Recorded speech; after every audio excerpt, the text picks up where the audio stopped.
If you want to become a supporter of Boss Rush, you can head on over to patreon.com/Boss Rush Network. For as little as $1 a month, you gain early access to Expansion Pass and Gamescast, audio versions of spoiler casts and interviews, and more perks at the tier that's right for you. You can even follow us for free and gain all of our main shows on one feed. If you can't support us financially, no big deal. You can head on over to youtube.com/Boss Rush Network or bossrush.net for more great content. Thanks for helping us continue to build something better.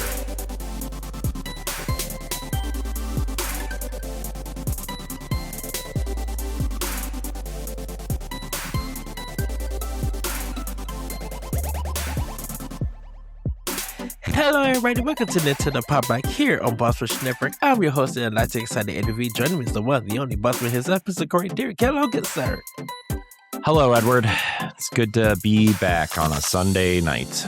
Yes, it is. It has been almost a year plus since we recorded it on Sunday. I mean, I thought you meant like today was like a year plus. It felt like one. Oh, no.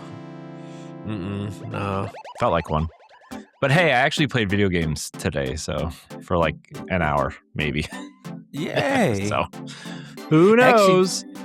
Actually, you guys would be, who's watching this now, if you looked at Monday's episode, you can see a certain person podcasting with Corey for the Boss Rush podcast.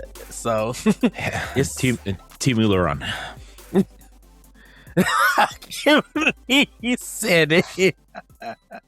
I am not going to respond. To that.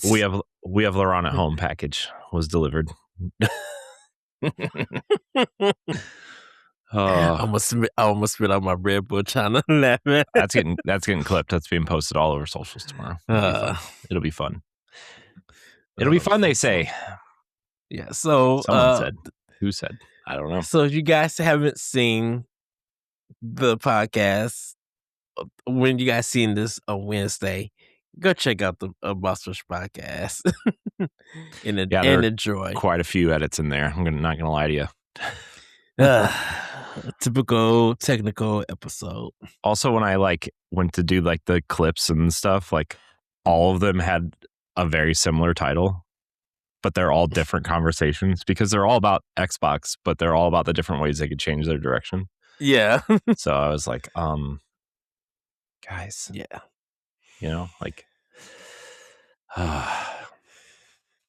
Good thing I'm using my brain. Am I right? Yeah. Anyways. Oh my gosh, dude. Buffer, your service is getting worse. No. By the day, man. Dude, it's just a packed week of gaming. Forza Horizon 6 for Xbox. It will be officially released Tuesday, to everybody. Right? That comes out Tuesday, right? Yeah. Yeah. I've been playing an Xbox game. Ooh. But not on Xbox. We'll talk about that and play. I am excited to talk about it. But I do think I might play it on Xbox. But we'll talk about it. Yeah. Sorry. I'm just excited to talk about it because I've been wanting to play it for so long and it's finally I can talk about it and very excited. We also Forza Horizon 6 for Xbox. We got Yoshi this week. I think Tales of Arise is this week. It's Friday. Also, because Yoshi's Thursday and Tales of Arise is Friday. Yeah, so we got major hits this week, dude. It's super bunkers. I know there are people who got the premium edition of Forza Horizon 6, so they've been playing it earlier and truly been enjoying it. Congratulations to Playground. Getting 10s and 9s and just the whole Metacritic. I'm like, that's really great for them. It is great, but they always get 9s and 10s. And this is the one that everybody was waiting for. So is anybody really surprised? Yeah. Well, go ahead. I was say I'm not surprised at all. I think this game is, I just feel like they've perfected Forza Horizons so much that like it really just depends on if you're into the setting at this point. Yeah, I put down 5, and I think it's because like I definitely need to pick it up. I need to do more races. I think it was just the soundtrack I wasn't enjoying. I'm just like, and then I think that's the reason I kept going to 4, which I also need to finish beating. Uh, do more races. But the thing with the Forza Horizons game is just like when you do every race, regardless if you come in first place, like there's really no ending to it. You just do all the races, collect money, buy houses, do your achievements or whatever, and then that's pretty much it. It's like, oh, okay. So, Yeah. uh, Well, I mean, look, I mean, the thing though, right, is like the it's is it just like Tokyo and the surrounding areas, or is it like all of Japan, or like like a larger area of Japan? that I really do not know.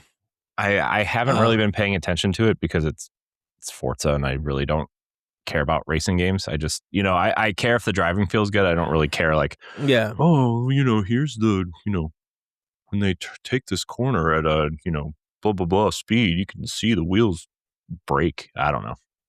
I don't know. Like I'm not a car person. It doesn't ever really matter to me. So I just, I just don't know. Yeah, I really don't know myself. It's it's more like the reveal happened. I think it was in the developers direct this year It with was the first game, I think. okay, with a develop with a date announced. I think that maybe came later, and then maybe a final preview. People are playing was like announcing that they're playing it for review to get it out.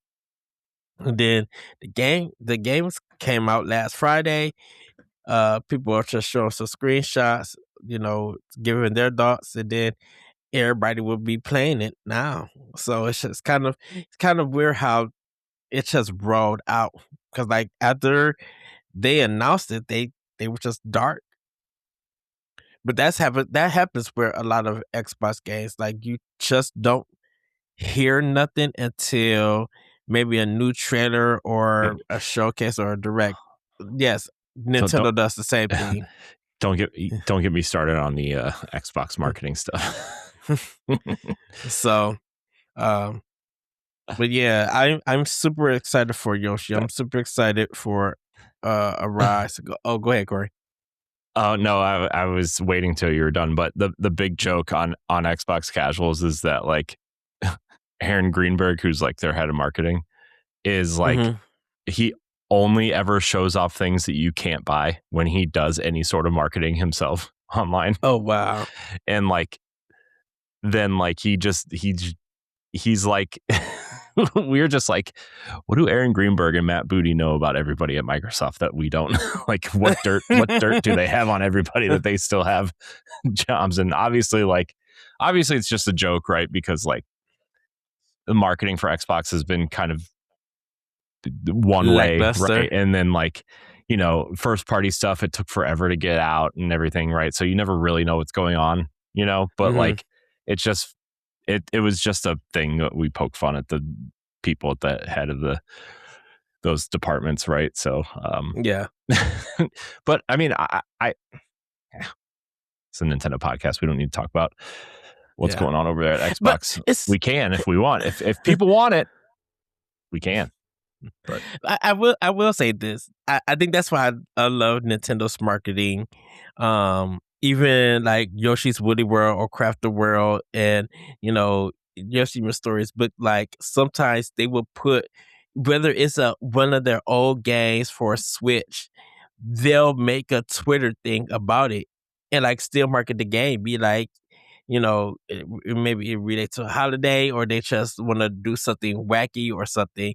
Nintendo be like, oh yeah, here's this game if you guys are still interested, but we'll make this I cute, fun trailer or whatever or picture on for social media. I can't wait then for them just to put like this Ocarina of Time remake soundtrack, just one song, the Song of Time on Nintendo Music as like their marketing campaign to announce the Ocarina of Time remake, or like just put like a clip of like the Song of Time in the Nintendo Today app, but show the C buttons, right? Like playing the song, but it's just, that's all it is to announce it. And then you'll get like a random tweet like 3 hours later, this is Miyamoto or this is Onuma or whatever. I'm just kidding. But seriously, like, but you can't, Corey, and that be the thing that happened and be like, dang, that Corey. I know it's gonna happen. It's gonna be something real. I don't want to say dumb like that, but it's gonna be something like that. It's gonna be something. But that's gonna get a lot of people talking, a lot of reactions and stuff. I mean, good, right? I mean, I want people to be happy about the things that they're about to play, right? Mm-hmm. But like also, I will say there's something about just Onuma himself when he comes on, whether it's something's going to get delayed or he's presented something, you're watching and you're listening, and there's something about it that you're just like, hey, I know that this thing is here, but we also, we just want to show you maybe some new gameplay or something we're working on that, we're not going to leave you guys empty-handed or anything. Yes. Because that's even with Tears of the Kingdom, like we were seeing stuff for the first time, some of the gameplay and graphic stuff for the first time, when they said they had to delay it, and they were just like, man, there's just something about Onuma coming out and mentioning just news about something, and something about it feels humbling for it. And I think just like even when he's introducing like the Hyrule Warrior stuff or the Grezzo stuff. It's just so amazing to have him on screen and him presenting and everything. And even though he's producer of it, and like I feel like he earned that role, it's just really awesome to hear from him. Yeah, it's so funny when you look at Nintendo's producers and stuff, like one of the big jokes in AAA, at least, I don't know how it goes in the indie scene or the smaller studio scene, right? Because producers are often in like a lot of different ways are very important, right? Like in other area, I mean, in movies, they're pretty, they're like, oh, here's some money, hope it pays for catering. But in games, it's like really important, and like if your game fails, it's the producer's fault for not hitting the the milestones or anything, and it's like, man. But anyway, that's not important. I mean, there's a lot of big names in games that have made their livelihood on being good producers. I mean, the two I can think of, Neil Druckmann at Naughty Dog is like, I mean, he's like co-president now of Naughty Dog now, but he's I didn't know that. He's a producer, right? Like that's his thing. He's a producer, Rod Ferguson, right? Yeah. Maybe the best producer in games. Like they literally call him the finisher, right? Because he goes in and he makes sure stuff gets finished. I mean, BioShock Infinite, right? Mm-hmm. The development hell that game went through, and now and it came out like a year after he got there. I mean, that's where he's at now. He's a producer on Judas, trying to get that thing out the door. Was he at Was he? He was at Blizzard. He was the franchise lead for Diablo. Okay, I thought he was connected to Gears. He is. He was at the Coalition before he went to Blizzard. Okay, he produced Gears 4 and 5 and Tactics. Okay. Yeah, because he was also the main producer on 2 and 3 when Epic had it, because he was at Epic before he went to Xbox. Yeah. He went to lead the Coalition. No, this is what happened. After Epic wrapped Gears 3, he produced with People Can Fly Gears Judgment. Yeah. When Gears Judgment shipped, he went to Irrational to ship BioShock Infinite. And then when Black Tusk became the Coalition, he took over as studio head there and produced Gears 4 and 5 and Gears Tactics, and then left to go to Blizzard. Only to go right back under Xbox. Yeah. And then after his work was done on this latest expansion, like he left to go to what's Ken Levine's, what is it called? Ghost Story Games, right? So he went there to produce Judas now. But I mean, dude, you think of all the games he's produced in the last 20 years. The original Gears trilogy, BioShock Infinite, Gears 4 and 5, Gears Tactics, Diablo 3, the Switch version of Diablo 3, Gears, Diablo 2 Resurrected, Diablo 4, and all those expansions. Now Judas, like, what a resume that dude has. I kind of want to ask you, and I know this feels like an expansion pass, but I kind of want to ask you, do you think producers who also directed games that were made have it easier than people who just came in as a producer? Or do you think my thing is, or do you think they kind of even out? I think that producers can be good directors, but they can't do both jobs at the same time, especially now, the way games are. You're either going to be a director or a producer. You can't be both. Because Anuma has been one, directing Ocarina of Time. I mean, Majora's Mask and stuff. I guess you could technically be a producer while being a director, but you can't be the producer, like top slotted producer, right? You have to have that person who makes sure you're hitting the timelines, hitting the goals, making sure, if this part of the game is delayed, let's go over here and shift and make sure that this part of the game is ready to go. So yeah, I mean, you can definitely be a producer while you're a director. I didn't mean to say it like that, but I think you need the producer to focus only on producing, right? Maybe I should say transferring the transfer, going from director to producer. Oh yeah, you can totally do that. I mean, Cory Barlog did that. He directed God of War and then he produced Ragnarok, right? And now he's directing the new game. So, I mean, I think when you get that big though, and you produce that big of a game, right? Like, you can kind of have your cake and eat it too, right? I mean, Naughty Dog and Santa Monica both do that. I think, I feel like wherever Rod Ferguson is at, he can kind of do that, right? Ken Levine, Kojima. I mean, Kojima does it all, right? Kojima is a director, producer, writer. He's doing it all. So, yeah.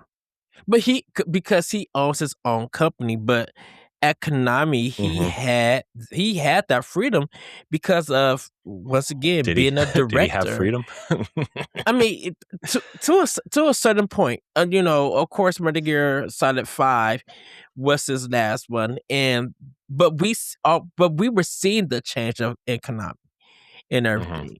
So it kind of felt like, when things weren't working out between them, and he ended up doing Kojima Productions, I think it really feels like him having Kojima Productions, and he's able to make these games and bring his ideas, and it literally pays off. It's, you cannot deny the talent that man has. You cannot deny him being a director and a producer, because you look at Death Stranding by itself, right? It's a weird game. I don't have any idea what's going on in there. I actually just downloaded the first one on Xbox because it was on sale like a while ago, and it was $12 on Xbox, so I bought it, and I was just like, also it's like it's a play anywhere title, right? So like whatever Xbox does with their next box, if it is PC, whatever it is, right? Like, I can still play it wherever, yeah.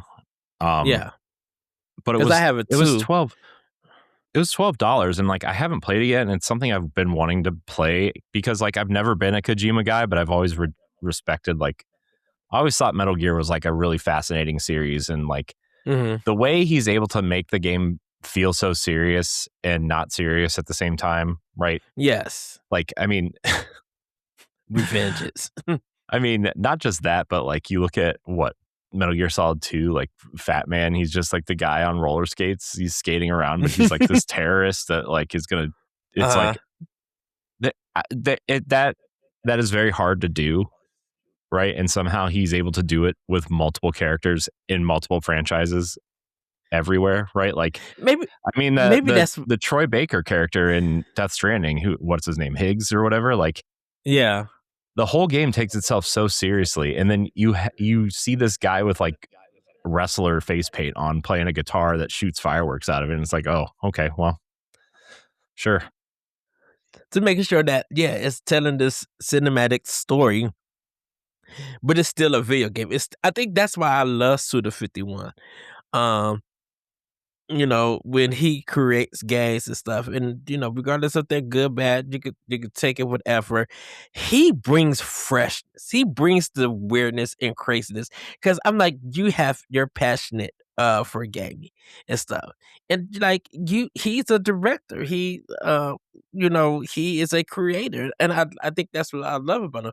I think with Anuma, you worked on the Zelda series, so you know the ins and outs, but you also are working with a team of people who want to bring in new ideas.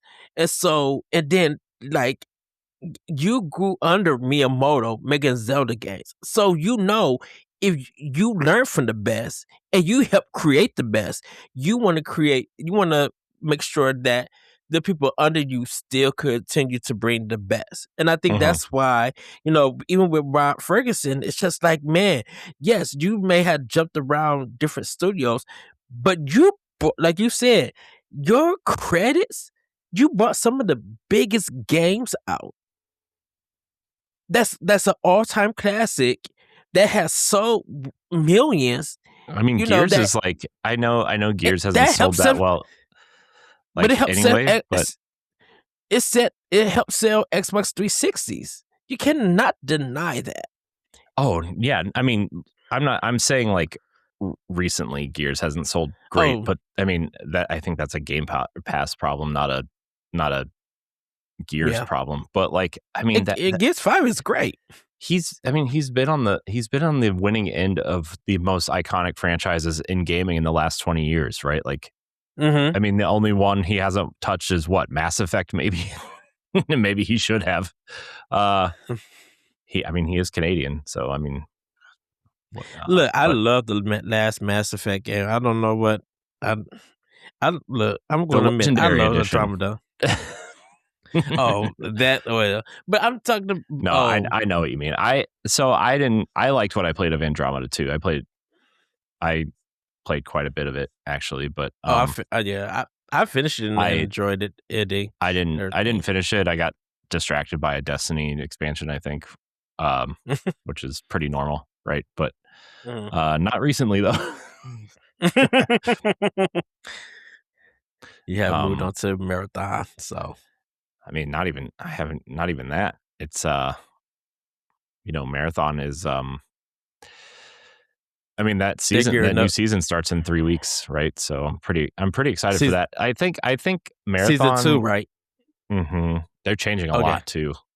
They're bringing a PvE only survival mode, which is cool.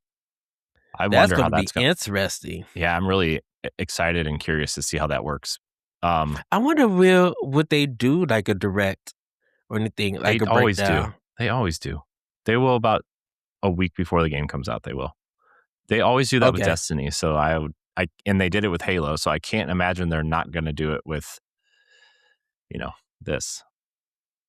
Because I didn't know if they did it with Marathon before the game came out. Like had a big breakdown. They did quite a few. They did quite a few, and then the art situation happened, and they went dark. Okay, but then they revealed it at a state of play, and then they did the big kind of Marathon reveal. The big reveal. Okay, so because I would love to see what they bring to season 2. New maps. So I think they're bringing 2 new maps. I think one new map, a new character, some new game modes and a PvE only survival mode, new weapons, new kind of like what Cryo Archive is now, kind of like their version of a Destiny raid almost.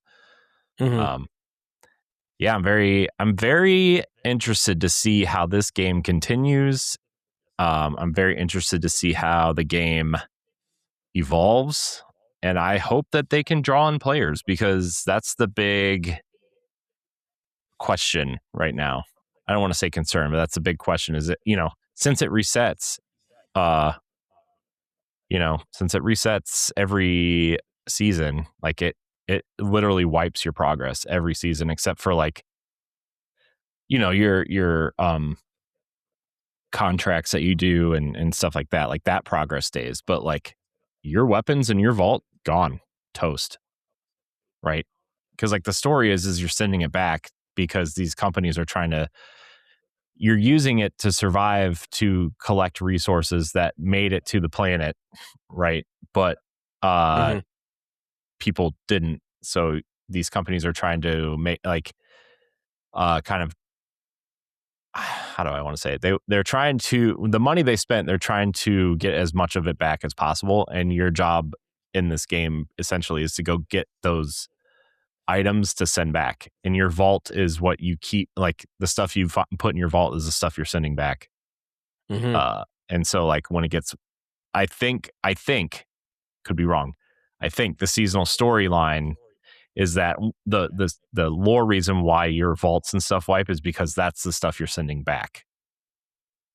Okay. So I think that's the lore reason. I'm not 100% sure. I'm not even 70% sure, but that would be my guess. I'm more into like the lore of what these companies do, and not like, I should probably look into that. I knew at one point, but I'm sure My Name is Bife has a big video on it somewhere. So I love his work. Him, his dude, team. he's so great. He's like, Yeah. I mean, I could listen to him and just fall asleep every day. So like his voice is so, because he's got that deep that we need. He's got that deep British voice going on, right? So it's so funny because like you hear his voice, but then you see him, and it's like his voice doesn't match what he looks like. I'm not like, I'm not trying to be mean by any stretch. It's just like you see him and you just don't expect that voice to come out of that person, So, but yeah, I would love to talk to Bife. I would, dude. I mean, that whole like 10 hour video he put up of Destiny lore before the final shape came out, right? Like, oh man, what a great video that was. Just it's so movie / documentary quality that you watch it, and like even if you were just like cleaning or walking around, or just you listening like it was a podcast or something, it is so engaging, and it's well thought out, well, research, and just the presentation of you, like, yeah. Like, even if you don't follow Destiny, when you click on those videos, you're sitting down. Just get you some snacks and stuff and get ready to just watch and learn. Yeah, I mean, I'm pretty sure he's shifted away from a lot of Destiny content, actually. I'm pretty sure. I mean, he does still do Destiny stuff, but like the problem is there's nothing to talk about in Destiny right now. Like, we didn't even record Tower Casuals this week because there's literally nothing to talk about. Literally nothing to talk about. They didn't even put out, I mean, they put out a TWID, but it didn't say anything. But like, I mean, there's nothing to talk about. So as a content creator, he has to shift, right? I mean, but he's been doing a lot of marathon stuff. He's been doing Warhammer stuff. He's been doing, he did Dragon Age stuff for a while. Ooh, excuse me. He did something. Did I say Warframe? He did some Warframe stuff for a while. So like he's diversified, but his main kind of bread and butter is Bungie stuff. So he's even gone back and done some Halo stuff, I think, recently. I'm assuming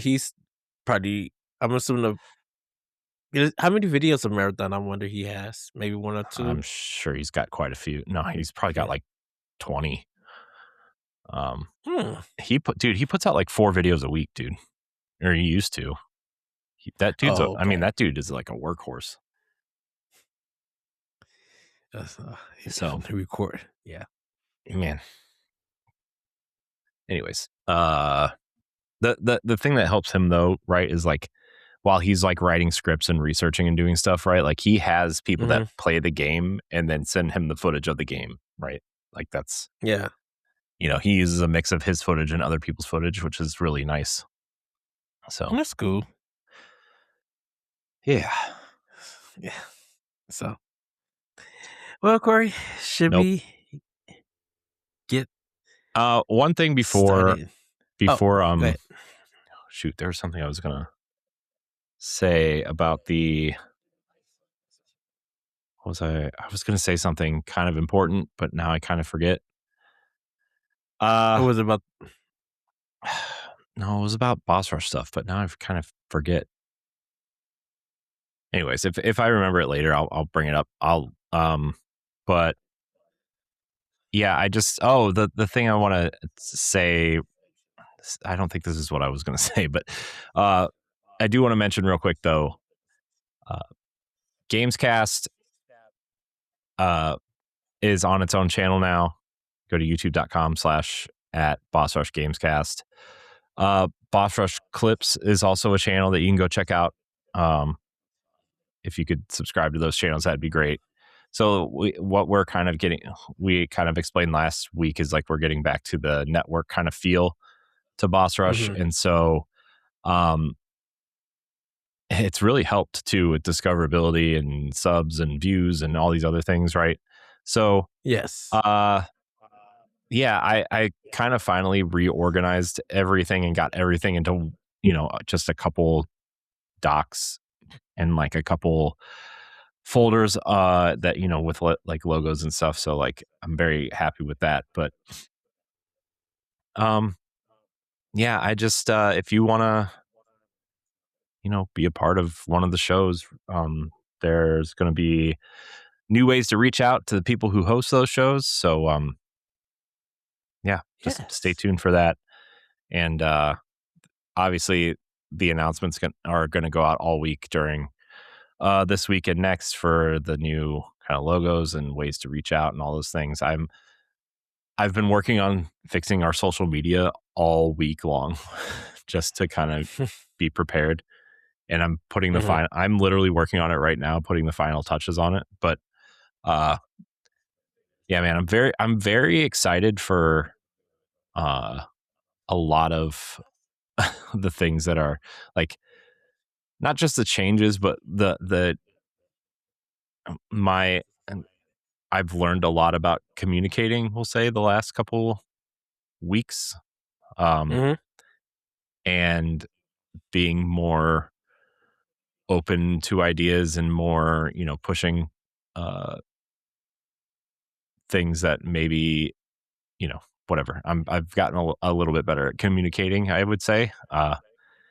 And just being able to have these ways to communicate. There's also going to be, Ed, this is not for other people to listen. It's more for you and me and podcast hosts, essentially. But you know how David has like the writing team all nice and organized in the Discord and only the writers can see what's in there? Yes. Yeah, we're going to do that for the podcast stuff. Probably time. All right. I mean, we did try at one point, but nobody used the Discord, but that's because I didn't force everybody to use it like David does, the writers, which is a good thing, and probably why David is a much better fit to run this company than you or me. But let's be honest, man. Let's just be honest. It is what it is. He's much smarter than we are. But it's so glad he's on our team, man. Like I can't tell you how happy I am that he's on our team. Yes. Anyways, join the Discord, everybody. See you there.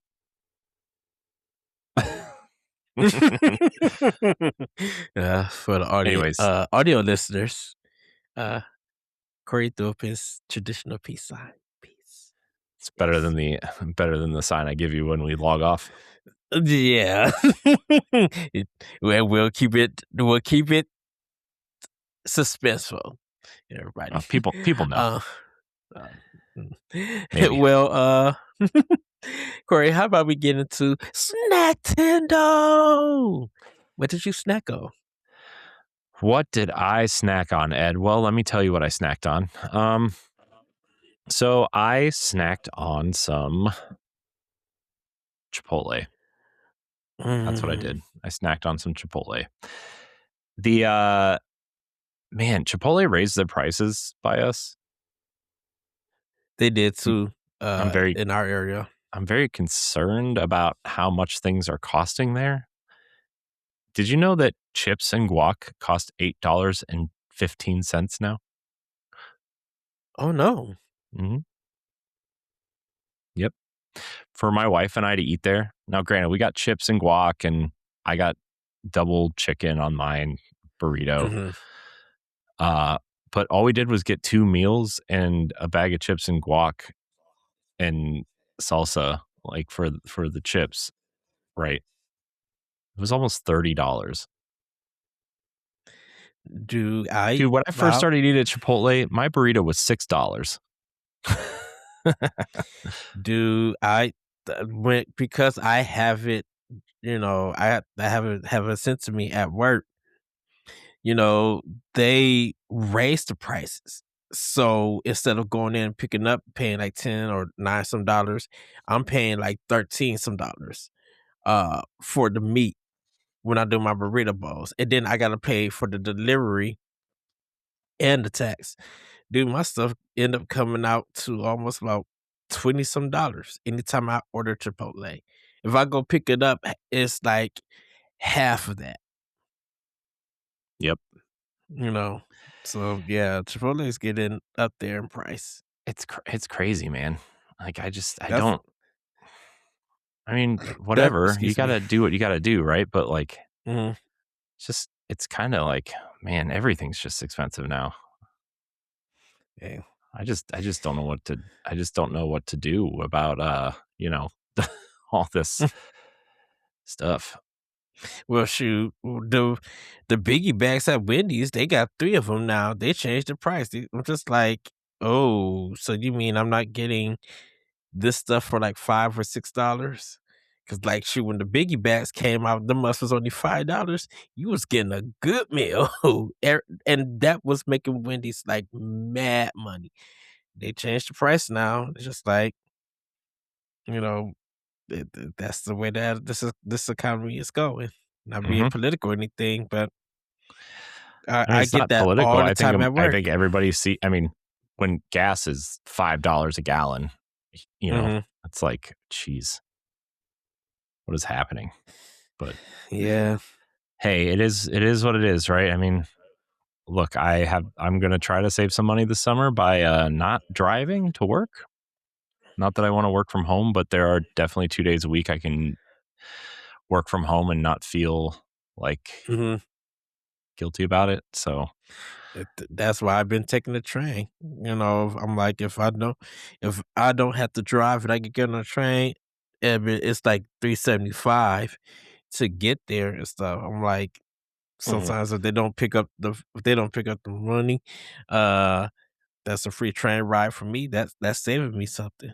Like, and I already just like for 5 days to get from my city to work and back, like, or like kind of like a round trip, it's $45 a week. So it's like $180 a month. But I have to factor in the collection of for the ticket and everything. yeah, and what days I'll be taking the train and not, so that would differ and everything. Cause I'm just like, shoot, I had to put like $35 in my tank. I'm like, this would only used to be only about $22. I got a $13 increase. Dude, when I got my car, my gas, like I used to be able to put like $15 in my tank and fill it up. Right now, it's like 30 something, over $30. Like I only have a 9-gallon tank. Come on. You know, Shoot, I only have an 8-gallon tank. it's crazy. I'm like, and like most of the gas that I use, really, it's just to drive to the train station and back. Unless I got to go to Wisconsin for some things, or I'm going to the movies. But Yeah. it is what it is. But is that all, Corey? You know, yes, I guess. Yeah, I don't know. I don't really have anything else to say, I guess. It's just been a busy kind of week and not a lot of snacking. Mm-hmm. I feel like there was something else that I had though. I don't know, man. I feel like I ate something, but I don't remember. Oh, you know what I did? You know what I did? And I almost sent you a picture of this too. So, Ooh. so Thursday, I went to the doctor, um, in the morning, right? Got like Mm-hmm. blood taken and whatever. But, um, so I ate like my normal breakfast that morning, but like my wife bought these like, tomato, what are they? Tomato basil wraps. Like, like they're Ooh. almost like tortillas, but they're like vegetables and tomatoes and, you know, those sort of things instead of like a flour tortilla. It's like a vegetable Yeah. tortilla. Um, and she bought spinach ones today when she was at the grocery store, so that's exciting. Uh, Ooh. but what I did was when I got home that night for dinner, because I didn't cook as much chicken as I normally do because I haven't been eating as much until Mm-hmm. this week. Apparently, I just decided to eat more than I have in like a month. Uh, I don't. Sometimes when I get nervous about stuff or stressed or whatever, I eat a lot. But anyways, not important. I 3 eggs, 4 turkey sausage links. Mm-hmm. Cut up the turkey sausage links, microwave them just so they're hot. But I threw it all in the pan with some uh I found this really awesome seasoning that I've been using on my chicken. Um called what is it called? It's called like the I forget what it's called. Is this a Chipotle new something. is this a new seasoning when you're grilling too? Mhm. Um, Yeah, because it is. I know the apple smoke one you use a lot. Yeah, When you send well, me pics. Aldi we kinda just get what Aldi has, you know? So, like, they Uh-huh. don't have the one, we just pick what they have, and so there's a lot of experimentation going on in this house sometimes. Uh, and so what I did was I used this new one that I've been putting on the chicken, which it's okay on the chicken. It, like, burns the chicken, though. Like, it has this weird I don't know, Smoke. it just makes the chicken burn, it doesn't taste very good. Okay.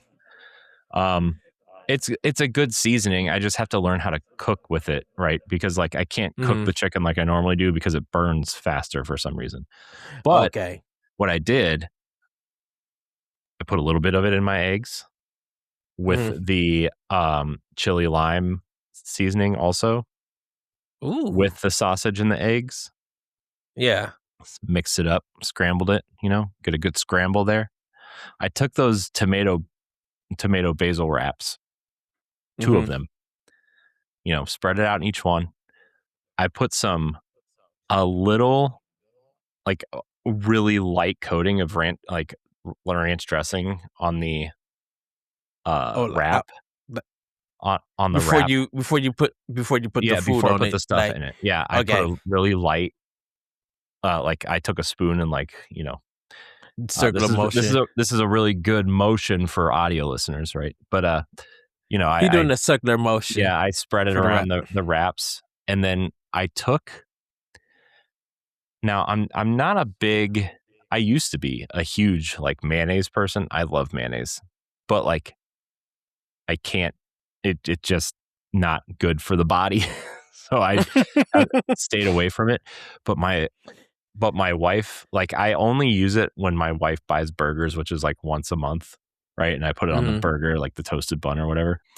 But Did you get them on your Earl sandwiches too? they Mayonnaise have or special sauces for their sandwiches. So Okay. sometimes it's mayonnaise, sometimes it's like a Dijon something, sometimes it's like Kind of.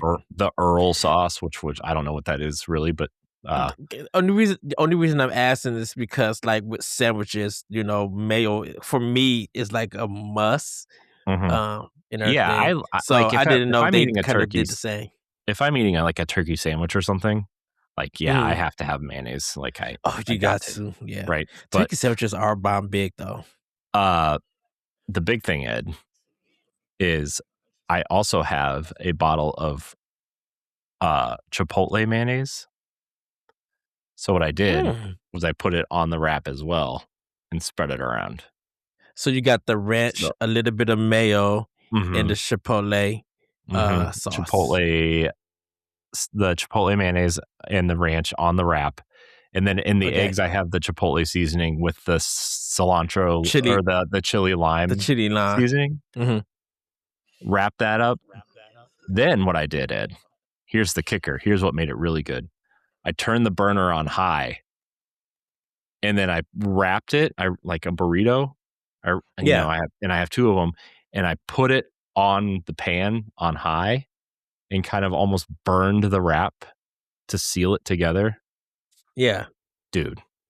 Did you toast kind of like toast it in on both sides or just one Yeah, on side? both sides. On both sides. On both sides. Okay. Dude. Dude, it was so good. Oh, This big old no breakfast cheese. burrito. Yeah, cheese No too. cheese. Okay. Yeah, a little bit of provolone cheese in there. Like the shredded a little bit Ooh. of the shredded provolone. I can't do a lot of cheese. I'm not a big cheese person, I but n- like n- I was like, if I'm having something spicy, I need that cheese to like cut it I a little didn't, bit. but yeah, provolone. I didn't know they did shredded provolone. Mhm. Um, Yeah, cheese. it's usually a provolone mozzarella mix. But Okay, when it's that cheap and that readily available, it's provolone and mozzarella are indistinguishable maybe from each other. maybe I need to, maybe because I have all these like 6 minutes up from me. Maybe I Mhm. need to go check their cheese section and see if it's in the bag because a lot of stores don't carry it as shredded. So that's why I Oh, hear you say it was that's shredded. like all we get. That's like Ooh, all we ever okay. get. I mean, well, we get like my wife likes cheddar cheese, so we get that. We usually have like 3 bags of cheese open at all times in our Hmm. in our fridge.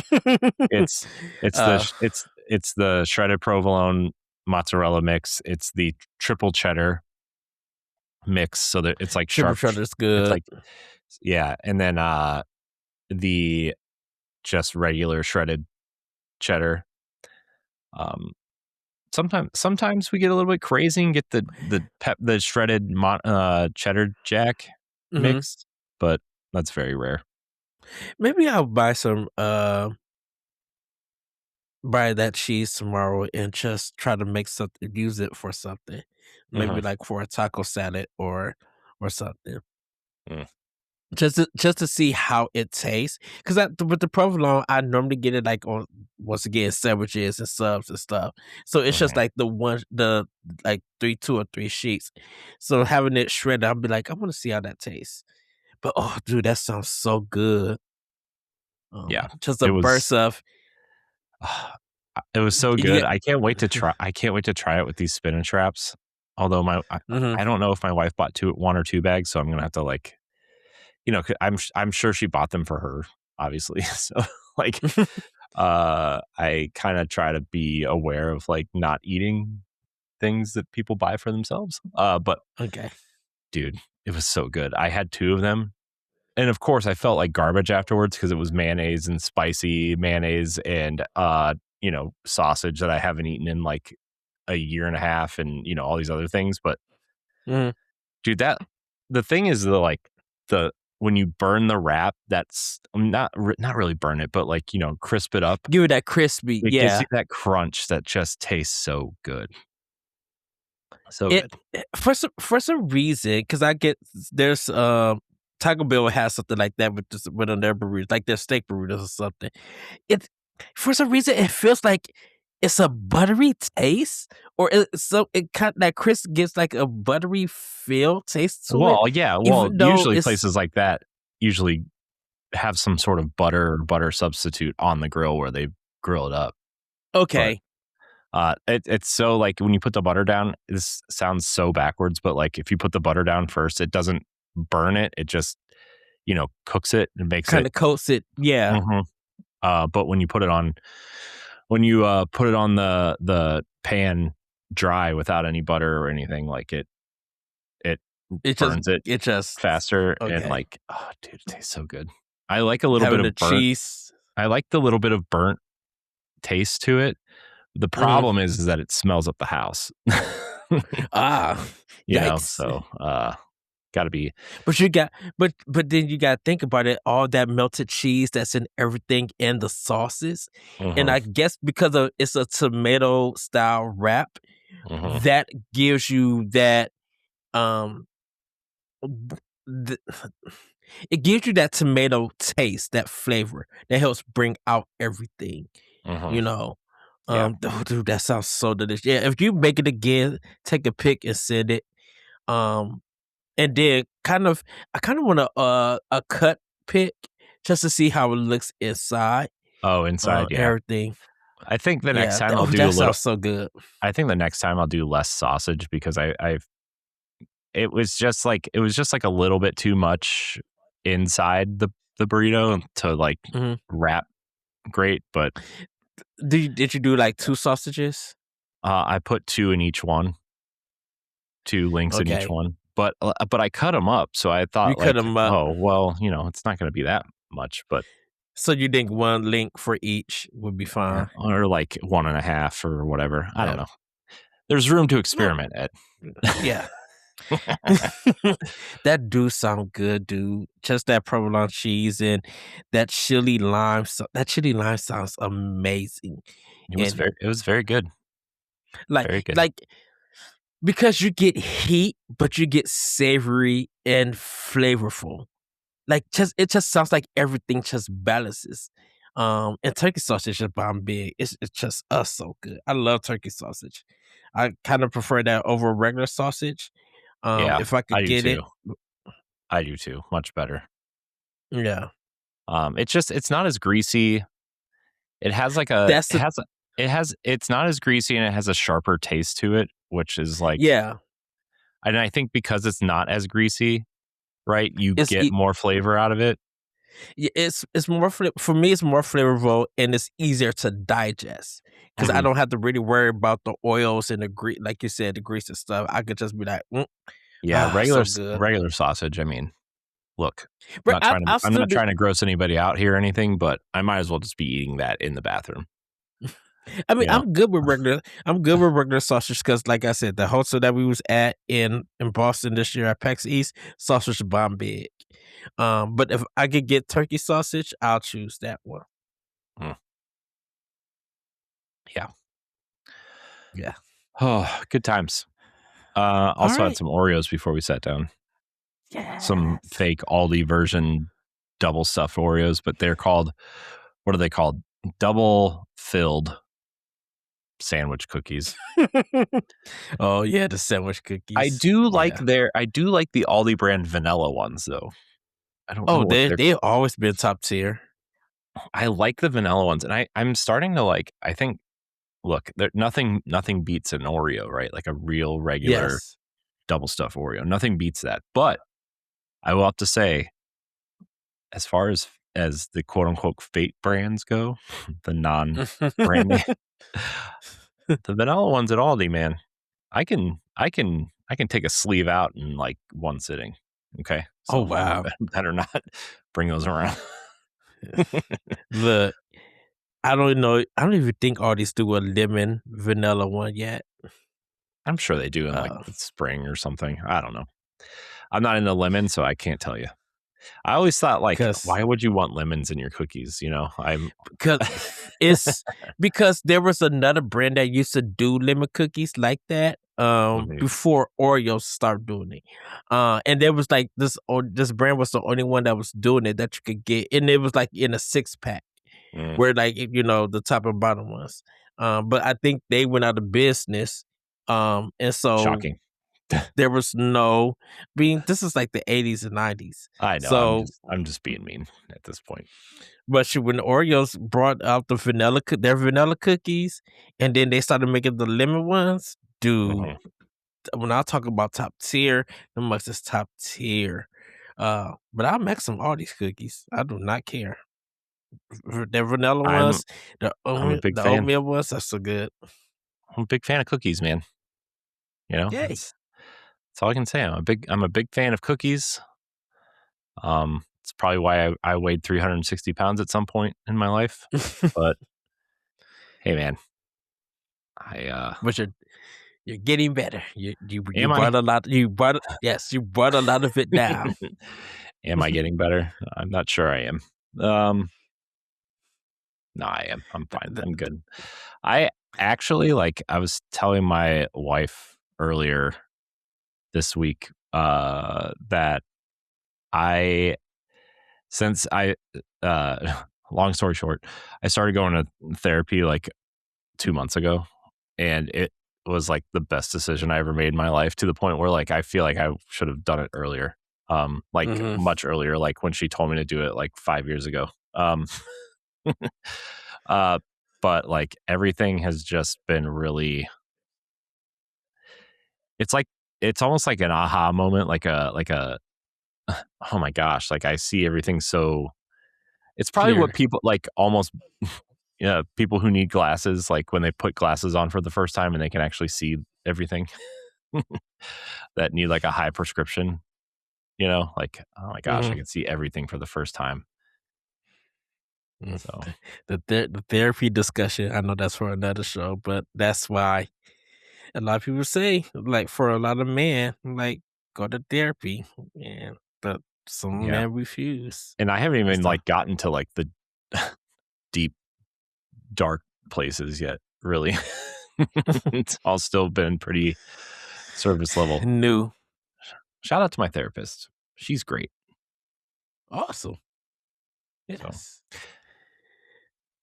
Well, for me, everybody, today, this Sunday, I had a charboiled salmon at a steakhouse, like a local steakhouse. What? Which yes. What is this fancy lunch? What did you do to get that? Moss treated me out for dinner, and so I was just like, yeah, which was so your cool. birthday. I know, but she treated us out, me and my sister, and they had this buttercream sauce on it that was so amazing. I had a salad with blue cheese that we all mixed. We all mixed our salad plates. Some great bread. Mom's let me drive her car because she's just like, "Ooh, that food was so good." So she's just like, "Eddie, you want to drive?" I'm like, "Yeah." So I thought maybe she had like a celebratory mimosa or something. Oh or no, 7. No, she was just wanting to lay back and let the food digest, and I was just like, yeah. So got home safe and everything. Dude got in the bed and was out. Darkness. But was able to get up and go to my friend's dance show, which was really good. Also had some Taco Bell today, which was good. Man, They still don't got the not cantina chicken. Oh. Go ahead. Go ahead. I was going to say I haven't had Taco Bell in a long time. They opened one by work though, so they're in the same parking lot right next door to each other by work. Granted, this is right across from a gas station where like they always have good deals on Red Bull. not the same one that we went to. Oh no, okay. No.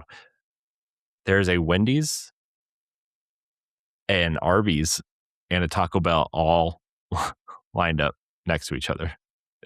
Like in walking distance? Dude, they're literally right next door to each other. Oh, wow. So like that's like a very dangerous stretch for me, that stretch of road. But I haven't had I've been thinking about Taco Bell honestly since we passed one when I went to the emergency room last weekend, which I didn't talk about on this show. Did not talk about on this show. You I talked about it last week. On the Boss Rush podcast, I talked about it, I think. Oh, okay. I don't think I talked about we've done so many shows in the last, who knows? Anyways, we passed one on the way back from the emergency room at Taco Bell, and I was like, man, you know what I could really go for is like the chicken quesadilla and that sauce they put on it, and like I could eat like 12 of those right now. I was so hungry. I got a soft taco, a chicken soft taco that was, I was just like, yeah, this is doing me some justice. This is restoring my soul. Wow. Food wise. Restoring your soul, he says. But the Taco Bell was good.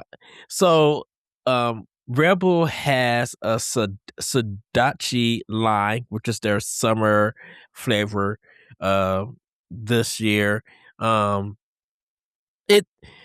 I would say this. It will remind you of Squirt or Hawaiian Punch when you first taste it when it's cold, but when it gets warmer, it starts kind of feeling like Squirt, even though it's not grapefruit, it's a lime flavor. It's not bad or anything. So people, you see it just now came out in my area, so it may be hitting other stores too.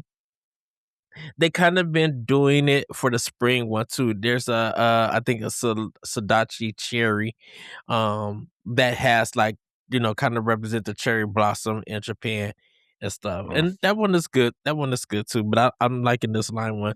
I had the peach one today and just finished the pink one, which is the barberry Red Bull, which is really good. Got some Tostito chips, and we got the street corn Tostito chips, but I haven't tried them yet, and I want to try them. Oh, those are gonna be good, man. Those sound really good, actually. I love street corn, dude. Street corn's so good because it's got like that. It's got like that sour cream butter mix kind of going on with like the chili kind of seasoning and the pepper and the, like depending on what you like on it, sometimes there's roasted red peppers mixed in, sometimes there's a bunch of other things. Man, I'm so jealous. I'm probably gonna go to Target and get a bag because it's gonna probably be a little bit cheaper. But I may be on a lookout to be like, who makes the best street corn chip and everything. If they're, because a lot of the street corn chips and stuff, they normally come out around the summertime, but I just don't know whose brand, like who keeps bringing out whose brand got the best. So I'm gonna be kind of looking out for that. And I got the quesadilla Tostito dip, the cheese dip, for it. So cool. I'm just like, now I'm on that. And because normally if I find out like there's a direct or something, I'll get some snacks so I could eat them while watching it and everything. But that's pretty much it. I had did I get McDonald's? I think I got McDonald's. I think I got like a cheeseburger meal. I think I got McDonald's. No, because so I've been mixing, like buying like blue raspberry drinks and mixing it with like 7-Up or Sprite. And I had the Minute Maid blue raspberry and the Sprite because they're kind of doing like a berry flavored Sprite mix at McDonald's and stuff. So I'm just like, I'm trying to find out. I'm like, I wonder if they already sell this, if I could make the same thing and stuff. The only difference is that with Minute Maid, they do have a berry flavor, but it's not blue or anything. It's a purple flavor. But the Tropicana apple juice and 7-Up, if you could get a balanced mix, you could get like the you know how they do Welch's grapefruit juice for New Year's. It's like that sparkling kind of grape juice, or sparkling apple juice and stuff. when I do like the Tropicana and the 7-Up, it is almost like that. It almost gives that flavor. But I'm trying to get the balance of it just right. Like how much apple juice is needed compared to how much 7-Up is needed and everything. Because like if you just actually throw it all in, the flavors are not going to mix because the 7-Up ends up making the apple juice lighter, which affects the taste of the apple juice. Right. For it. So I'm just like you said, creating, trying different things, and everything. So Nice. that's pretty much it. It's some honey grams, um, you Nice. know, graham crackers. And so honey made, not honey grams. I'm sorry, honey made. Nice. I got to go to the store to get some honey grams. We don't sell them nowhere around here and everything. Man, you're missing out. So honey grams do be good. Just the regular ones. I'm not so much fond of their chocolate ones. But the honey graham, and I think there's a cinnamon flavor too that I kind of enjoy of it. Nice. So. My kids got fudge sickles. Ooh, I love fudge sickles, but I can't. Like I'm trying really hard, Ed, not to eat garbage, even though I just said I ate a bunch of garbage. But like, I was talking to my doctor on Thursday, and like, I really not everything is fine. Like, all my tests came back perfectly fine, perfectly good, great, whatever. Yeah. Right. Nothing to look out for. My concern was like, here's the thing. I would like to lose weight. What is the weight I should be hovering at, around? And so like, I'm really trying hard to like not eat late and like try to watch my weight again. Cause I haven't really been trying a lot. I haven't gained any, but I haven't been losing, which I guess is good, but also like gotta make that scale go down, Ed. Gotta make it go down. Yes. Down, down, down, down, down. I'm like, hold on, wait. Do Corey know that song? It's a house mix. Get down, get down. It's like, Corey's on the house mix thing. I'm like, hey. I miss dancing the house music. Something to look into this summer. Just revisiting things. But well, Corey, how about we get into play with power? I guess we should. Corey, where have you been playing? Where have you been playing with power? So I've been playing Super Mario Brothers Wonder for real this time, not just the same like 3 levels my son wants to play. I actually started like a new game, like a new file, and I'm about halfway through the second world, which is like, what is it, Fluff Puff something, the cloud area, right? You kind of you go through that kind of first kind of, this is the Mario starter levels, like with the nice talking flowers and the colorful stuff and everything. It's like, cool, great. And then you get to that kind of center area where there's like some of the water levels where it's like a transition kind of, it's not like a real world. It's just like a couple levels in this transitional area, which is where my son stopped playing because he doesn't want to do those water levels. So I'm really enjoying that. I'm playing through as Rosalina, by the way. So suck it, Mario. Nice.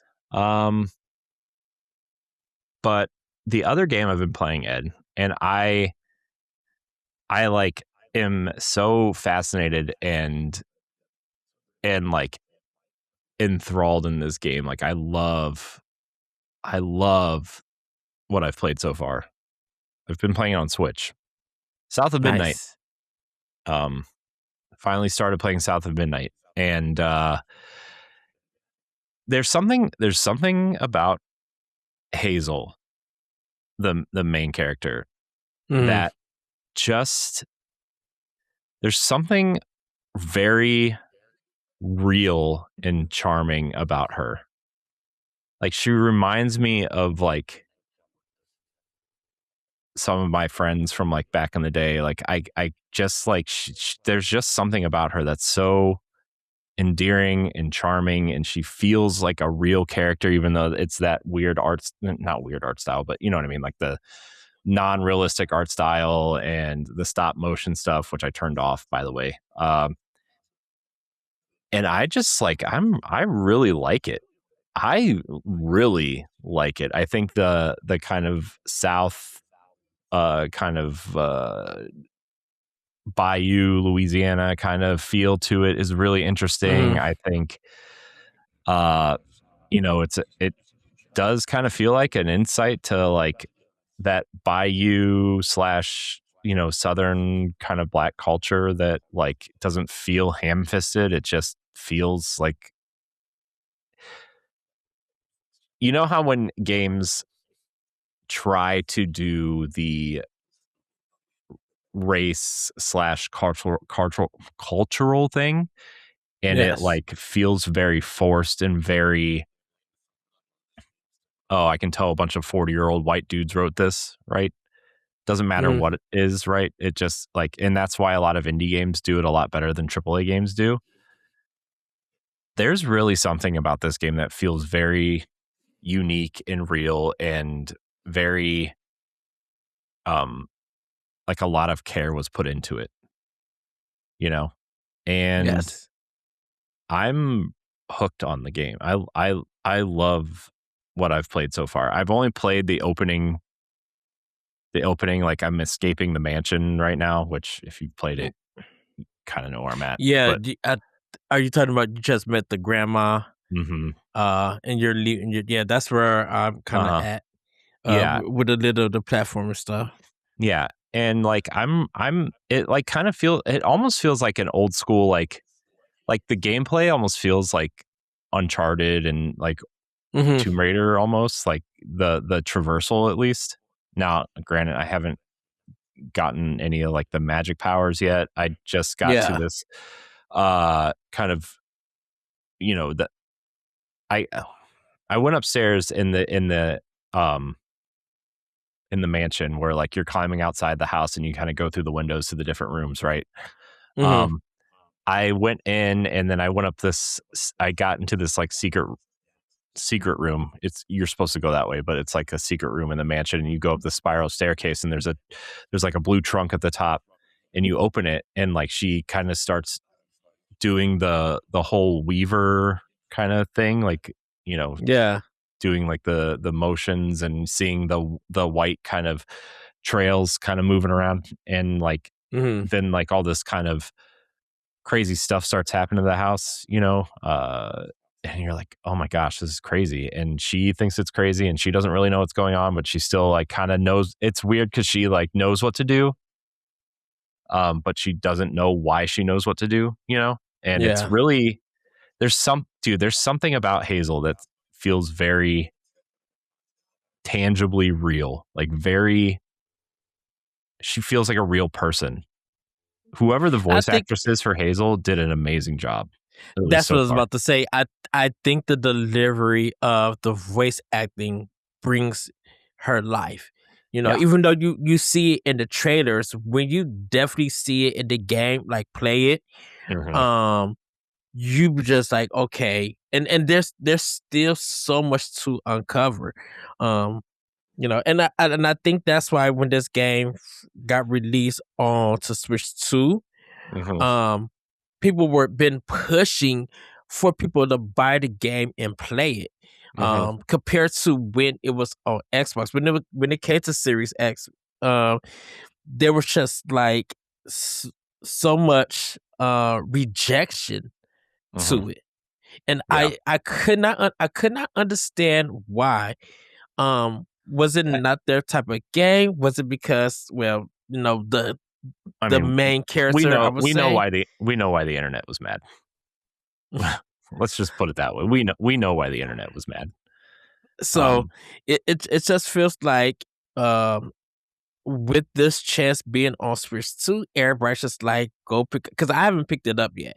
I it's on my um plan to get it, Mhm. so I could play it. Um, because I feel like if I play it on Switch 2, I'm gonna finish it. I'm still gonna finish it on Series X, It's but on I feel sale right like, now, by the way, on Switch too. oh, okay, The Weaver's edition is on sale for $31. that's not So bad.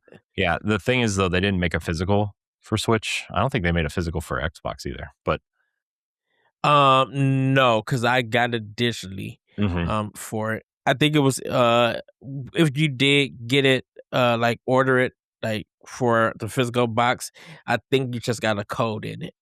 Yeah. I just look, if you're looking for that Uncharted Tomb Raider style gameplay with a little bit of Mhm. magic and whimsical kind of feeling, like this game feels like a unique version of that, if that makes sense. Mhm. And I think her mom is really interesting. She Yeah. funny funny enough, she kind of reminds me of my ex girlfriend's mom a lot.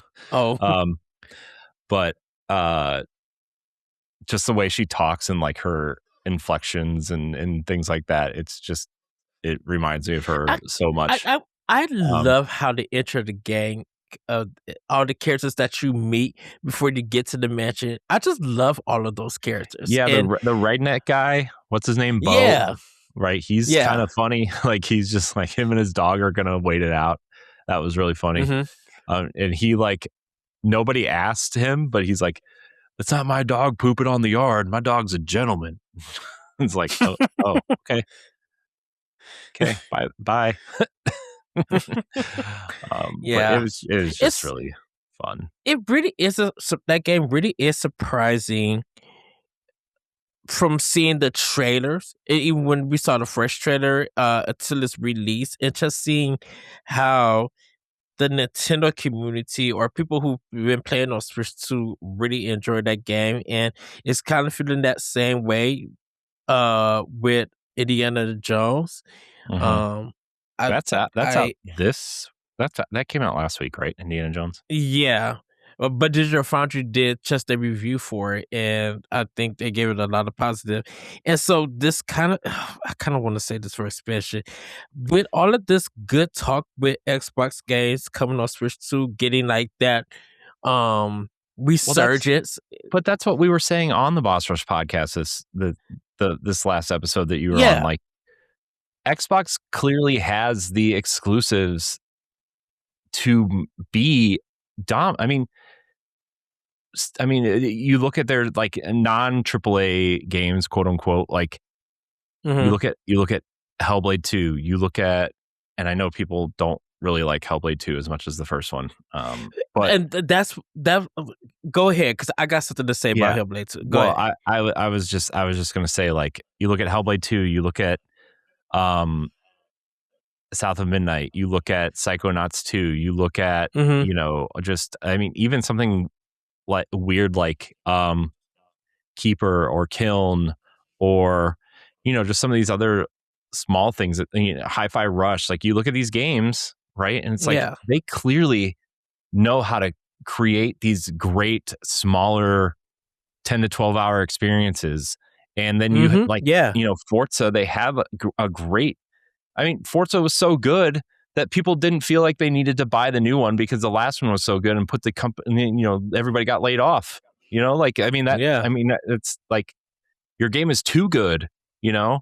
And then you have your two racing games, you have your, um, and I'm just talking about within Xbox Game Studios here, right? Like we don't need to talk about Bethesda or Activision, but like you Yeah. clearly have these, you have your weird simulation game with Microsoft Flight Simulator.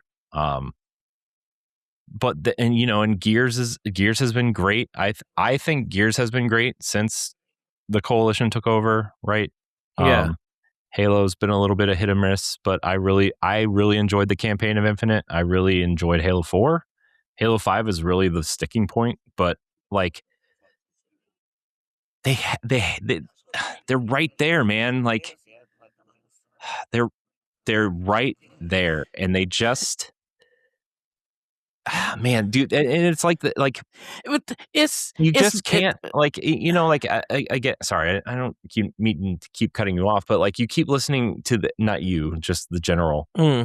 Yeah. You keep listening to the internet, and it's like Xbox has no games. Xbox is failing. Their games aren't high quality. Nobody's buying them, and it's like, but you look at something like South of Midnight. Like I went in because Compulsion's last game, We Happy Few, was like interesting but not amazing. Contrast was like this cult hit on PlayStation, right? When it came to PlayStation Plus on PS4. Like they've done interesting things, but they haven't had like the game that stands out, right? But then you go and play it and you're like, oh my gosh, like Hazel, like if you put like a AAA budget behind this and like almost like an open world, like that kind of real AAA open world game, you could have like your next big iconic character. Like I really feel like the gameplay is that good, and Hazel feels like that great of a character. Yeah. And I'm only like an hour and a half in, and I'm probably really only like a half hour in. Dude, every time I get into an area, I have to walk around and look and see if I can interact with everything. I get into my venture mode and be like, I need to collect this. I need to figure out how to solve this puzzle. Like I get into that. When you're like that opening scene when you're like chasing the house on that platforming section, it's like I literally like stopped running and was like walking up to the door on like I saw a house on the right, and I was like walking up to see if there was like any readables or collectibles up there, and like, can I jump on this truck in the water? No, you cannot. Spoilers. But like I thought maybe there would be something in like the bed of the truck, or like I started getting into that mode, that exploration mode. Yes. While this house is floating down the river. well, you mentioned the Hellblade 2, and I feel like, we got whatever everybody complained about that game on Series X. I feel like the Nintendo players in the community who have not played that game, I feel like they're going to find it super enjoyable. Well, here's Switch the thing: 2. It's sold. I guess it's sold pretty well on PlayStation. Hellblade 2. I guess it's sold like really well on PlayStation. At least that's what Ninja Theory is reporting in their like their financials and Microsoft, and they can't lie about it because that's they're a publicly traded company, so they're fiduciarily required to say something. I would love to have Hellblade 2 on my Switch 2. Do whatever you need to do to get that work. But I just feel like I feel like if that game came to Switch 2, I would want to ask Xbox, how do you feel that the Nintendo community is speaking differently about your games compared to gamers who played it on your hardware? And that's not a disrespectful thing or anything. It just feels like, do you feel like it's very comforting, even though you want to keep exclusives to your console, which you should? Does it feel comforting to know that any gaming discourse or talk is being positive on Switch 2? And would that actually, play a little bit in some of the business decisions for some games? Like if the Nintendo community keeps talking positive about your games. Yeah. It's really like, it's really sad to know that like Game Pass is very Game Pass has really hindered that ecosystem, right? Like in a way that I didn't expect. I mean, I thought about it, but I'm like, okay, well, if it's only Xbox first party games and like some indies, right? It helps indies get discovered.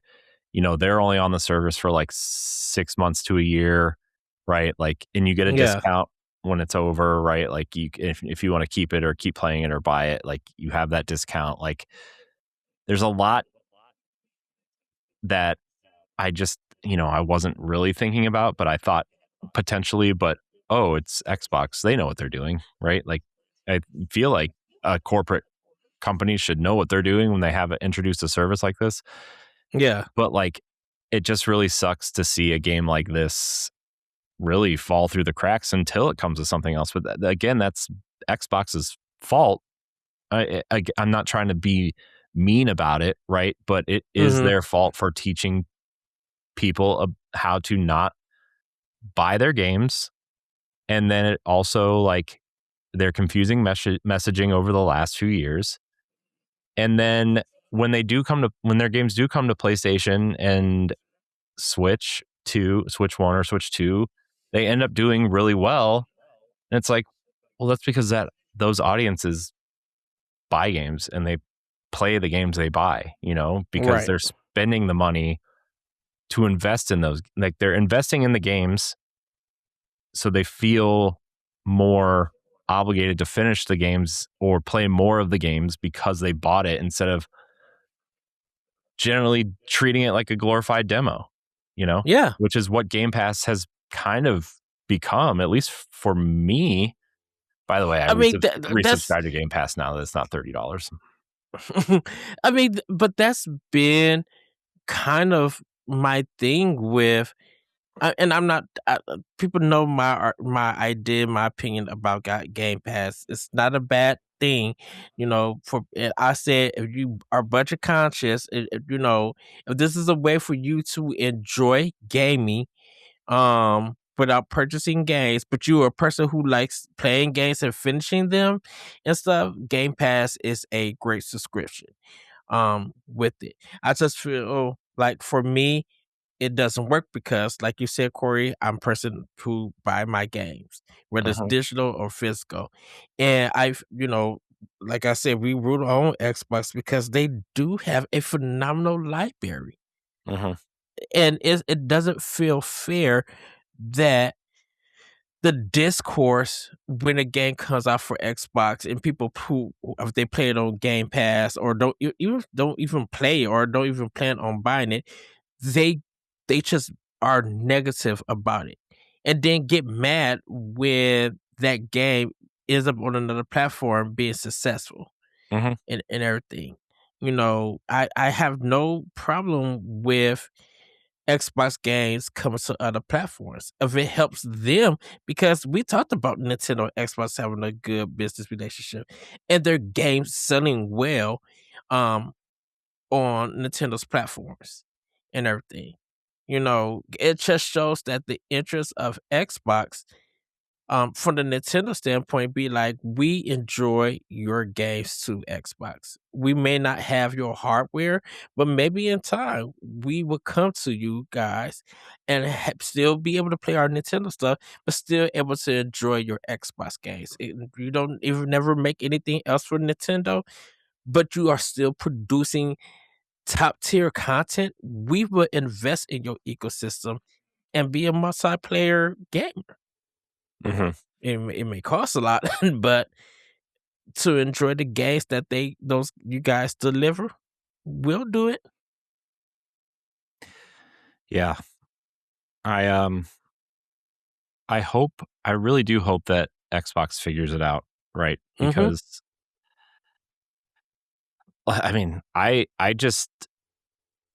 don't I don't play very many Xbox first party games anymore. Like, I mean, there just hasn't really been anything that has really made me want to play it, right? Since Hellblade 2, really. Yeah.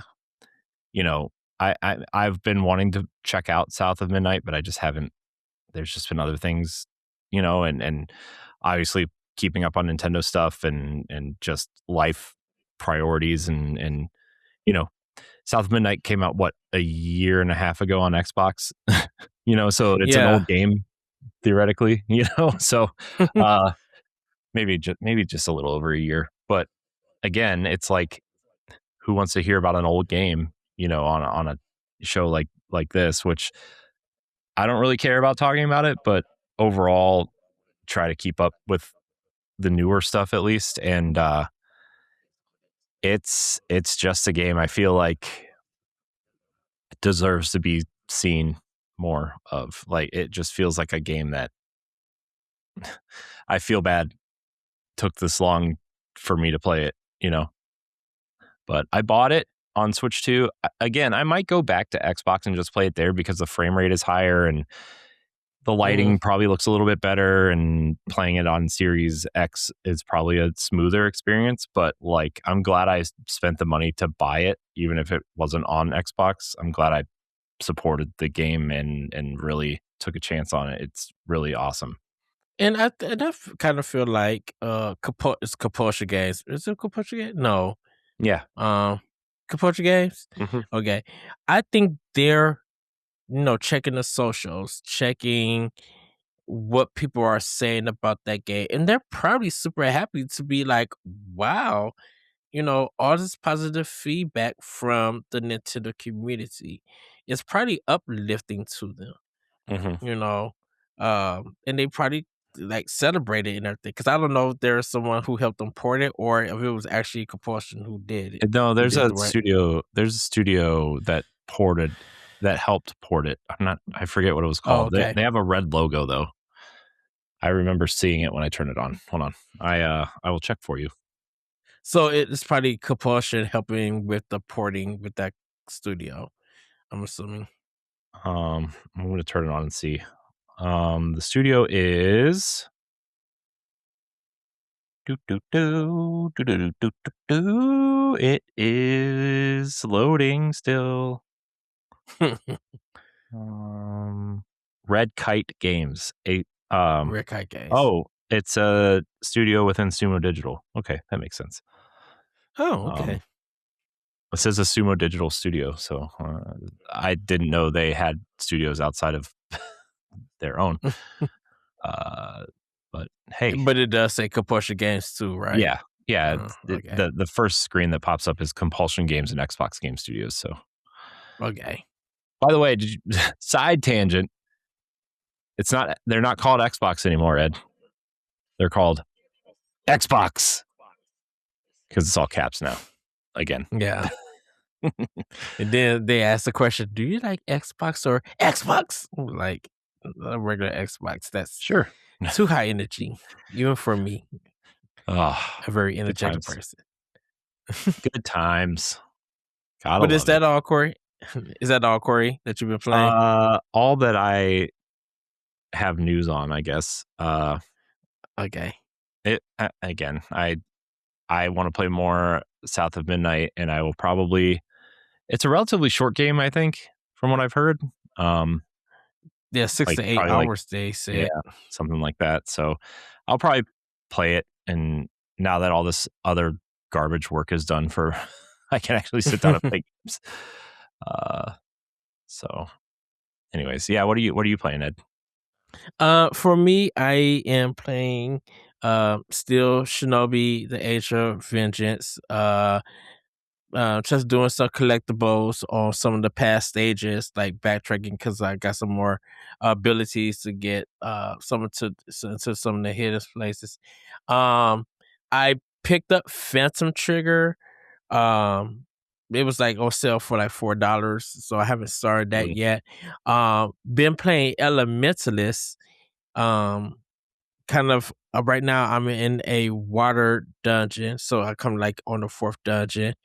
Um, it's a very weird game. Not too challenging, but just weird in the fact that you you have to buy maps to, open up the area and everything. Well, the thing about it is there's sometimes that you need to go into a tempo, which is their dungeons, and get that special power to get to the person who gives you the map. So you may have been everywhere, but to like actually see what's on the map and stuff, you have to go to the temple. I'm like, well, the point of going to the temple to get the next element is to, get it and then go to the next land. But it's so weird and everything on how it's done. Like some places, like when you start the game, you go like to this fire area. You could go to this man, buy your map, and then be able to do what you can. But then when you get to like the area where you started the game, you can't get to the map until you get that first element. And it's just like, why not just give me why not just make it easier for me to get the map in the game without having to do 15 steps to get one thing? It's just so bizarre for it. But I'm enjoying it. And everything. So I'm kind of exploring the world. I kind of feel like once I get all the elements, I could really like get deep into the world and explore and find some things. You can upgrade your sword. You can do some upgrade stuff, but you got to get some, some pieces to it. Well, because of the way that stuff is laid out, you may only get one piece, and you may have to go to a different land to get another piece. And it's just like, well, I need to upgrade my sword, and I need these 2 pieces.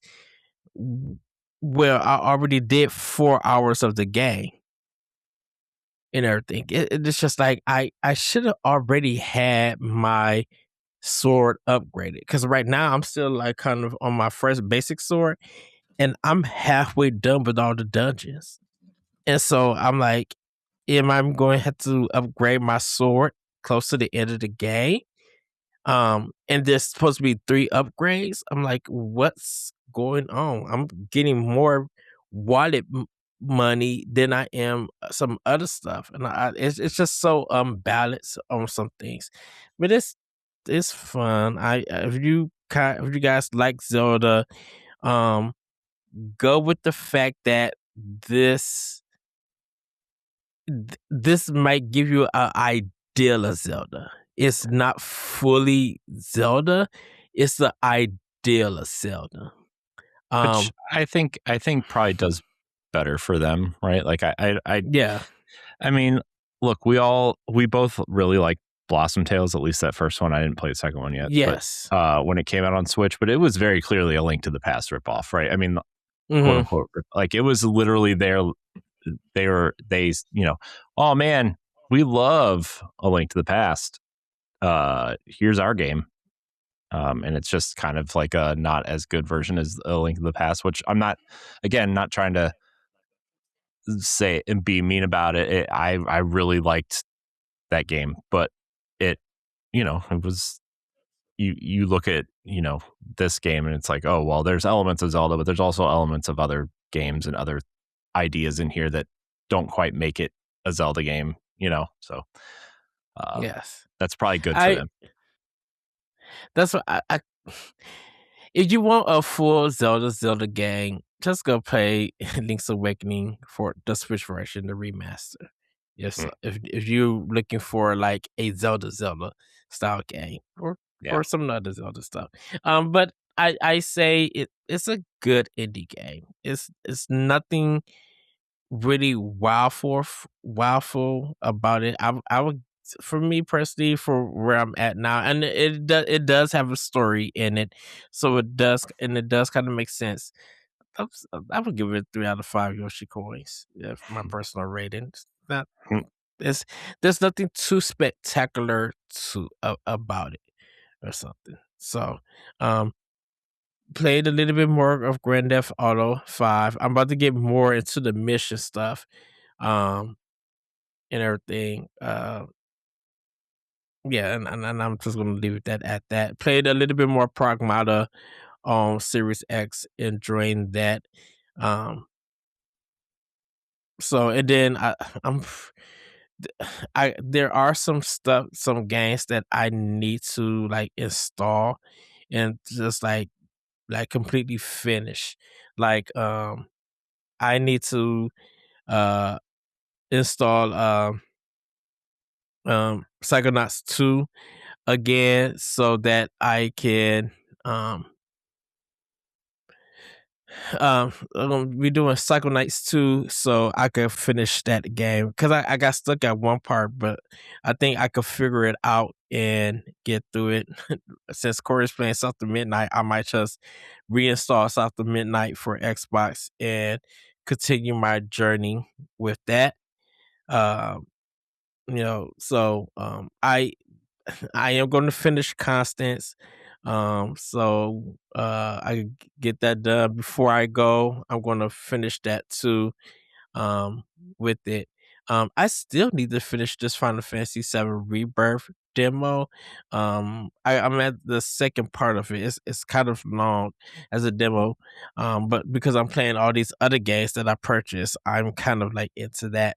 Also Opus Prison Break. I'm actually need to start and get to playing for that. And then there's some like demos like the Outbound demo, King's Return, Time Eating Fruit, and the Ancient Monster demo. I kind of need to play. Also Gecko Gods. I'm working my way through also solving puzzles being a gecko, but it's kind of it's not doing nothing for me at this time neither. So, but I'm going to try to finish that. So a lot of these indie games that I picked up, I'm trying to work through and finish. Like I said, I'm trying to. There's some things on Series X. I'm also trying to work through and finish. But that's pretty much what I've been playing with Power. Um, so Nice. yeah, Cool. I need to get back to Pragmata, but I was gonna get it. I was gonna buy it. And then I was like, and then I bought South of Midnight and instead. And then some other games were on sale that we'll talk about in a minute. But yeah, sorry. Yeah, I would say if you're doing something about Midnight Corey, I say stick with that and then you get to Pragmata whenever. You probably Yeah, could I wait mean, for a sale for it. yeah, I'll probably wait for a little bit at least Hmm. for that. But Yeah. But do you have any show and tell? I don't have anything. so I don't have I show and just tell, but I did buy the ga- I bought stuff from GameStop, so we'll see how that goes. But they had the Switch games on sale for $15 new that I didn't have. So I got the physical versions of Mario and Luigi Brothers Ship, Super Mario RPG, and Crisis Core Final Fantasy VII physically for $15 a piece. nice. So they're supposedly on their way. Who knows? It's GameStop. They might deliver it somewhere in Idaho. I would be wow. You know, I mean, I don't, I didn't. Yeah. Anyways, it's just, here's the thing. My kids are getting into games now, right? But we're Yeah. having the digital game dilemma of not being able to share in any kind of easy way possible, Hmm. right? So trying to it's just physical's the easiest way to share games with the kids. So I originally got rid of them because I didn't want them to swallow them. Then I bought some, and then I got rid of certain ones, and now I'm back on the train. It's a vicious cycle. It's a vicious cycle, Ed. $15 a piece, though, man. Not a bad deal. Not a bad deal at all, considering there's $60 a piece. Yeah. So, but they haven't gotten here yet, so I'm waiting to show them. Maybe I'll show them next week. You know why? Because I care that much. Yes. Well, Corey, how about we get into family news? And everybody, we have a lot to talk about. I mean, yeah, we do. We have a lot to talk about, but we don't have like there's stories that we're not going to spend a lot of time on. You know what I mean? Like, so let's start with there's a lot of financial stuff in here too. right? So most of it's just relaying information about that. But let's start with hardware stuff, Ed. Alrighty. And Nintendo. Bleh, let me restart there. Nintendo shares drop nearly 10% after Switch 2 price hike sparks investor concerns. Oh, you mean the investors that made you raise the price are now concerned that the people are dumb, man. People are so Nintendo saw its share price fall roughly 8.44% following the latest financial update and the announcement that the price increase of the Nintendo Switch 2. The drop brings the stock to its lowest level since 2023, down significantly from its 2025 peak. While some investors view the price hike as necessary amid rising hardware costs, others worry it could weaken demand and impact long-term console sales forecasts. Despite short-term uncertainty, Nintendo still projects strong future releases, like new entries in major franchises, could stabilize momentum. Ed, I don't know what you think about this kind of reaction to the price news. I don't think there's any concern here. I don't know if you feel like there's any concern here. I still feel like $500 isn't like a pretty decent price for this machine. Mm-hmm. Well, once again, it's an odd feeling. They dropped it earlier before Pokemon Pokopia came, and then when Pokemon dropped, the stock went up, and now it's dropping. It dropped again because of concern, and then I'm just like, I bet you nothing. It, I bet you it's going to end up being raised up again after good sales of it still happening, and people like don't really care. It's only $50. Like the problem is the people who are investing know nothing about video games. They invest. are looking at charts and graphs and spikes in the economy, and they are investing based on those. They know nothing about the people who want to actually have the console, buy the console, play the games. You know what I mean? Like, I bet there's hardly any gamers who invest in Nintendo, right? Like, that's just, that's just the reality of investing, and people with a lot of money who just don't know what to do with their money, right? Mm-hmm. That's just the nature of it. And Nintendo is not any trouble anywhere, right? This is just how investing is. Investors are usually not, I mean, they're obviously smart people for having a lot of, like, having some sort of way to make that much money or whatever, right? But like, they're not smart in the way that Nintendo needs them to be to understand this stuff. Again, totally expected the price to go up, right? I think we all did, which is why we most of us jumped on the bandwagon early, jumped on the price early. Yeah. I like, if we thought if for I a lot had the of us, money, go ahead. I was just gonna say, for a lot of us, the reason why we got it when the system came out, we thought the system was gonna be sold out. Like, we wouldn't be able to get one. And they kind of proved us wrong. People were able to, definitely, like at Walmart, people was able to get it. I didn't plan on getting a Switch 2 until later, but I had the money. Target was selling them, and I was able to get one. Yeah, and like, you look at this,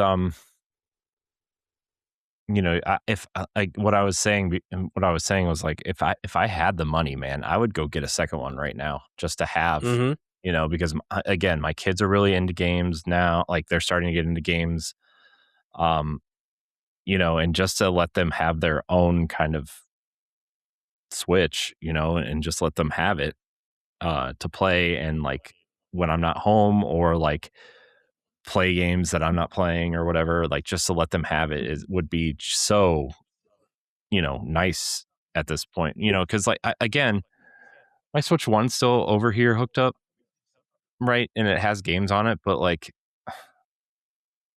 my kids know, right? They already know that the new console is out, which probably comes from me and like watching a lot of YouTube videos with Nintendo ads in front of them. But like, they know that the Switch 2 is out. They don't want to play the Switch 1. They just don't, which is fine. Great. But we only have one Switch 2. I don't know. If I had the money, I would definitely get another one, which I do have the money, but also we just spent a ton of money on a roof and our basement being flooded and all this other stuff. So if you want that story, go listen to the Boss Rush podcast, or you can go to our new Clips channel and listen to it there, because it's going to be there. Yes. little self-promotion there. So yeah, man, I don't know. I'm never concerned, right? It's not, they've already outsold the Wii U. I'm not concerned. Right. Oh man. But I don't know. I think they got a lot of great games coming up. I clearly think that one of the stories later we're going to talk about is definitely proves a lot of things. So we're going to talk about that in a minute. But first, Ed,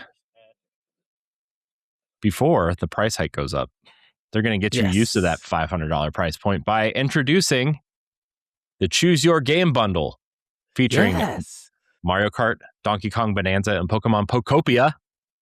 Yes. Nintendo's announced a new Choose Your Own Game bundle for Nintendo Switch 2, launching in North America in early June at $499.99. The bundle includes the console plus a download code for one of 3 first-party titles: Mario Kart World, Donkey Kong Bonanza, or Pokemon Pokopia, offering a modest discount compared to buying the hardware and software separately.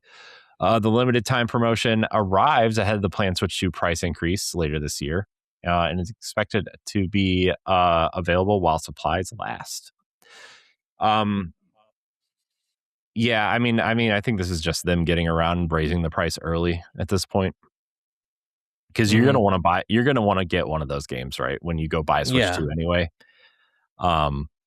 So they're eating the cost on one game, hoping that you'll buy the other ones, really, right?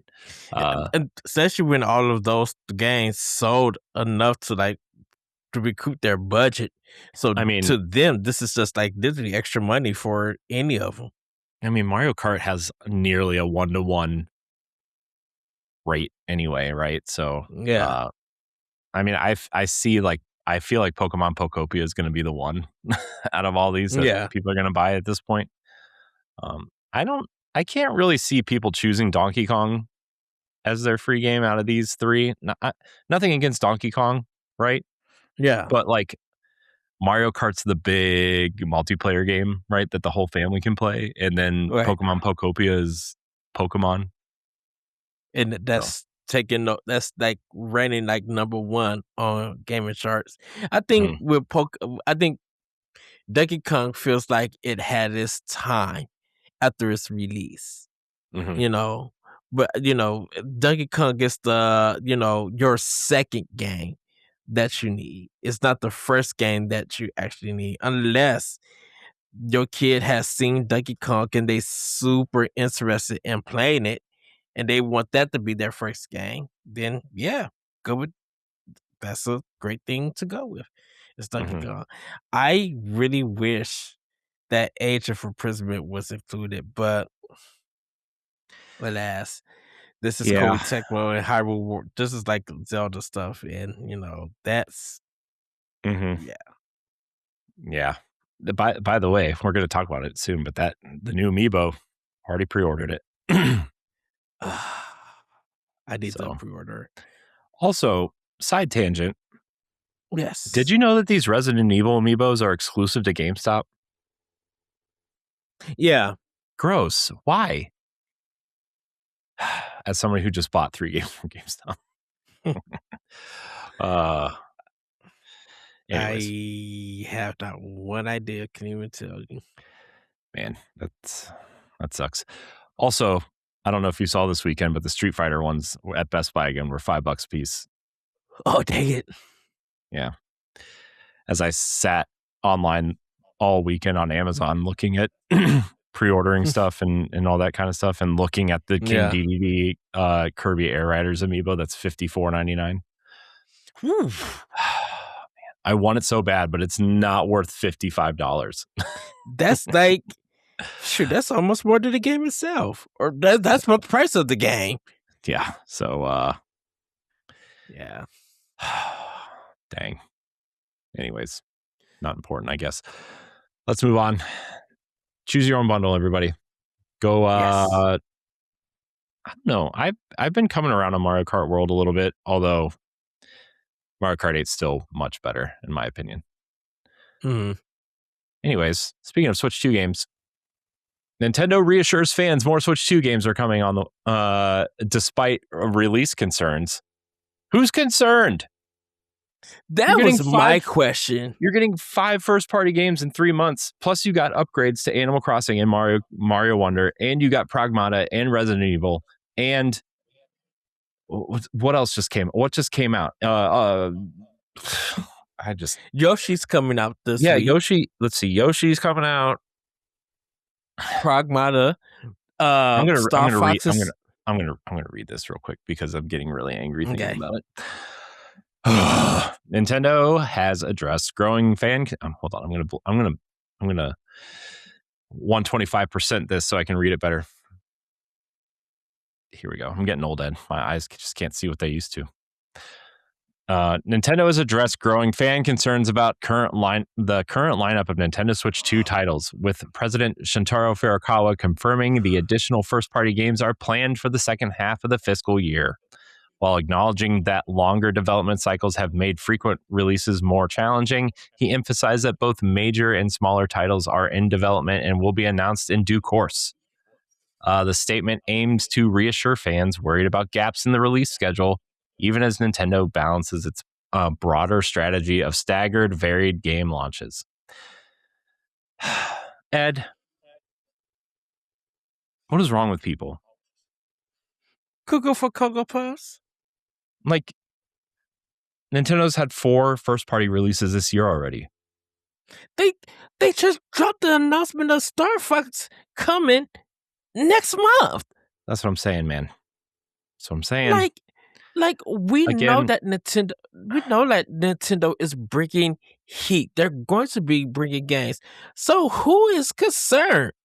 Because everything I've been seeing on social media that deals with Nintendo and games, there hasn't been one lick, unless it's people who are trying to get clicks so they can make money.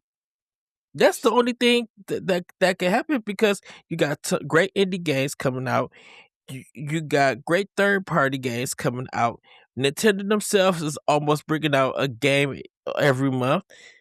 So, and then you got this bundle coming out for people who don't have a Switch 2 and get to experience these new games for the first time. So I don't see no complaints. I just don't know what people want, man. Like, here's the thing. Just because there's not a 3D Mario game or a 3D Zelda game announced means there's no games. There's 5 first-party games coming out in the next 3 months. There you have Pokemon Pokopia. You have you want a first-party game? Maybe you should go buy Metroid Prime 4. There's one that nobody bought. There's a mainline Pokemon game coming right in the not too distant future. There's a Mario game on the way. There's Zelda games on the way. Right? That Ocarina of Time remake is supposedly coming this year. I have also seen rumors that there's another Zelda game coming out next year, which again follows the statement that Furukawa says he wants a Zelda and a Mario project out every year. Okay. Yeah. Great. Professor Layton is coming out.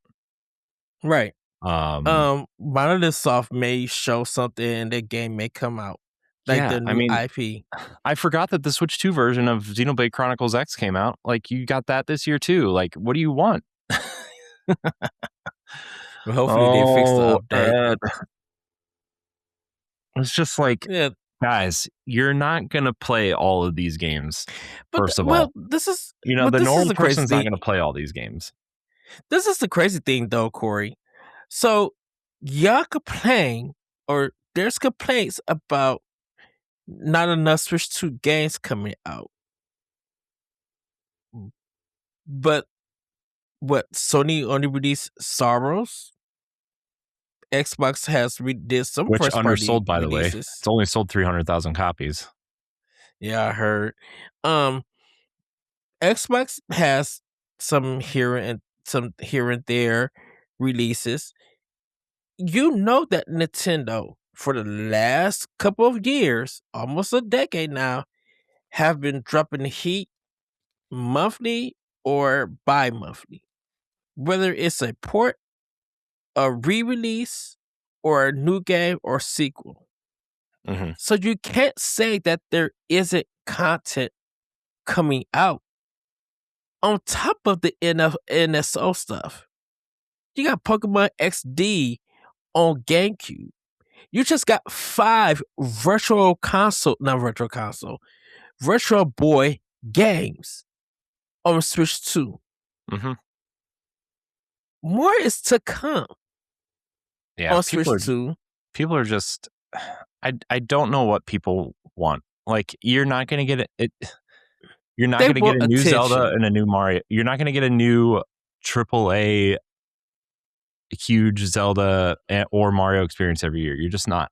You're not. I'm sorry. Right. You're just not. And especially in this day and age, how much games cost and how long they take, like, you're just not. And that's fine. But guess what? Then the Switch 2 already has more exclusive games on it than PlayStation 5, and it's been out for 6 years, And that's not a dig at PlayStation. It's just like, that's how long these things take. And Nintendo has been, that their decision making and their release schedule has been smarter about releasing new game, updates to Switch 1 games or remasters or remakes. We've talked about that ad nauseum since the Switch 1 came out, right? Their release schedule and mix of new games and re-releases and smaller games and AAA games and working with studios in a second party capacity or marketing games to make them really feel like Nintendo games, even if they aren't, right? Like, dude, Resident Evil 9 felt more like a Nintendo game than any Resident Evil since the remake on GameCube. Yeah. Like, it's just crazy how people want games, and I don't know if they just want games to fill their shelves. It just feels like they're not going to play all of these games. I really don't understand how people are going to play all these games unless the Switch 1 or Switch 2 is the only console that you own, which, granted, that is the case, but like, I just don't understand. There's so many options out there. So you're not missing 6 to 8, every like 4 to 6 weeks, you're getting a new first party game or an update to a game, or like, so there's nothing that you are missing out. Nintendo is releasing stuff. So where's the concern at? The concern has to be for attention. It cannot be regular Nintendo community players who know that games are coming out. We already know that. We talked about the games that we know about. We're all waiting for Fire Emblem Fortune's Weave. I know we talk about that a lot, but that's like the big major game and everything. When Nintendo starts speaking about what's coming to the platform, you'll know about it. Why? Because that's what everybody's going to be talking about for the next 3+ months. We've done it many a times because we're excited what Nintendo is going to bring.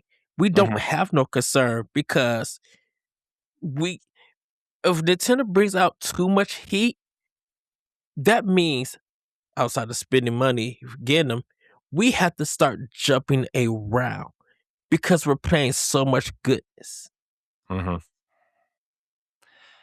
Yeah, it's just like, man, there are so many other games besides Nintendo games on the console. You know what I mean? Like, I mean, and I'm not just talking about like AAA games. I'm talking about like indies or AA or, I mean, Dust Bloods and Elder Ring. we'll get there too.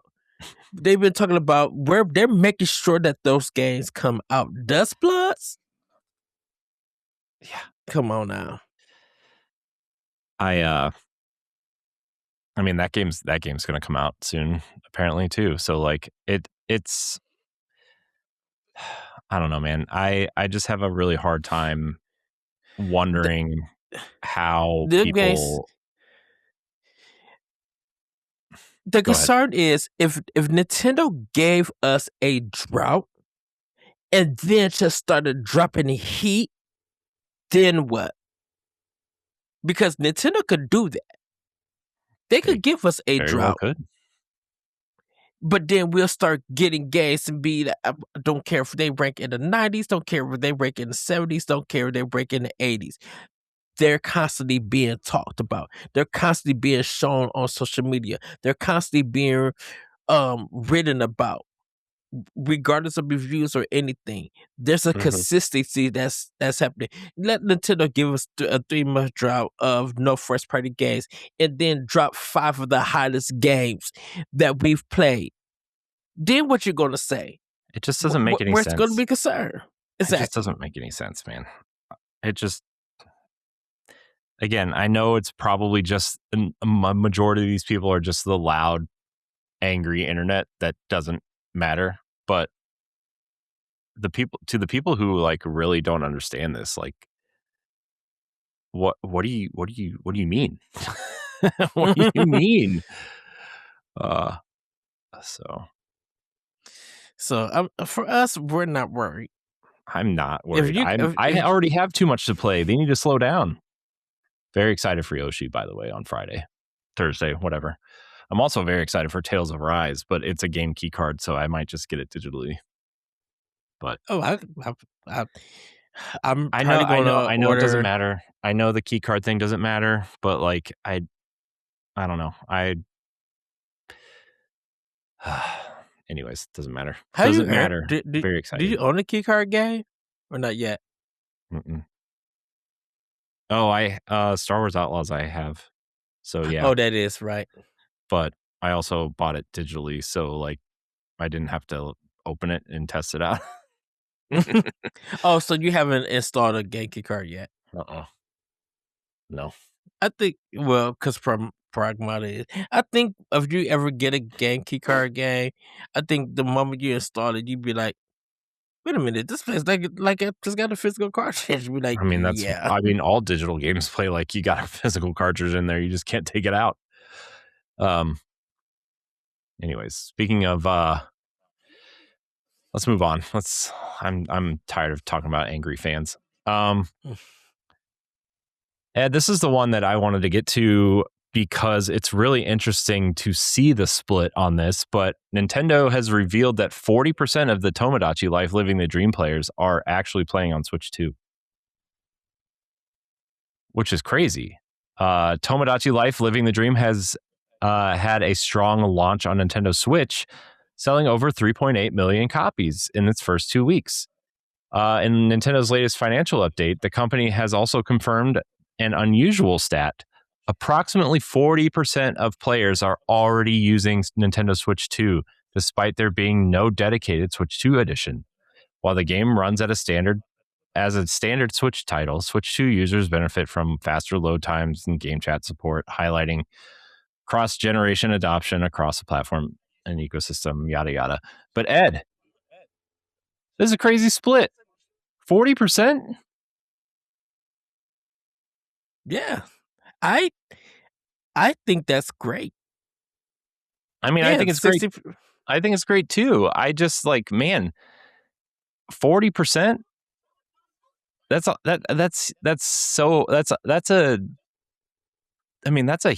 pretty big split.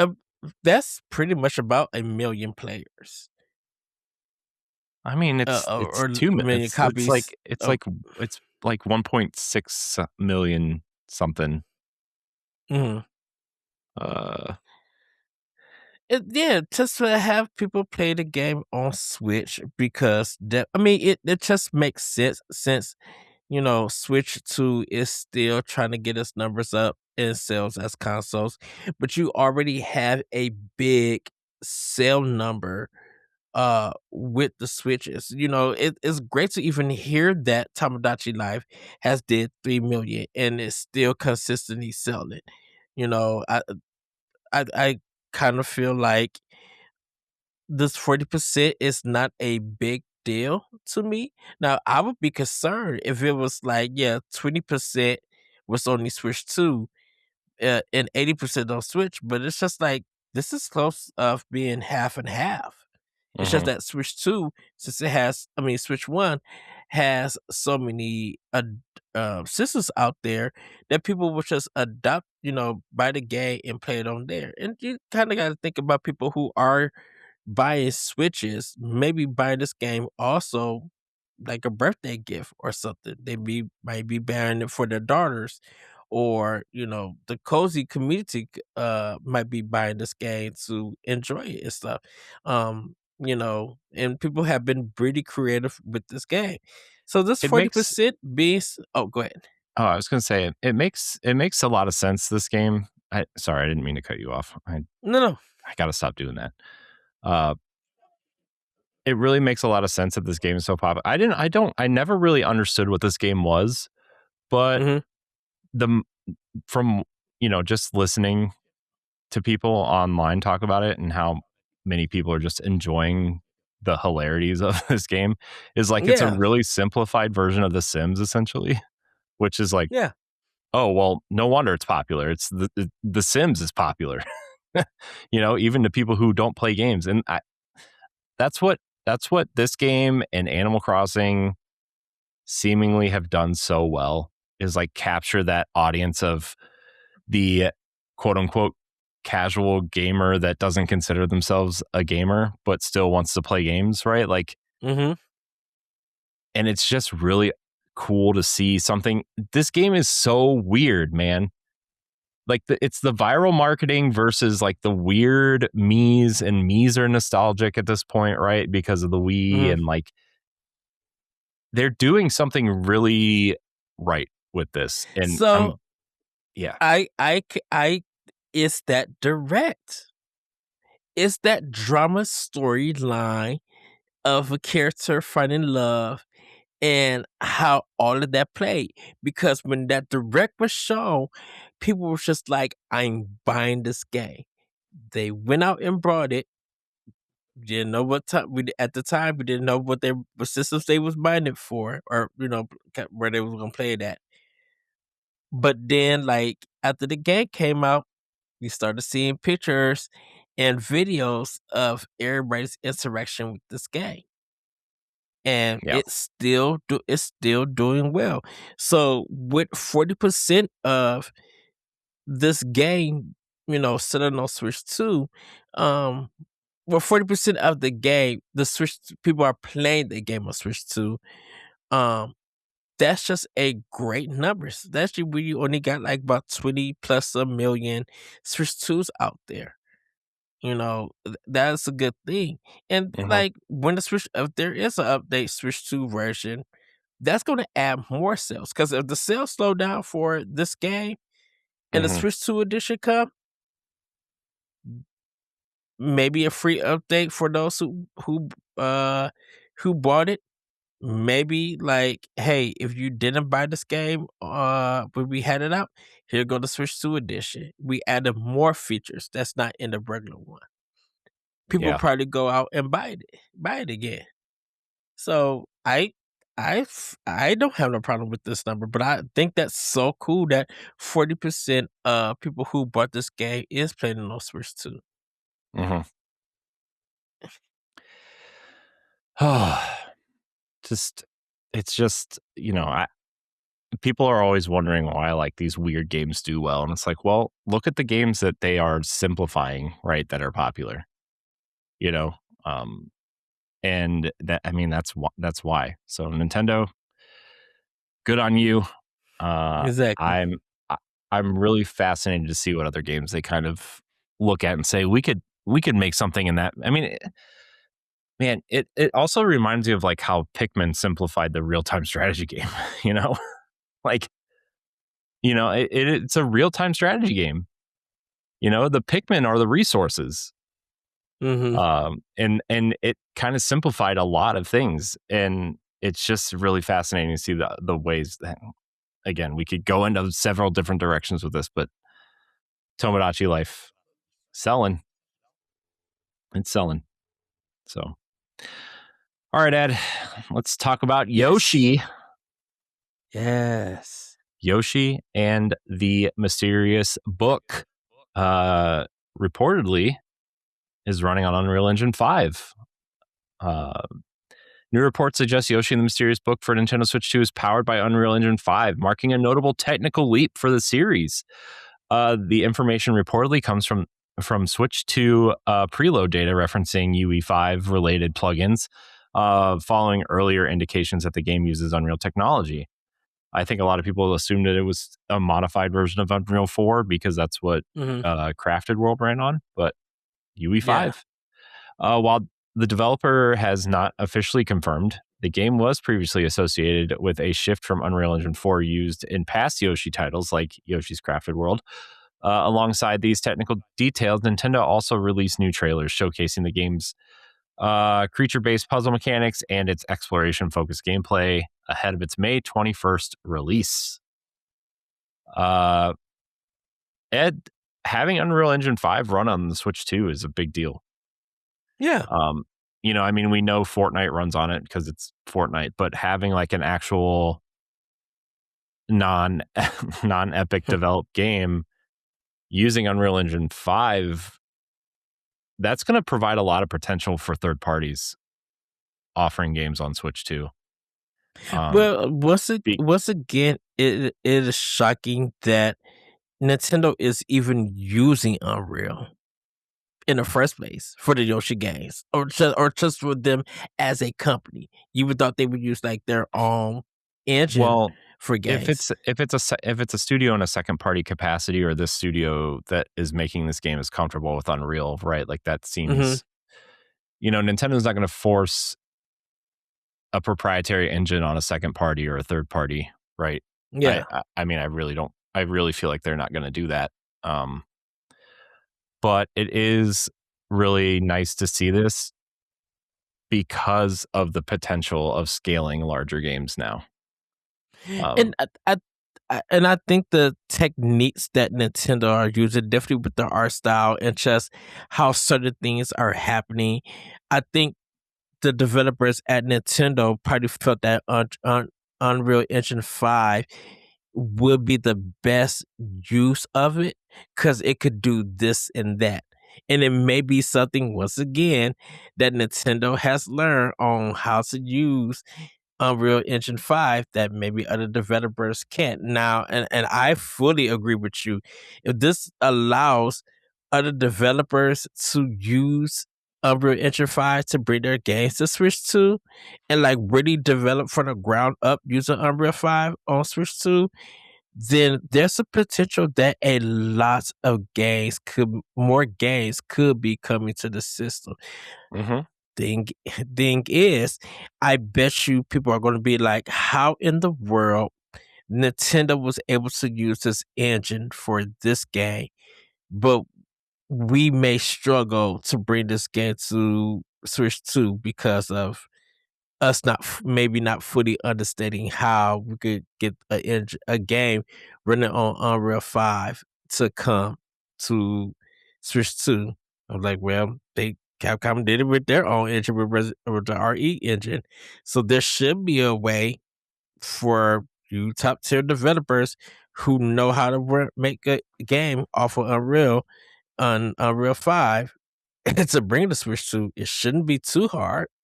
Well, I mean, that even Unreal 5, like that means, just looking down the road, like that means something like The Witcher 4 or I I know CD Projekt really likes a challenge, right? They obviously ported Cyberpunk, but that means Tomb Raider, that means some of the Xbox games, if they still want to go multi-platform, that means there are so many games that use Unreal Engine 5 that it's like, man, it would just really be nice to see these, even if we don't buy them there, or even if we don't uh think that the game is going to be great there, like at least we know that it'll run there. And like, this comes up, we're going to talk about it later, but like, when Ken Levine was discussing diminishing returns on hyper realism, right? I was thinking, we'll talk about that in a minute, because I have a lot of thoughts on that, and I've been thinking since we talked about it on Boss Rush podcast, Ed, I've been thinking a lot about that quote specifically. It's been stuck in my brain, but we'll talk about it when we get there. But it's really I'm trying to think of other Unreal Engine 5 games. I gotta look it up, because it's games. I think Borderlands 4 was supposed to be on Unreal Engine 5. It's not. It's on some modified version of 3 or 4, I think. The one that's on like Series X and PC and PlayStation. Mm-hmm. So Clair Obscura Expedition 33 runs on Unreal Engine 5. Oh, okay. Metal Gear Solid Delta, Snake Eater, Hellblade 2, obviously. A lot of Xbox games from them has went to Unreal. Mm-hmm. Yeah, I'm looking at a list right now. Let's see, Silent Hill 2. I mean, which I'm shocked hasn't come to Switch yet. Switch 2.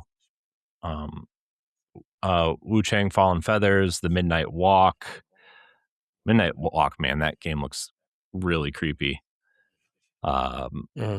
Still Wakes the Deep, Metal Gear Solid Delta, that new Marvel game that's coming out, that 1943 Rise of Hydra, Silent Hill F, Gears E-Day, Witcher 4, Unrecorded, which is that really creepy kind of body cam FPS that's coming out. So like, there's a lot. There are a lot of games coming or are out with Unreal Engine 5, but that also provides a lot of potential for Switch. So I mean, something like Arc Raiders, or what's the other game I was thinking of? I don't remember what it's called. Anyways, not important, I guess. But it would be amazing to look at that tech demo where Unreal Engine 5 came out, not the Matrix one, not that one, when they first released. Yeah, that one that kind of looks like a rip-off Tomb Raider. Yeah. And then to see games of that magnitude coming to Switch 2, because like I said, man, Hellblade 2 on Switch 2, I guess if they could get that mud working, because it's already at 30 frames, right? They locked it at 30 frames for Series X. Unless they upgraded it when they released it for PlayStation 5. I don't know. But shoot, if they could keep it at 30 frames on Switch 2 and the game still looks breathtaking, like crazy breathtaking, bringing them Unreal Engine 5 games. Because if Ninja Theory could do it and put it on Switch 2, and Nintendo could do it on Switch 2, there's no excuse that any other third party or even indies can't put that game on the system. I mean, the Blood of Dawnwalker, which is like the a bunch of people who left CD Projekt Red to start their own studio to make a vampire RPG. Like, that runs on Unreal Engine 5, and a lot of people are like really excited for that game. I don't really know a lot about it, but it looks kind of neat. I wonder if that part of the Bloodline series. No, it's a new IP. Oh, it's a new IP. Okay. Yeah. They should have just called it Dawnwalker. The Blood of Dawnwalker sounds really Well, shoot, dumb. Dawn Walker sounds like a Final Fantasy 14 expansion. No, it might have been. It Dawn. There was a Dawn something, right? Yeah.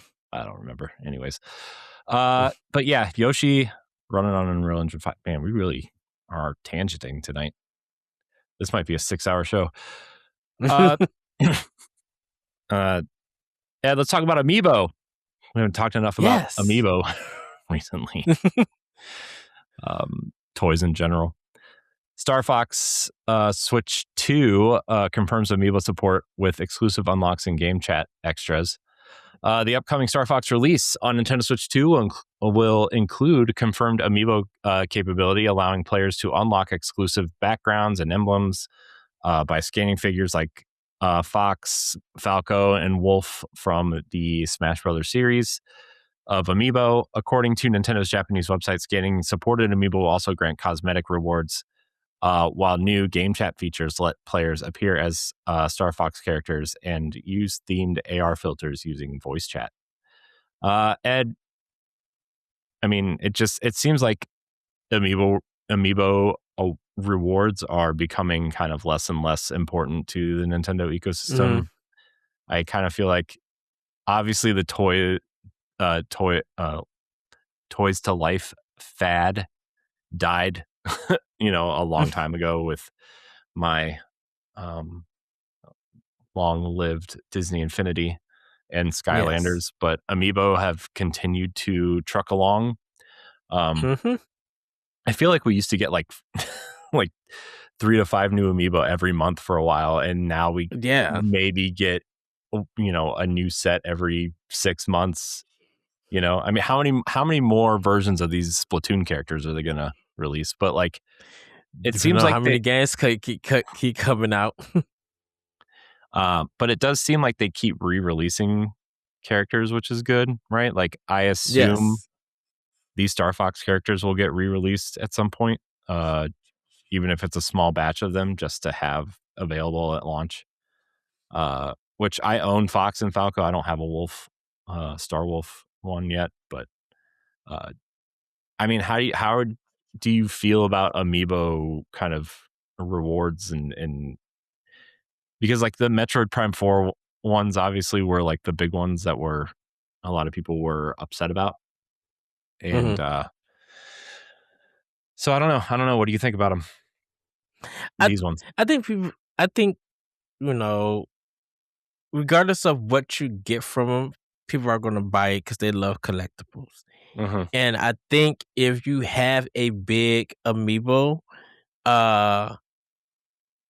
collection, adding these would just like, just make it more valuable, make it more exciting to have. Whether you use them in the game or not, it won't matter. It's up to you if you want to buy these Amiibo, because for a lot of Amiibo, when they sell out, it may take a while for new ones to come, and some of the resellers like to jack up the price.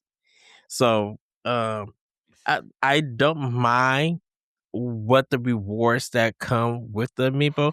I still love the Amiibo themselves, and I still love putting them on my shelves and getting them when a certain game comes out if I'm able to.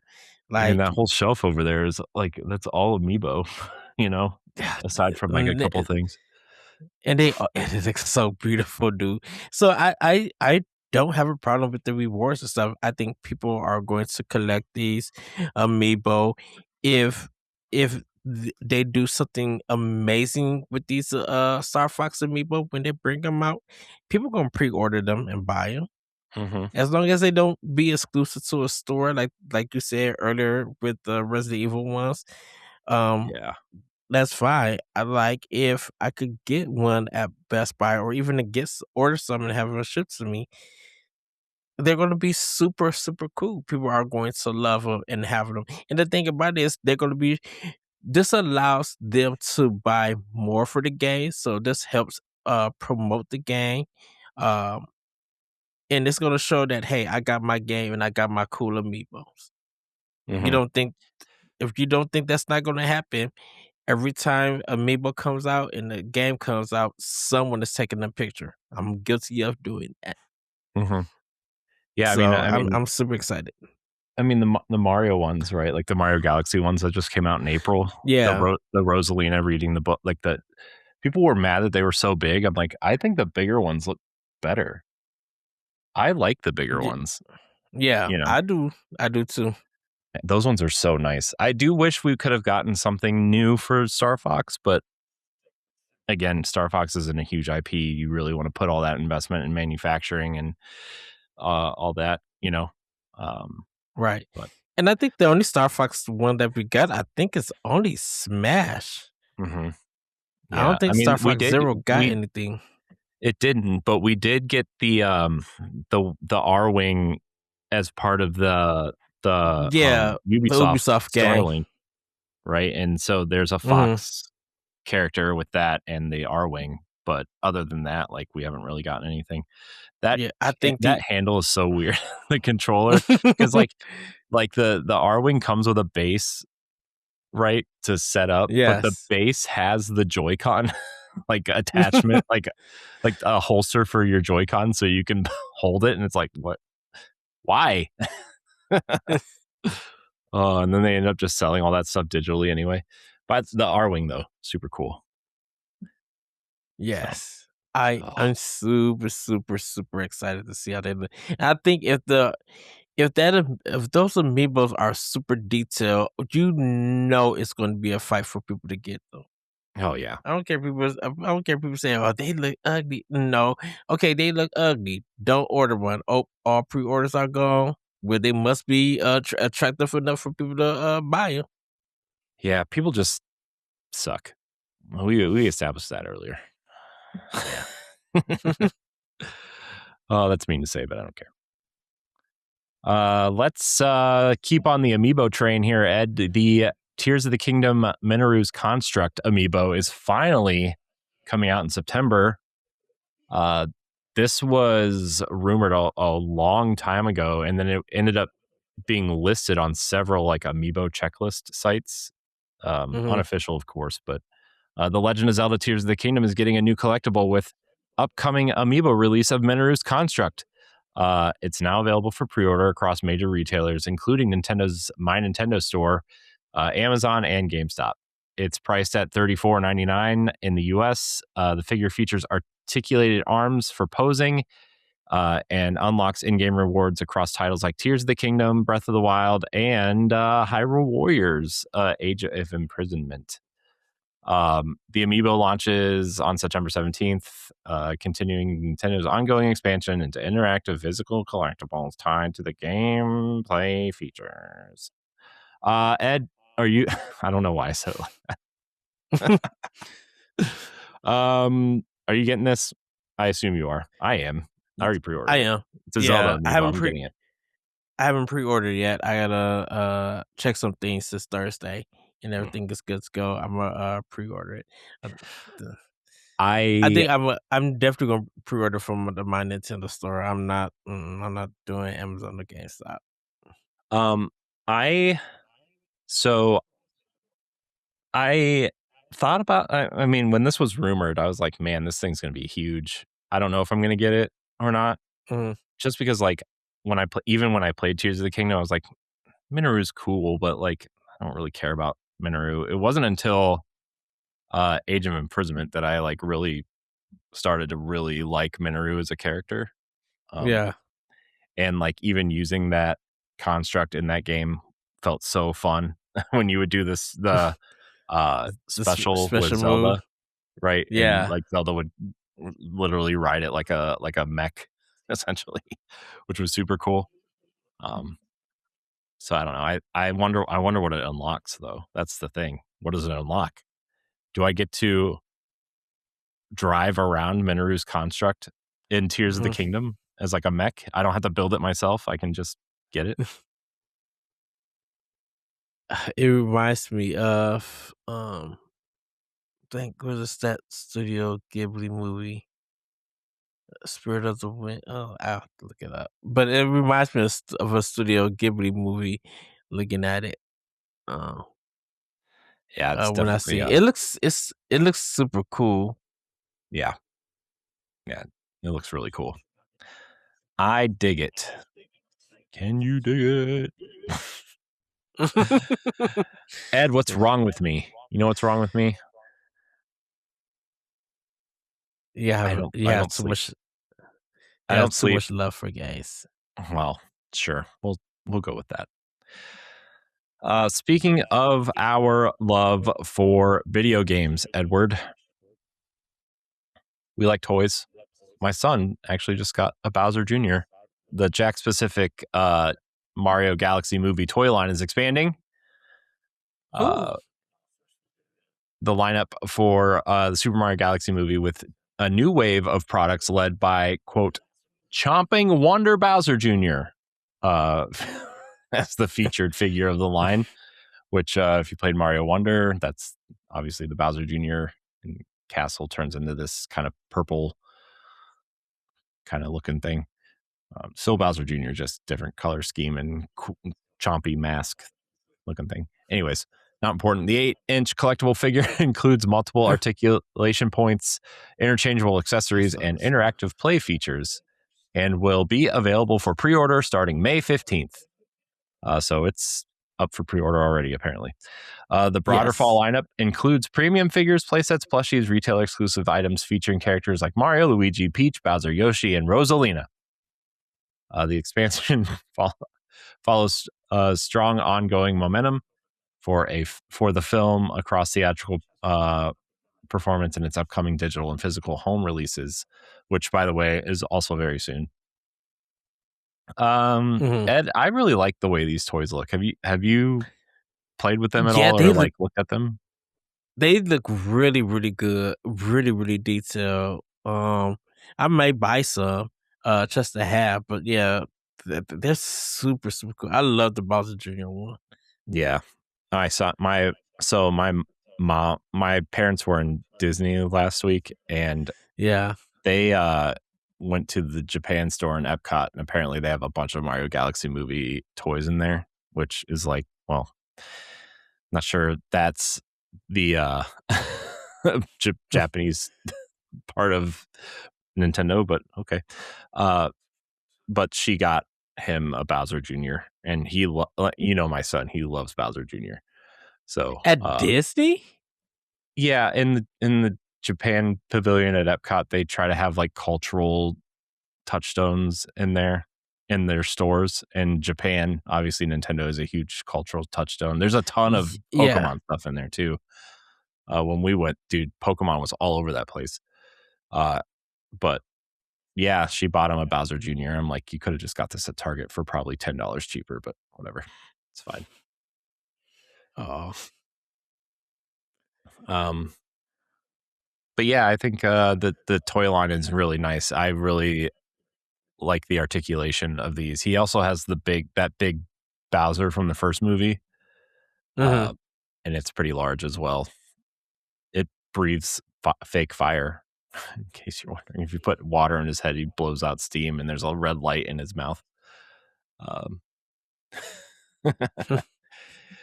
So, I don't know if you had anything else to say about this, but let's also talk about some Legos, Ed. Multiple Nintendo Lego sets across Zelda, Mario Kart, and Animal Crossing lines are set to retire. A range of themed Lego sets across Lego collaborations with Nintendo are being marked as, quote, retiring soon, according to Lego's official product listings. This affected lineup spans multiple franchises, including The Legend of Zelda. It's the Deku Tree set that's being retired specifically. Super Mario, Mario Kart, and Animal Crossing, with sets ranging from interactive play kits and character builds to themed locations and vehicles. The retirement listings suggest a phased discontinuation of several early and midline products, though availability may vary by region and remaining stock. Ed, I was a Yes. little surprised by this at first, but then I'm like, well, if you're a Nintendo fan and a Lego fan, you probably already got the ones you wanted, right? Mm-hmm. And then if you're not a Nintendo fan, is there a reason to get the Nintendo one? So like it almost Yes. it almost feels like, you know, if you're into any of this stuff, you're just going to be an early adopter anyway, and then the it'll linger like how long of a tail do these things have in terms of purchasing, right? Like I don't Mm. know. I really don't know. I'm not a Lego Th- person. I don't know if things sell. this this is the thing with the Lego community and its collectors. If you thought some of the Nintendo games were super high with the resales, the Lego ones are outrageous when it comes to reselling from the collectors. So if you're paying $150 some dollars for these Nintendo Lego sets or something, if a kid wants it for their birthday and they're out of stock, someone is going to be selling these for 600 plus some dollars. Mm. They're going to make sure that they really make a profit. And what will probably happen is they will find stores who, if they're not selling a lot, them collectors got money to buy a lot. They'll buy all of them and get ready for them to come, like once they're stop being resold. I mean, they're stop being sold and everything. They're gonna throw them online, and they're gonna be high price. They're Mm-hmm. gonna jack up that price. If the Lego community, the collectors, oh, you're going to pay if you're trying to get a set that you're looking for that Lego is not making. Yeah, I With mean, this Nintendo I knew ones, that. yeah. I mean, I know Lego sets are like there are specific ones that are popular and specific Mm-hmm. ones that collectors want. I just don't know who hasn't like. I guess again, like the Zelda set's super expensive, right? So maybe you've been Yeah. holding out to wait to see if it went on sale at all, or if it like Mm-hmm. you could find it, or you know somebody built it and then took it apart and is trying to sell it secondhand or whatever, right? But like for the most part, I feel like if you didn't, if you weren't excited when it came out, you know, like why didn't you like? Are you really gonna buy it? What is it? 3 years after it came out? 2 years after it came out? You know what I mean? Because a lot of people may not know a lot of the series stuff for a lot of these games. Look how quickly Fox McCloud got popular when the Mario Galaxy movie came out, and there might have been like kids who don't know about it. You look at the Legend of Zelda movie that's coming out next in April next year, and people be like, if they show the Deku Tree and those kids have played none of the games and don't know anything about Zelda, and they find out there's some Lego sets, but Mm-hmm. they're not selling them anymore unless Nintendo does a restock and resell them again. Parents are going to look online so they could get their kids some of these sets, and they're going to see that high price. Mm-hmm. So right now, just to make sure, if you don't have it, you're a Nintendo fan or a Lego fan and you don't have these, if they're available, because sometimes a lot of this stuff is even just hard to find in stores, you know and right now Target, for I think if unless you go to the Lego stores, they may still have them. But if you like trying to look for Legos in stores, Target's kind of hard to find because a lot of those Legos, they don't restock after they sell out. But if Mm-hmm. you see it, if there's Lego sets that's in the video game selection section, and no one is touching them, if they're available now, regardless of what the price is, snag them. Because once those collectors get their hands on it, it's a done deal. Mm-hmm. They're gonna be those games and movies are gonna come out, and the new Lego sets are not applied to them. It and because yeah, Yeah. Well, goodbye, Legos. I just yeah, look. I also like.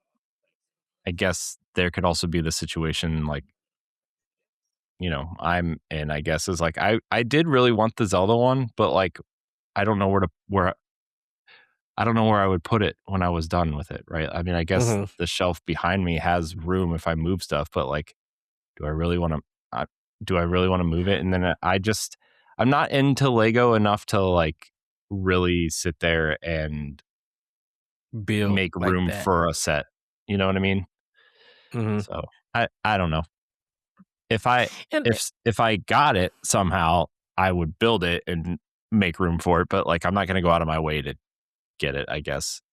right. Um, And and I think the thing about it is just like the reason I'm saying all of this stuff is because I have like just heard stories about people buying the Star Wars Lego sets that that mm, hasn't been resold, and them mugs are high in price. yeah, I and they did not. Oh, go ahead.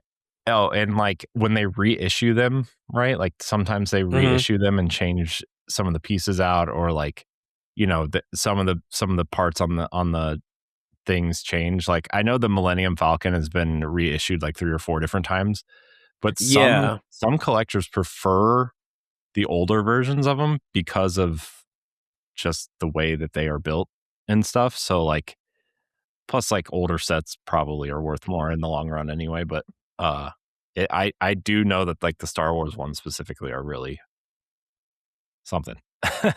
yeah, and the thing I think seeing it firsthand at Toys R Us with the Lego stuff. Hmm. Yeah. I have seen collectors go buck wild with this stuff. Hmm. Some people So, are crazy, man. They'll do whatever for their shoot, Legos. dude, just the Toys R Us exclusive Lego stuff. If this Nintendo stuff was there, dude, it would have it would have been high level nonsense. Hmm. Yep. Oh boy. All right. Well, that's enough of that, I guess. Let's talk Yes. about the movies. Man, dude, we there is a lot of news this week, isn't there? Dude, we Nintendo, got like 10, like a 12, we got a 13, lot. 14, 15. Dude, we got like almost 18 more, 16 more, 17 more stories to go. No, we don't. We don't have that many, do Yes, we? we do. Oh, Yeah, geez. we got a lot. Oh man, we should probably not talk about all of these. Yeah, it's fine. Whatever. Who cares? Where are we? Nintendo creates a new movie project promotion manager role as their film strategy expands. Nintendo is expanding its film and entertainment efforts by hiring a quote new movie project promotion manager in Kyoto. The role will focus on marketing and promoting movies based on Nintendo franchises, working with both Japanese and international partners, and requires strong English skills and deep knowledge of Nintendo's games. Hey guys, we know some people here in in this call. Oh boy. This move comes after the success of the Super Mario Galaxy movie and ahead of the live action Zelda movie, which has been slightly moved up, uh, according to recent reports, to April 30th, which moved up 1 week. Meanwhile, the Mario Galaxy movie is preparing for its home release with bonus content on digital platforms. So overall, Nintendo is building a more organized long-term system for promoting its movies instead of handling each one separately. Um, I'm kind of surprised they didn't have a role like this already. But Hmm. maybe Nintendo was waiting to see the success of their first kind of couple films and stuff to see, if it was really worth promoting in a major way, right? So, Yeah. how do you? Yeah, I mean, what are your thoughts on this? I think I agree with you. I think Nintendo was like very cautious just to see how things would go. Now I think they got two franchises and maybe a Metroid one. I think if they're going to be doing a lot with their properties and putting them in movie form, they need to have someone that can help. not just only Miyamoto but Nintendo themselves be able to market it very well, and make sure that the projects are going along and stuff. So when the team comes together to start marketing these movies, it'll be at ease. They won't have to worry about it. They'll have everything be able to flow. So I think definitely with the success of both Mario animated movies, and they're probably hoping that when they bring out this Zelda movie, which is going to be a major thing for Nintendo, they want to make sure that that is handled just right. They don't want, once again, Mario's animated. They're doing a real life one. They're being very cautious because of that Mario movie Yeah, and I back in the think, 90s.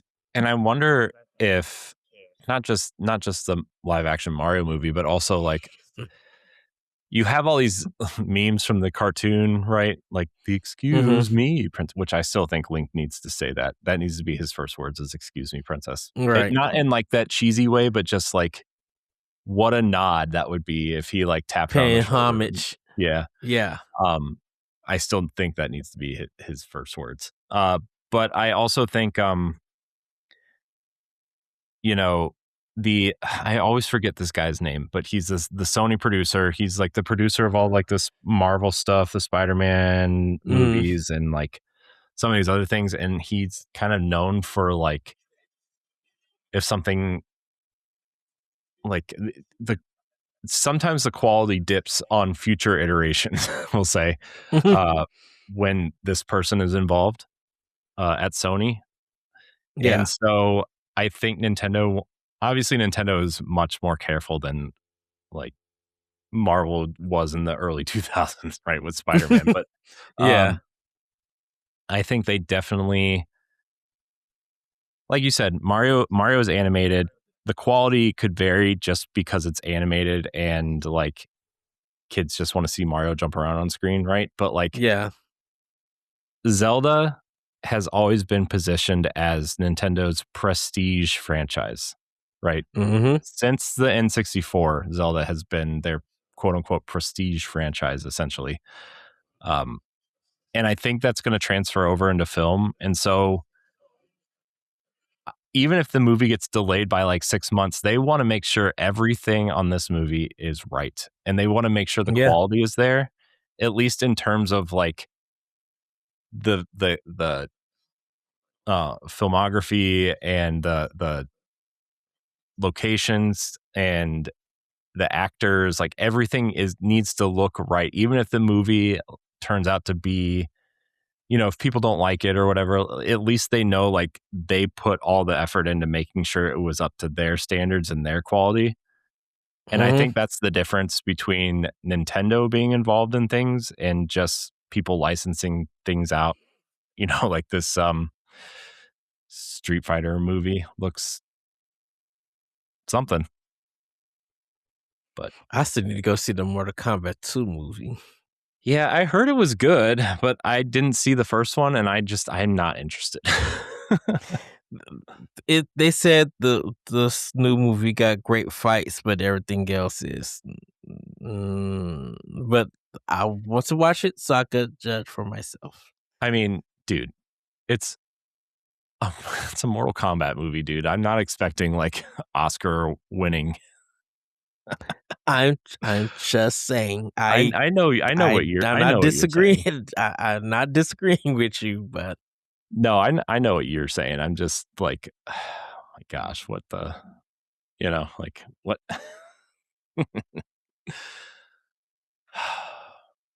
yeah. Sometimes. But I think I agree with you. Like, definitely, if they got to do reshoots and stuff, I think they're being very cautious. If Nintendo's really going to be dedicated in being into the film industry, they want to make sure that if they're going to do it, it's handled right, and they're going to be the ones to handle it. So with this new role, I think we'll understand more once we find out who gets hired and find out what they do and how they their work gets produced. Like we see the results of what they're going for and they're doing and stuff. Mhm. Yeah. So, and maybe maybe they do hire somebody. We don't see their work, but they're so busy behind the scenes doing stuff. You'd be like, okay, continue doing what you're doing. Yeah. Mhm. Yep. Speaking of movies, Ed, Sonic the Hedgehog 4 movie wraps filming ahead of its March 2027 release. Production on Sonic 4 has officially wrapped, according to director Jeff Fowler, with the film now set for theatrical release on March 19th, 2027. The upcoming entry in the long-running adaptation, long-running, that's funny, continues the story teased in earlier films, including the introduction of Metal Sonic and Amy Rose. The returning cast includes Ben Schwartz, Idris Elba, Keanu Reeves, and then Kristen Bell will be playing Amy Rose, and obviously Jim Carrey is set to return as Dr. Eggman. So, Ed, are we Sonic gonna last forever? Feels like this cast specifically is like he's growing. I can't believe they got a fourth movie out of it, let alone they've already announced Sonic 5 and a spin-off movie. So I'm going to say this. I've never seen Sonic 3. I didn't see the third one. I have only seen the first one, so I seen the first one. I think the second one's when the Chaos Emeralds. I think that's when I always see the meme too of Jim Carrey dancing with Knuckles, someone else. Yeah, but when Knuckles comes into play, I think that's the second one. So I haven't seen this third one, so I can't say anything about this fourth one until I see some trailers. So I really cannot answer this question. But if they're betting on, I mean, all three movies have been successful. It has made Sega money. So maybe if this fourth one is done right, I could see it making money and being a success. I mean, I feel like it's already a success. Right? Like, I feel like Sonic is more of a movie character now than gaming character, right? I mean, my nephews really only know Sonic from the movies. You know, they don't play Sonic games. You know, they only know the movies and they like them. And it's almost like how my kids, you know, in a sense, were introduced to Mario. Like, obviously they knew Mario was from games, but like they really only know the movie versions of these characters because they're not like actively playing Mario Odyssey or anything. My son and I play Mario Wonder, but like, you know, not really much of a story there, you know? Yeah.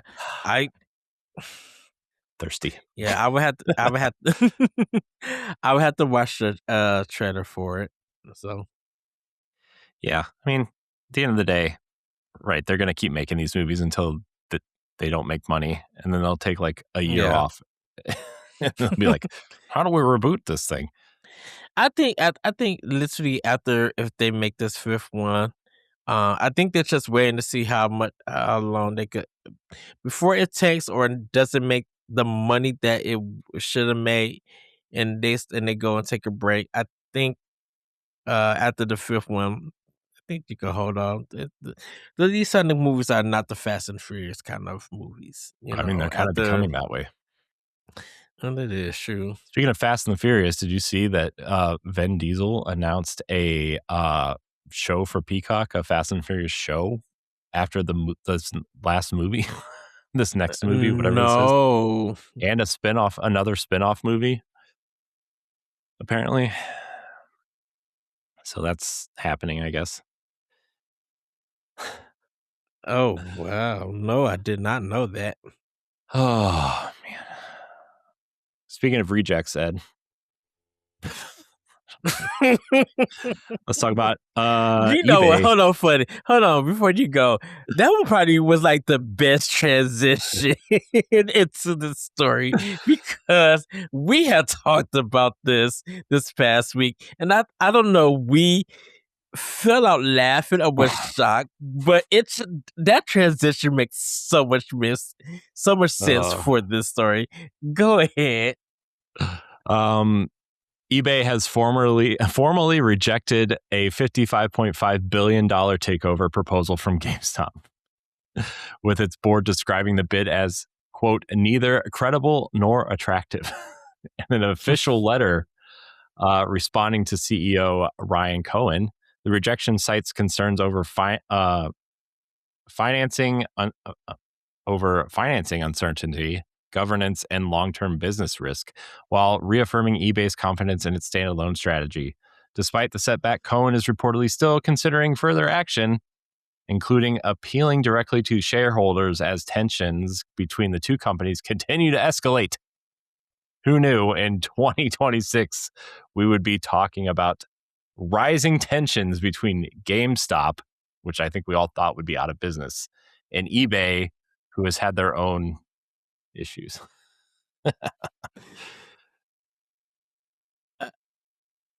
Why did he go? I think CNN. Oh my gosh, did you watch that interview? That interview was horrendous. What I'm like, even was why? that? Why would you tell her we got this much, but we're trying to get you just said that you had 55 million or a billion, or that you were going to get. Why would you even do the interview? You know good and well everybody was asking the question, where are you getting this money? You knew that you have financial troubles as a company, and you're going to try to get $55 billion? You went on that interview and you embarrassed yourself. The moment that man did that, I think it was Ryan Cohen. Was he the one? The moment that he went on and did that interview, that was it. That just proved that, because he only doesn't know had what he's doing. like, what? He has no idea. He has no idea what he's doing. It feels like, and which explains a lot of the situation at GameStop, actually. But I know me and you didn't talk about the interview, but when the story came out, I was just like, okay, I know because we didn't even release the Pow Block episode yet when the news came out. We had just recorded it and discussed it, and then about 2 or 3 days later, they talked about this being rejected. It was definitely, I think it was the Tuesday before, because Pow Block releases on Wednesday, yeah. And so it was definitely on Tuesday, I think. Because he had did that interview, and then that's when the rejection happened. And we were just, I was just like, well, shoot, that was the quickest out of date story. I'm like, wow. Yeah, it's not a great look. So, just seems like a big waste at this point. Like, this must be like the equivalent of like when there's tension on Keeping Up with the Kardashians, and like that crowd like loves that stuff, and then we're just kind of like okay, whatever. Just that has to go right now as the number one dumbest story of video game news in 2026. Yeah, it's definitely up there. I mean, I really don't even know what else to say at this point. It's definitely just don't GameStop. If eBay put their business up for sale, maybe. But for right now, just stop. Just give it up. Yeah, they need to just Yeah, they need to give up, This man. this is like JCPenney asking to buy eBay. Jeez. Yeah. Well, you know who is who does know what they're doing, Ed? Capcom. Yeah. You've heard of them. You know them. Man, dude, it is like ice cold in my basement. I feel like after I read this, I need to go get a hoodie or something because it is like I'm frozen. It's 80 degrees outside and I'm frozen down here. So, wow. It's 73 here. Man. I think we're supposed to be expecting some rain. It's supposed to be 90 something degrees here tomorrow. But ooh. All right, let's talk about Capcom. Capcom has announced another record-breaking fiscal year, extending its streak to 13 consecutive years of operating profit growth and achieving its highest ever sales and profits. A major highlight of the report is the continued success of Resident Evil, which has now surpassed 200 million units sold worldwide, driven by strong performance from both new entries like Resident Evil Requiem and ongoing franchise momentum. Alongside Resident Evil, Capcom's results were boosted by titles such as Street Fighter VI, Devil May Cry 5, as well as continued success from cross-media adaptations and growing emphasis on legacy IP expansion. It's also worth noting that Pragmata has sold almost 3 million units also at this point. So, Ed, Capcom seems to know what they're doing. They seem to know what they're doing, and it's good. I love seeing Capcom succeed. Well, shoot, they got half of the Resident Evil games on every console on sale, like for $10 or $15. I know, dude. So they're on sale on Switch for $9.99 all the time. Dude, I don't know who's worse, Ubisoft with the Assassin's Creed games or Capcom. So, but seriously, everybody, I think this is really good. You know, definitely, Capcom was in their American kind of focus during that PS3 and Xbox 360 days. And they just tried to appeal to the West so much, and it was not working out for them. They weren't selling a lot of games. They were kind of, in a way, losing a lot of money. A lot of people were trying to focus of, will somebody even buy Capcom? And it literally took a while for Capcom to bounce back. You know, they kind of moved away a little bit from Nintendo and was putting like a lot of their big games. They were still making Nintendo games, but they weren't producing like big games. But it kind of feels like when, sorry about that, Monster Hunter 4, maybe a little bit of Monster Hunter Tri, but when Monster Hunter 4 kind of came out, and then some more of the Monster Hunter games started coming out, Mega Man games started coming out, when stuff kind of felt more Japanese, definitely when the RE engine started coming to play. Like when the Monster Hunter series started getting really popular, not only just on Nintendo but on PlayStation and Xbox, and then they started doing PC versions, and then their games just started getting better and better during the PS4, Xbox One era, and then when they started releasing a lot of their past titles on Switch and started really supporting, then like really going in and supporting Nintendo. And of course, we had the Resident Evil games on Wii U also. When their games started to improve, and more people were buying their games, whether it's physical or digital, and they were just everywhere, it really feels like their profits started to increase.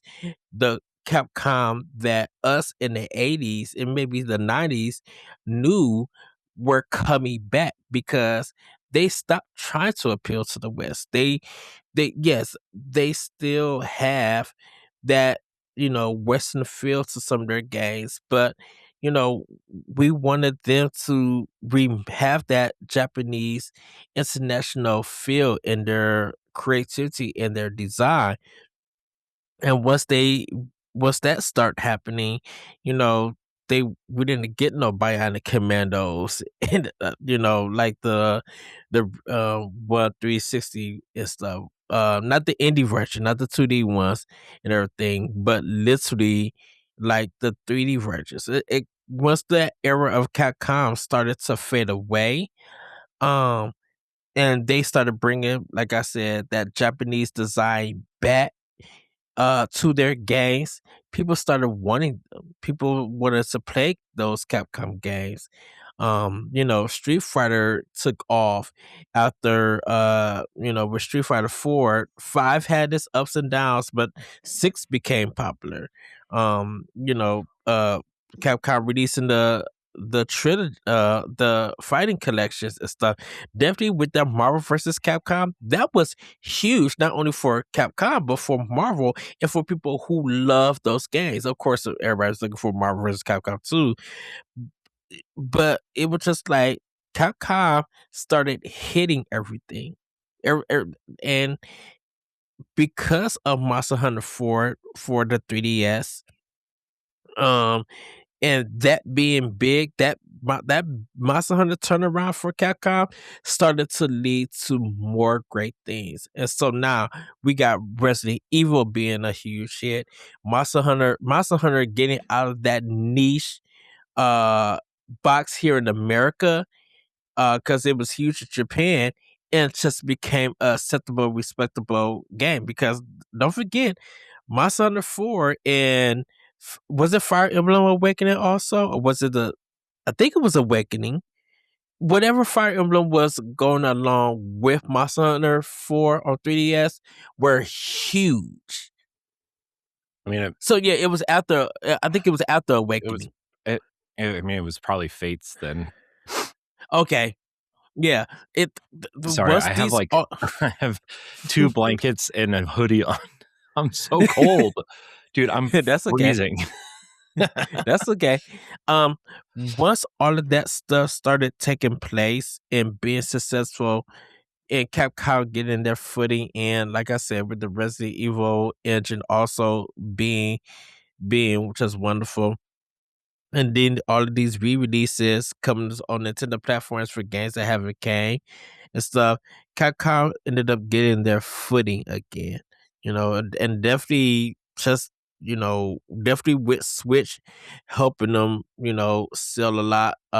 These remakes of their old Resident Evil titles selling a lot. It's just like Capcom bounced back. So to hear that they're being successful and they're back in I would say kind of in gamers' good graces, it's just making like just wonderful games that really sell. That's good to hear that. It's something that Konami wished that they had, but Konami had to go a different direction in order for them to be successful once again. Definitely after the tension between Kojima and Konami and stuff. Um, so um it's good to hear that Capcom is back. I think that's why I keep talking about it's great to see that the Japan industry of gaming is coming back and making that impact again. So yeah. Yeah. Obviously I didn't hear like the first part because I stepped away to put on a hoodie on and some blankets, but I do, just to put a bow on the conversation so we can move on. I'm glad Capcom has found success, and I'm glad that they found out where their resources are best suited. I'm glad that they found, real solid kind of what am I trying to say here? I'm glad that the games that they make and the games that they focus on have a strong foundation, so that even if, one of the games takes a step back, like it seems like Monster Hunter Wilds seemingly has. I'm not sure. I'm not a part of that community, but it seems like a lot of people are kind of meh on it, especially after the game released. But Monster Hunter still super popular, and whenever the next one comes out, people are going to be so excited, right? Like it just feels like they have that consistency. And I mean, when was the last time anybody was excited for an Onimusha game, right? Like, I think a lot of people's excitement for this new one isn't based on past experiences with Onimusha. It's based on Capcom's quality and how they keep putting out quality. And if Capcom's name's on the box, you better believe people are going to show up, so. Yeah. Oh, man, dude, somehow it got colder down here. I don't understand why it's so cold down here. It's like an ice box. Oh, crazy. Speaking of crazy, Square Enix doubles down on multi-platform strategy with a strong focus on Switch 2. That's crazy. Square Enix has reiterated its commitment to broad multiplayer. Again, I don't know why I said it like that. I've got a lot of caffeine in me, a lack of sleep, and 75 blankets that are also ice cold for some reason. Square Enix has reiterated its commitment to broad multi-platform strategy, with a particular emphasis on support for Nintendo Switch 2.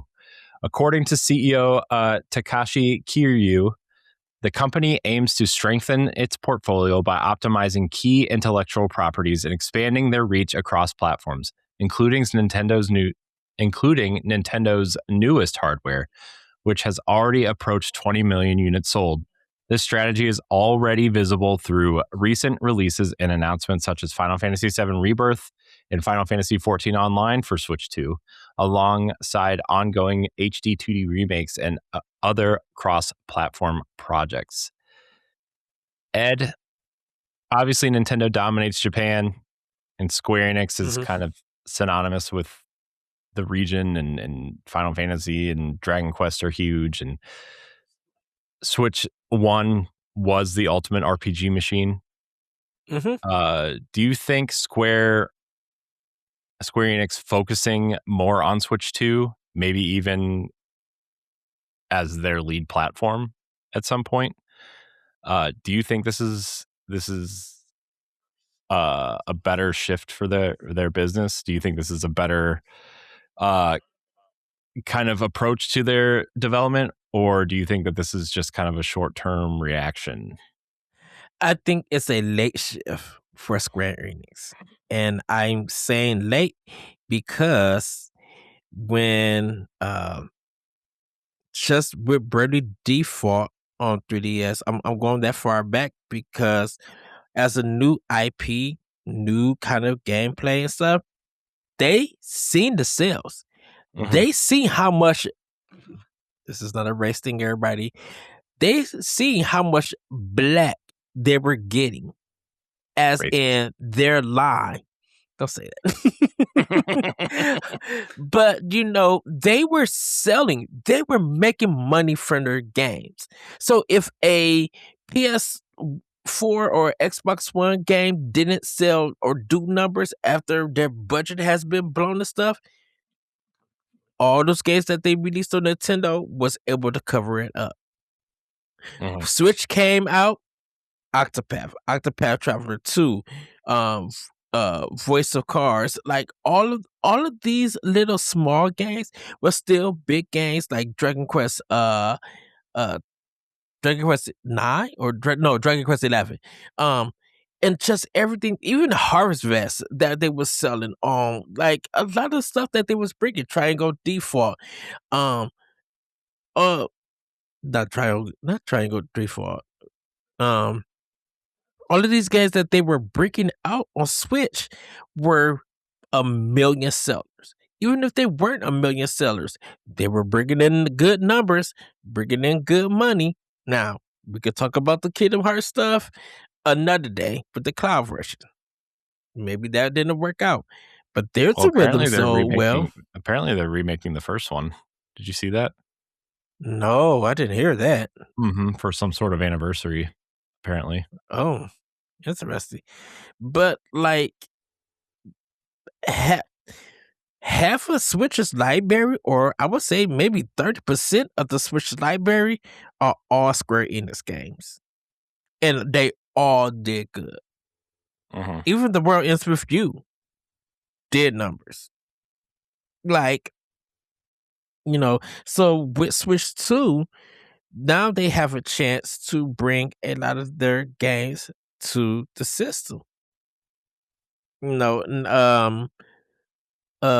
is goodness, what's that PS5 game?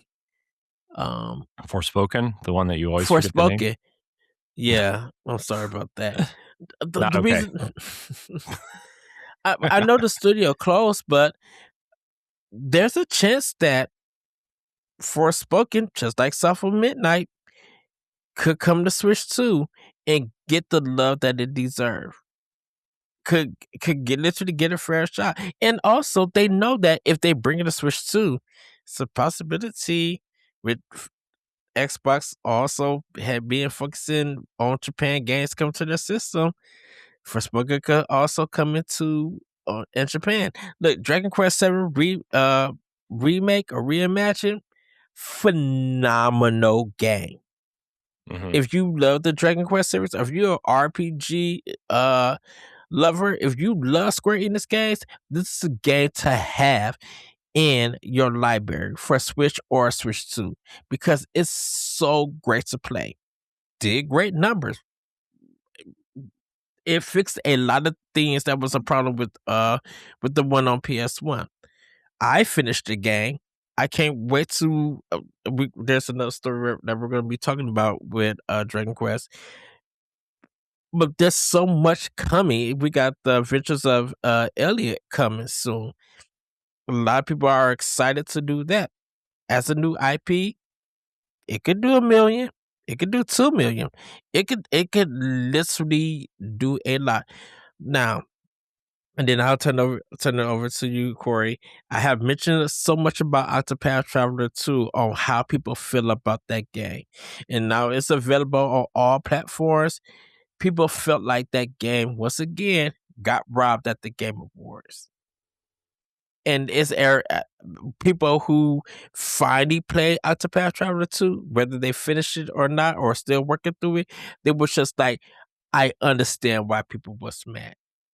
Not only are the storylines great, the music is fantastic. The battles, if you know the battles of Octopath, you can understand Octopath Traveler 2. But it's such a classic top tier game, and it helped Square Enix think about the HD 2D business. And why people wanted more of those and were willing to pay the money and was just like, yeah, I'll do this with Chrono Trigger. I'll do this with Secret of Mana. I'll do this with some of their old titles if they decide to do it. People would pay it. Why? Because it's sold. And whether it's sold for a week or 2 weeks or whatever down the line, it was once again, social media people were showing it. RPG podcasters were been talking about it. So why not? Final Fantasy VII remake on Switch. I have it. I beat it. Loved it. I was just like, yep.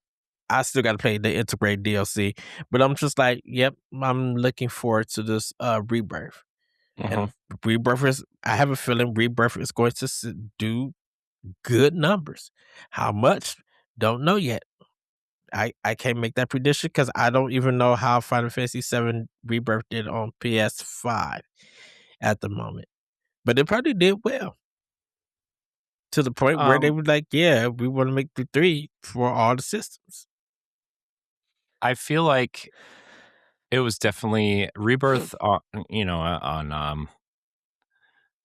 PlayStation 5 only, right? Definitely hurt its sales, because it didn't come to PC, Xbox, or anything until later, right? I mean, I don't even think it's still on Xbox, right? Rebirth is coming out on Xbox the same day as Switch, right? Switch to yeah. So like, yeah, definitely hurt its sales. I wonder. I mean, it's almost the same thing that Xbox has been facing when putting their games on other consoles, right? Like Starfield, for example, right? Like it sold okay on Xbox, but it was also on Game Pass, and it sold on PC, but like it only sold a couple 100,000 units on PlayStation when it came out, and that's because it was late, And I wonder if the mix of Final Fantasy VII not having the cultural relevance that it used to, mixed with it only coming out on one platform, and then obviously Final Fantasy 16 had a big uh, impact on their multi-platform strategy, right? And um, and also like I just think the the diminishing returns of how great a game can look is also like forcing them to change how they think about things. And I think with Switch 2 and Steam Deck and the ROG Ally, the lack of power is actually forcing certain companies to, it's almost like the NES where like the graphical constraints are going to make them more creative because they have to be, to fit within the parameters of the console, you know? And so I wonder if we will start getting more creative games out of at least the Japanese developers who understand that Nintendo is going to be their kind of their bread and butter in that region, you know. Um, Obviously Capcom knows, you know, Square-Enix has been putting a lot of strange stuff on Switch also, right? Like, yeah, I just wonder if we're going to get more creativity out of these Japanese developers because of the constraints of the console. And it's gonna really remind us of the NES and Super NES days, right? Where like there are major constraints to these consoles. And Yeah. if you want more power or more features, then you're gonna have to get the bigger cartridge, or you're gonna have to get the FX chip, or you're gonna have to get, A, B, or C to add into the cartridge, and it's gonna cost you more, Yeah. So I'm I'm actually really fascinated with this strategy now. I mean, I have been fascinated with it, but like it just seems like, man, you should have, everybody's so obsessed with power and like how great things can look, and it's like we are entering a generation where convenience, and I don't mean this in a derogatory way against video games and like the lack of power for Switch or whatever, but like convenience over quality, you know? It's the Netflix effect. It's the streaming effect of like, oh, why would I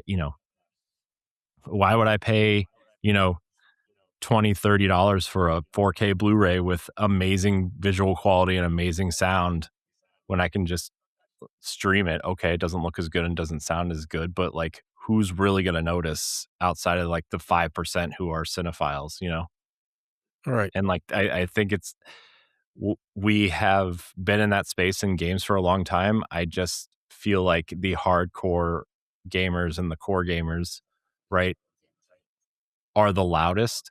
And so sometimes the industry listens to the loud minority instead of the majority. And I think their strategy is shifting because again, they have to. So Right. I'm excited to see this strategy shift. I'm excited to see Final Fantasy VII on Switch 2. I am starting to think that, the games that aren't on Switch 2 or Switch 2 yet from them are going to make their way over. Like you said, like Forspoken and Final Fantasy 16. I mean, the fact that Final Fantasy 14 is on here now, right? with how Exactly. massive with how massive that game is, and like just the fact, I mean, that game, you can play that game for free for like hundreds of hours, so we'll see. But Ooh, Final Fantasy 16. That I would would be a love, huge one, dude. I would That would love be it. a huge one in the Nintendo Direct. Yep. I wonder. I mean, I seriously wonder if it's coming like soon. So, all right, Ed, more Square Enix. Let's talk about Dragon Quest. Yes. Yuji Horii teases possible re-reveal of the next Dragon Quest uh, ahead of its 40th anniversary live stream. During a recent appearance on the Koso Koso broadcast, which I assume is a Japanese show, Yuji Horii revealed that a special 40th anniversary live stream for Dragon Quest will take place on May 27th. He hinted that the event could include the announcement of the quote next game alongside other surprises. While not officially confirmed by Square Enix, fans are widely expecting updates on the long anticipated Dragon Quest XII, The Flames of Fate, first revealed back during the series' 35th anniversary 5 years ago. Jeez. Ed, do you think we'll finally see a full delivery of of Dragon Quest 12, like a trailer? And I'm sure a lot of Akira Toriyama's death and obviously Yeah. we talked about this maybe like a year ago, where that the studio behind Dragon Quest 12 has been totally restructured. So do you think we're going to get a reveal of Dragon Quest 12? Oh yeah. I think we're gonna get not only the reveal, uh, but we're gonna get the final. We're finally gonna get the breakdown. Um, will we get release dates? Maybe so. Um, my question is though, um, is Switch 2 the highlight? I mean, And will that's still Sorry about that. isn't the Switch 1 version of Dragon Quest 11S? I bet we get a Switch 2 version of Dragon Quest 11S. Oh yeah, That seems like a shoe in. give it a free upgrade. Yeah, it'd be good. Mm-hmm. But yeah, I don't know, man. I wonder. I mean, I bet Dragon Quest is huge in Japan, so I would be Yes. shocked if Switch 2 wasn't the lead platform. I would be shocked if this didn't come to Switch 1, honestly. That was gonna be my next question because it is planned for Switch 1. Unless Nintendo Um, makes them some sort of deal where they don't put it on Switch 1 because it's such a well, system seller. actually, they may still put it on Switch 1 because Dragon Quest 7, the re-image one, was on both platforms. Yeah, but this, I feel like a reimagining of Dragon Quest 7 is much different than Dragon Quest 12, like a brand new. True, but I think they could still It wasn't if like they they could Final still Fantasy 7 Dragon Quest 7. yeah, uh, I think it would be smart for them to do a Dragon Quest w s 12 Switch version because once again, there are more uh systems out there for Switch 1 than there are for Switch 2. Now, Mhm, they could do a Dragon Quest 12 Switch 2 bundle, which may help more sales for the Switch 2 and the game. Probably mhm, more in Japan because they got more um they got the Japan only Switch 2 where it only plays Japan games. It doesn't play American games. Um you know, of course, people will be able to collect them. Like they could do something with the Joy Cons, or give them a blue controller, like the jelly things. Um, like they could do so much not only for Japan, they can make us a little bit jealous here in America, but there's a possibility that if we're going to really sell more because PlayStation 5 is not doing too well in Japan at the moment. Um, Xbox not doing too well at the moment. Your best bet is, even though I'm doing that because the thing about it is Nintendo is leading gaming in Japan, and if you want to sell more of your biggest game in Japan, and Switch One is the biggest release and it's still selling, push it out for Switch One, but offer that free upgrade for anyone who gets uh Mhm. the Switch 2. Here in America, once again, still pushing for the one, but then offer it for Switch 2 so that gamers could be like, yeah, I got it on Switch 1. I could get the free upgrade so I could go back and forth. I can give it to my nephew or whatever. Or you can be like, yeah, I paid the $60, $70, or let's just say 70. I paid the $70 to get the Switch 2 version. The more options that Square Enix does with this Dragon Quest game, the more that this title is going to sell. Mhm.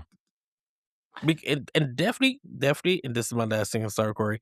I didn't even think about PC because a PC, if it comes out for a PC and it says Steam Deck verified, if it comes out for Xbox and you can play it on an Xbox ROG Ally, like if it's a Play Anywhere title, and still keep it off Game Pass, Mhm.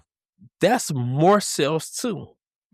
So the more options that they put on for this game, people are willing to buy.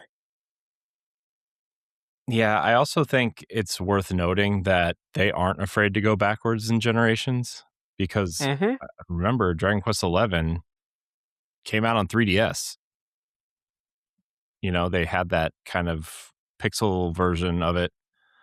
Mhm. And then the Switch 1 version, I don't know if you ever watched the Digital Foundry breakdown of Dragon Quest 11S on Switch, but it's like they rebuilt the game for Switch. Like it's a different build, Yeah. like Yeah. it's not just like, oh, take this texture pack Mm-mm. and downgrade it or whatever. It's a different build. The one of And the biggest thing so, the one of the biggest thing was that because when Dragon Quest 11 came out for PlayStation, it wasn't no orchestra track for the music. So mhm, when S came out for Switch, they redid the whole music mhm, and made it orchestra. That was one of the biggest things for it.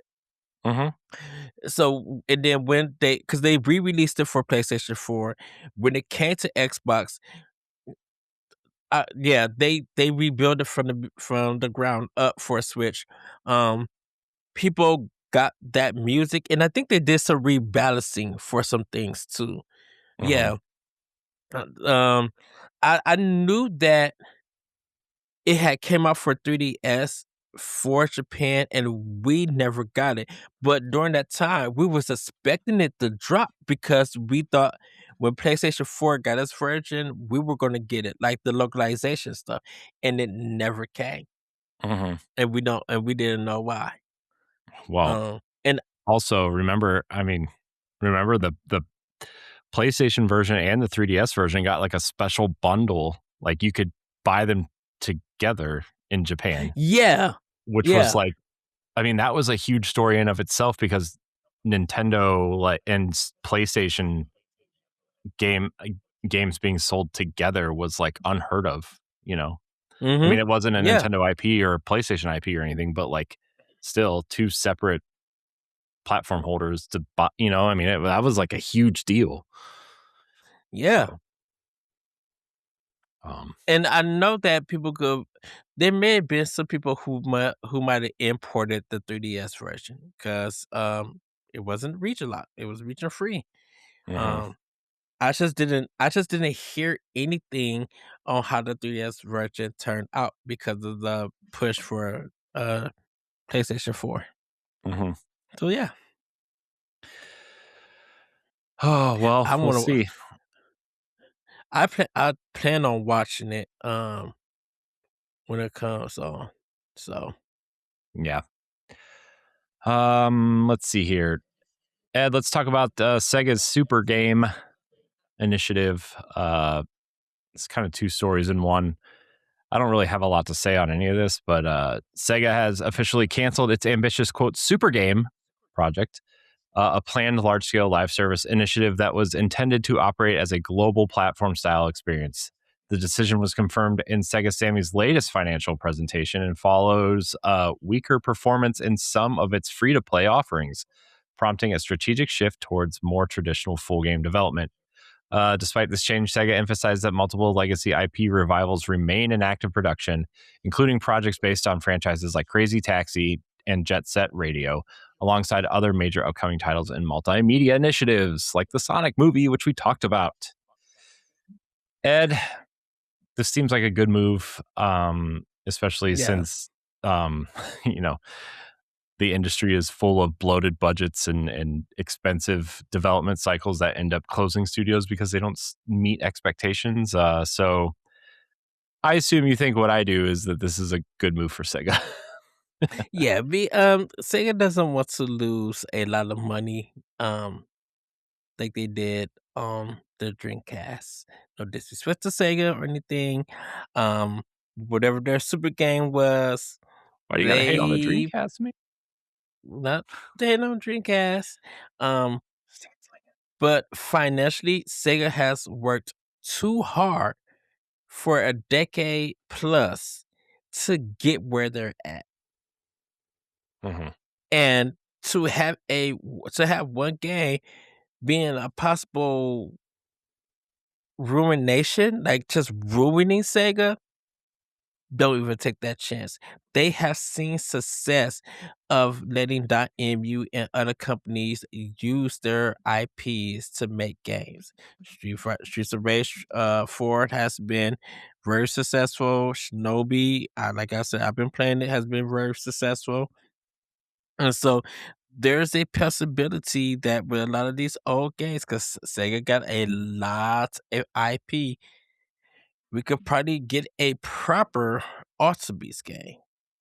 We could probably get a proper Comic Zone game. We could get a proper Vex. I can tell you where to put that Alter Beast game. We could get a proctor.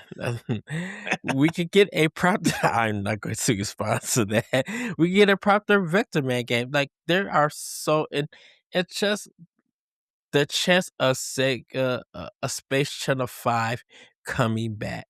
Oh my gosh, dude! Bring Ulala back. Bring her back. Maybe Sega works. Maybe Sega works with Mizuguchi again. And we get a new Res. Like, there's so much possibility that can happen. Outrun, Hang On, Gangster Town. Like, their Sega Master System has a collection of games. Not just the Sega Genesis and Sega CD and Saturn, but their Master System, Sega has a lot of games that could actually come back and be, and revitalize those series, or just something that we would love to see and play. Yep. So, I say bring it. If they bring My Hero, please make it a Final Fight brawler. And give it an ending, cause good googly moogly, that game was annoying. Oh dang it! And I'm sorry, Corey. I'm gonna turn it back over to you. Space Harrier. I literally feel like if Star Fox gets very popular, I don't want to say out the burner, but a Star Fox sells like bukus, like it just does really good. Sega's gonna look at that and be like, okay, time to bring us out Space Harrier, because they both kind of share the same idea. And I don't know who can make it, who could do that kind of style, but like it has a chance of being very successful. Panzer Dragoon got its chance, but it also had its problems. But if they could fix it, or they could do another Panzer Dragoon, and they find the right developer, they could be successful too. Yeah. I mean, people were because that was the year that E3. I think 2019 was it 2019? I think so. That they killed it with that E3, and Panzer Dragoon was a big one. So it's a, but the execution when it came out and stuff wasn't received very well. So, but it's a chance that Sega could make a good comeback and great business decisions with their old property. Why not? Yeah. Well, we'll see. Still, waiting on Shenmue 4. Just kidding. I'm not. I don't even think that's Sega anymore. You know who has 2 games coming out this year, supposedly, Ed, is From Software.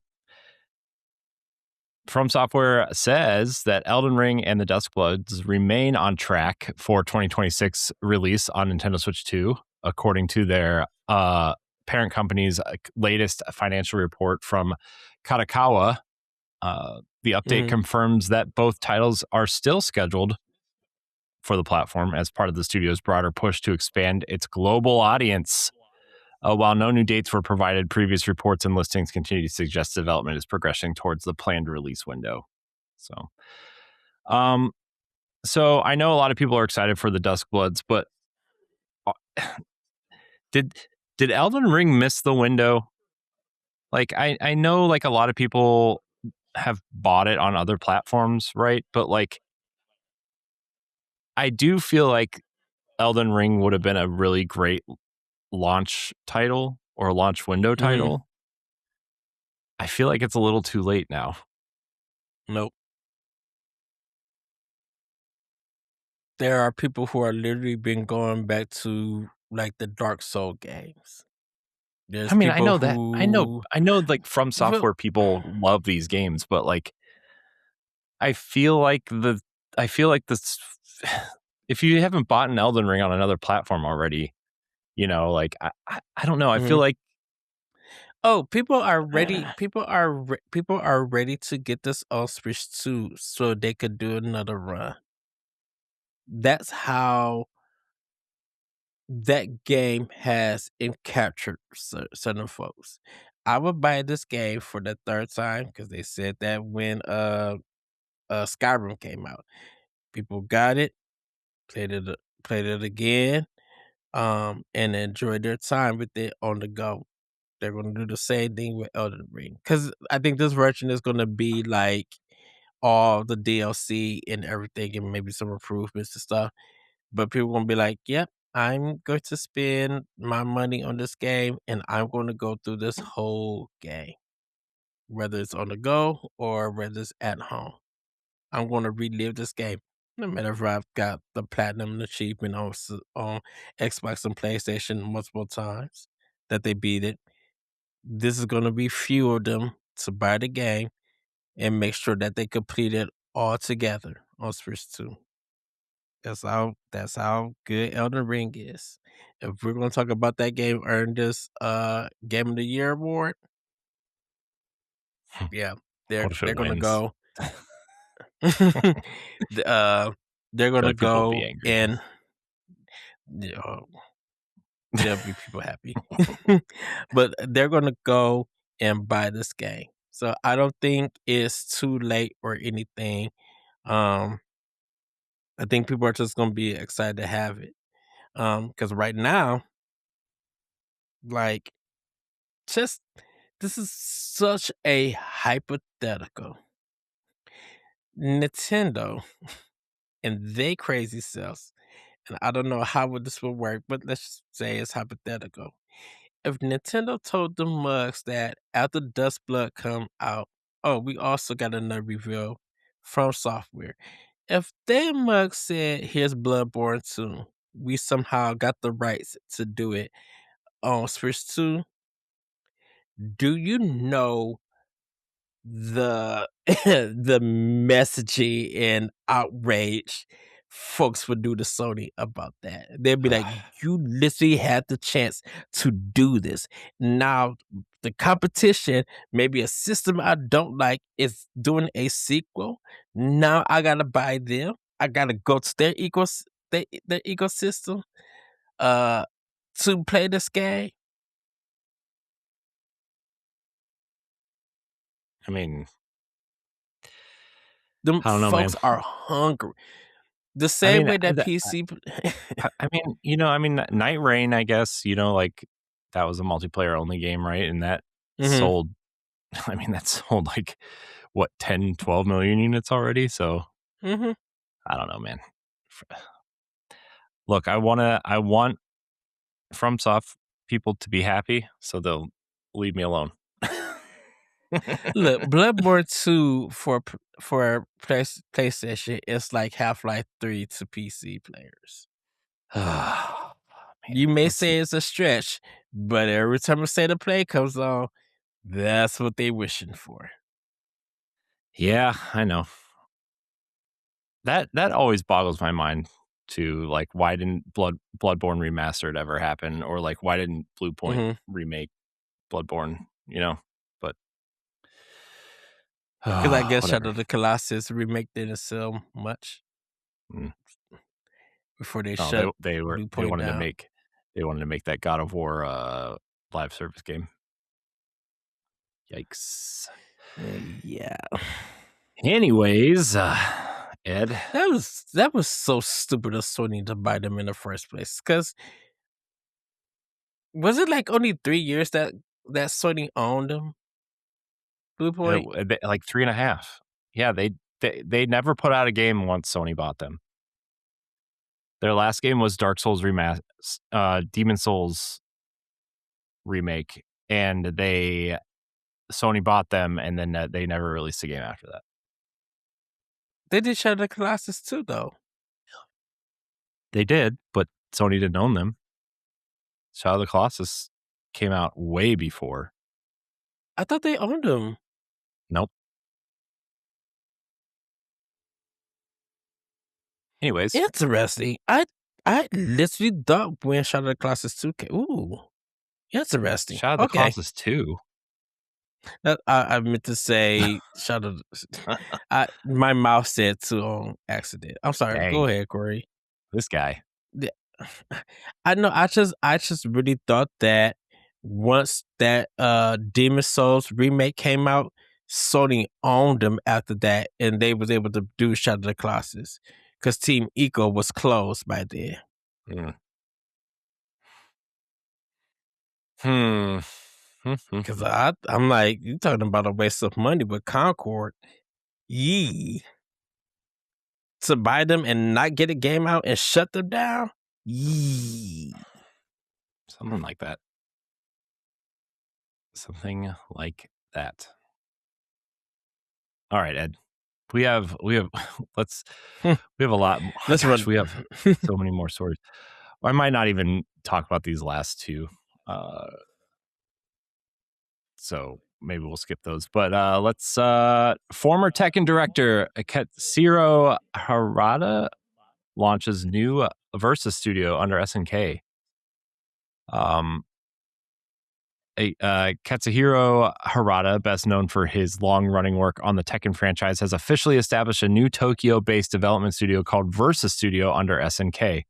Harada will serve as CEO and game director, describing the studio's philosophy as beyond tradition, crafted to perfection, with a focus on blending technical expertise and creative freedom to develop new global gaming experiences. The move signals a fresh creative direction for Harada, while aligning with SNK's broader push to expand the development footprint and talent base. Cool. You think this is going to be a fighting game, Ed? Oh yeah, I certainly think so. I'm just shocked that he left Bandai Namco and then this news come out. I'm just like, oh, it's only been like 2-3 weeks that you left, or you retired, or I should say. I mean, he I'm probably like, oh, he okay. probably got some sort of sweet deal, right? Like that Oh seems like yeah. so So I don't yeah, know. he definitely left because of this. So Oh yeah. But I mean, SNK is owned by the Saudi fund, like the Saudi public fund, so they probably gave him a blank check essentially to make them a game, right? I mean, yeah, again, not to make it political, but also, that's who owns them. So, that check probably has a couple extra zeros on it that it may not have from Bandai Namco, considering how Bandai Namco is kind of financially not doing as well as they would like to do. So, be doing. All right, let's move along here, I guess.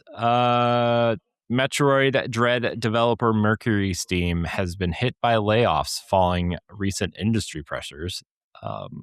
Mercury Steam, best known for its work on Metroid Dread and Metroid Samus Returns, has announced a round of layoffs described as a, quote, workforce adjustment process, end quote. In a public statement, the studio expressed support for affected employees and emphasized efforts to help them find new opportunities. The move comes after a challenging period for the developer, including mixed performance for its recent title, Blades of Fire, and reflects broader ongoing instability within parts of the games industry. Ed, do you think they were offered another Metroid opportunity at all? I mean, Dread sold well and people seem to love it. Like, I mean, it seems like people really loved Metroid Dread. It definitely sold better than Metroid Prime 4. I think that Mercury Steam is willing to work with Nintendo. Whatever that next game would be. I think right now Nintendo doesn't have a project for them yet. And so they're probably are looking for work for other developers to help and everything. And I think Mercury Steam probably was just like, after our work with Nintendo and it was a good business, we made money, it helped keep our company afloat. Let's try and make our own games, because Mercury Steam has made a lot of games for other companies. And I wouldn't I think Metroid 6, Metroid 6 isn't ready yet, story wise. And so I think they want to just I don't think they will offer Metroid because Prime 4 was coming and that was going to be the focus. So I think right now, if Mercury Steam is still open, if Nintendo doesn't buy them or anybody doesn't buy them, I kind of feel like they're going to be ready. They're going to be start working on their next title, or they're going to be looking for work for hire. Whether they have to team up with somebody to do some work, they're going to try to do something to make sure that the company is still open, and hopefully they'll be able to do the next Metroid game, or actually take something Nintendo related and make an IP and for it. Because I feel like Mercury Steam, even Way Forward, like those are two companies that, regardless of what you think about their games, they have a passion for making games. Does it work out? Maybe not all the time, but there are two companies that Nintendo are willing to work with if the time is right and the project is right. They will work with them. Yeah. Yeah, I mean, I do think that doing this Blades of Fire game seems like a mistake. I never even heard of it until this story, I'm gonna be honest with you. I knew they were working on their own game before they went back to the Metroid well. But Yeah. I didn't even know what their game was called. I didn't even know it was out, So I hope all those affected find work. I hope they find something, but maybe if they strike a deal with Nintendo to make another Metroid game, that they'll hire back up and some of these people will find employment back where they were. And so I don't know. We'll see. Yeah. It's concerning, but you can only do so much, I guess. All right, Ed, let's move on.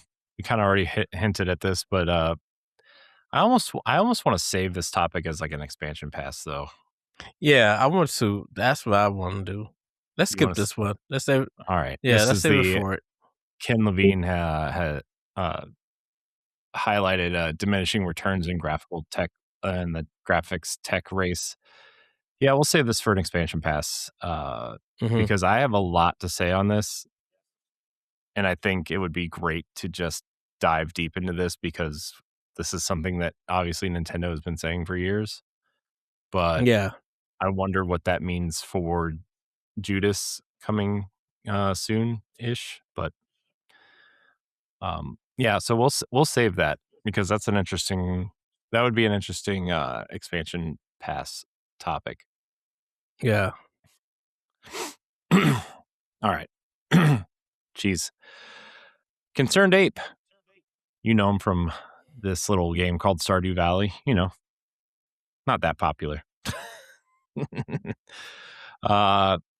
Concerned Ape says Haunted Chocolatier will be way bigger than Stardew Valley. Haunted Chocolatier, the next project from solo developer Eric Barone, aka Concerned Ape, is shaping up to be significantly larger in scope than Stardew Valley. In a recent interview, he said that the game will expand heavily on systems like maps, combat, item depth, and equipment variety, describing it as a major step up in overall scale.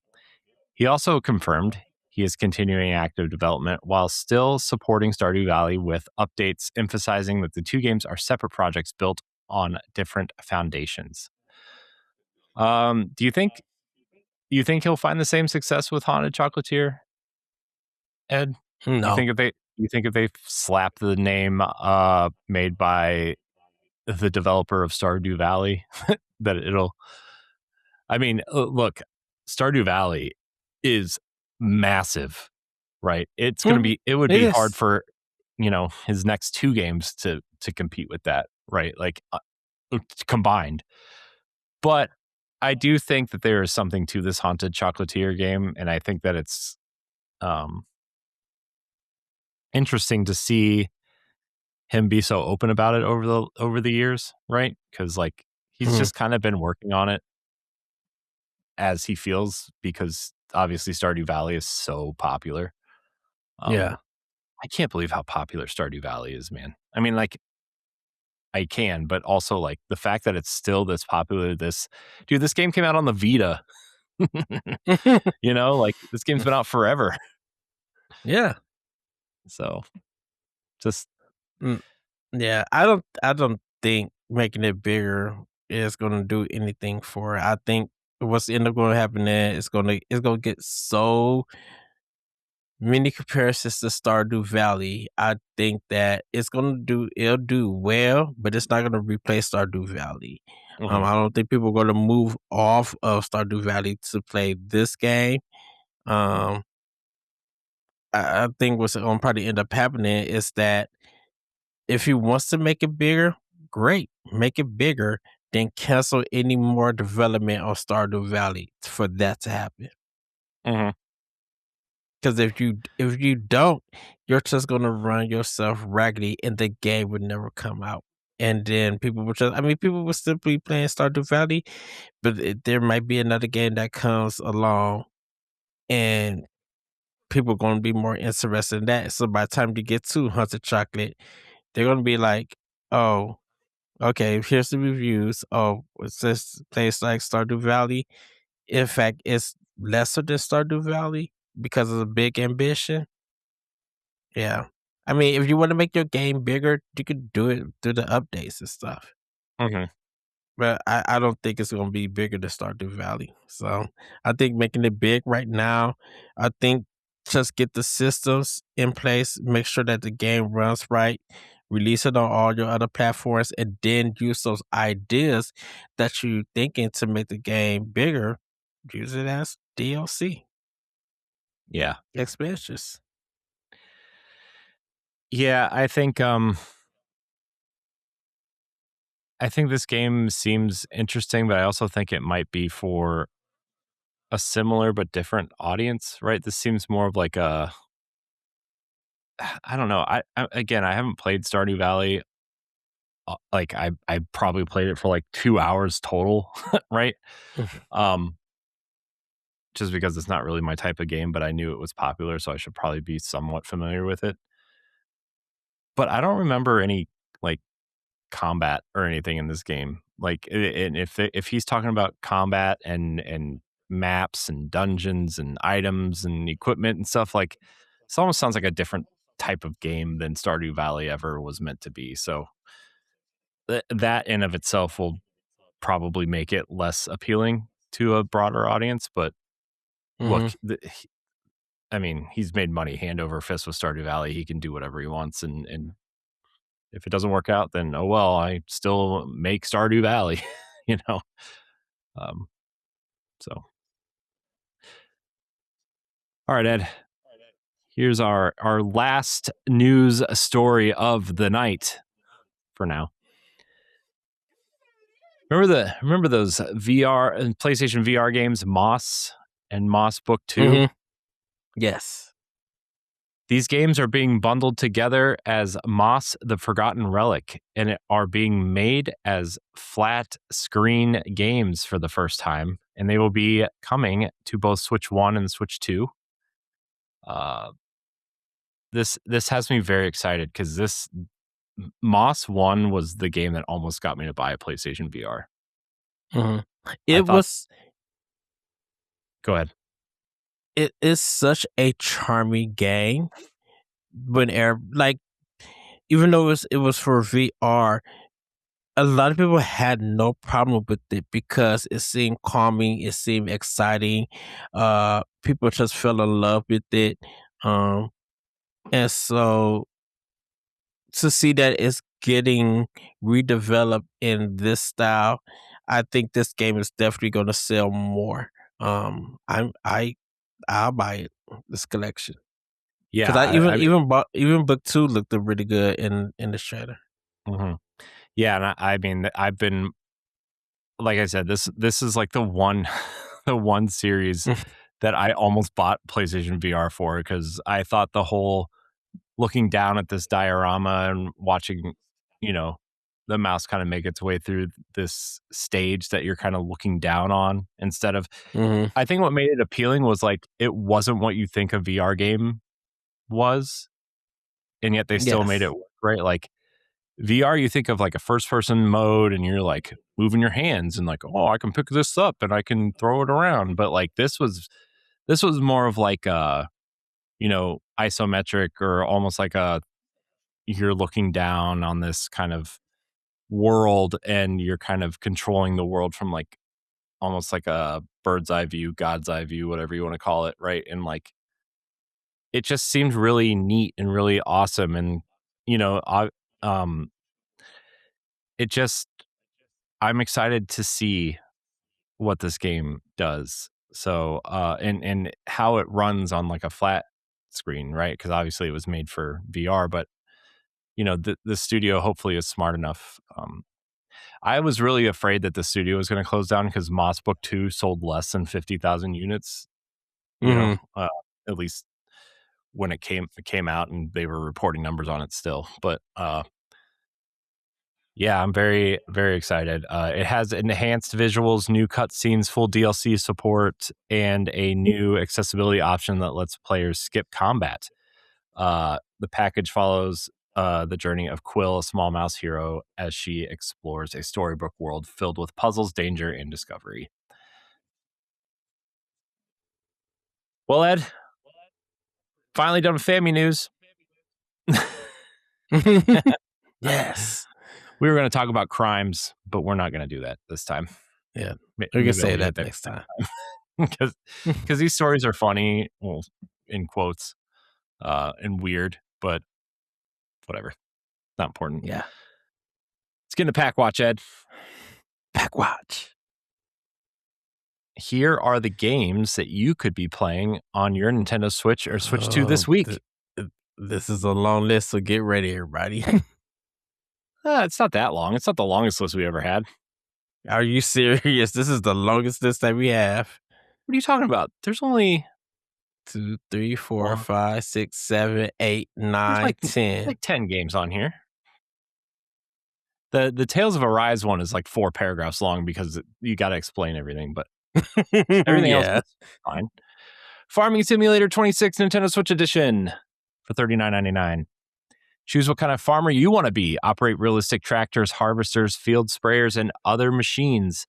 Start logging with heavy forestry equipment or tend to adorable farm animals like cows, sheep, chickens, goats, and their offspring. Also on 519, R-Type Dimensions 3 for $34.99.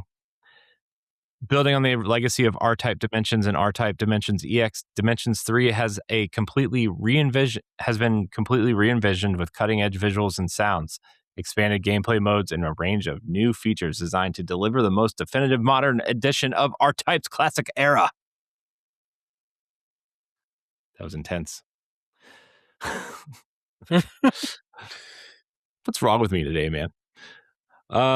On 520, Heroin Anthem 02 Scale Scars Oath. Okay. For $18.99. 02 is an ARPG with intriguing storytelling, an unpredictable battle system, and endless heartfelt adventure. The story includes multiple subtle metaphors for the relationship between God and humans. Okay. Also on 520, Atomic Owl for $12.99. You are Hidalgo Bladewing, a bird with beef. Hack slash platform and soar through a beautifully chaotic pixel art neoscape in your quest to save your feathered friends. Challenging retro-inspired platforming gameplay, transforming weapons, and foul ninja action await. All right. Alexandria 4 for $12.99. It's coming out on 520. Tasked with commanding of one of them. Okay, I copied and pasted this right from the eShop store online, so bear with me. Tasked with commanding of one of the most challenging sectors of the galaxy, the future of the Alexandria 4 space station depends on your diplomatic and strategic capabilities. How far will you go to prevent a war? A space opera visual novel by J.M. Baraldo. Cool. All right, Ed, here's the big one. Well, the next two are kind of the big ones. Really.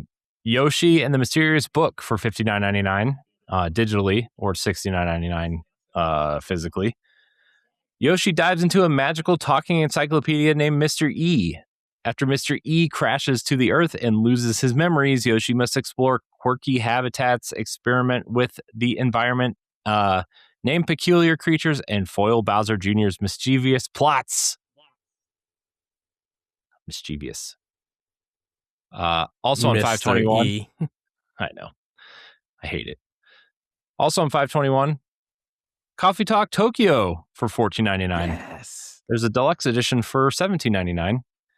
Coffee Talk Tokyo is the newest entry in the beloved series set in a late night cafe in Tokyo. Brew drinks, meet humans and yokai, and experience heartfelt stories in a cozy, story-rich world. Coffee Talk is a fan favorite here at Boss Rush. Yeah, and we love Coffee Talk too. Yeah. Obviously, Toge Productions is we are very supportive of them, and we've made a lot of friends over there. So, looking forward to that one. Please, Toge, come back to PAX so we can hang out. I'm sure they will. I'm sure they will. See, Toge knows that like half of Boss Rush is gonna be buying this game. Yeah. Yeah. I mean, I think Coffee Talk it's one of those series that's like really,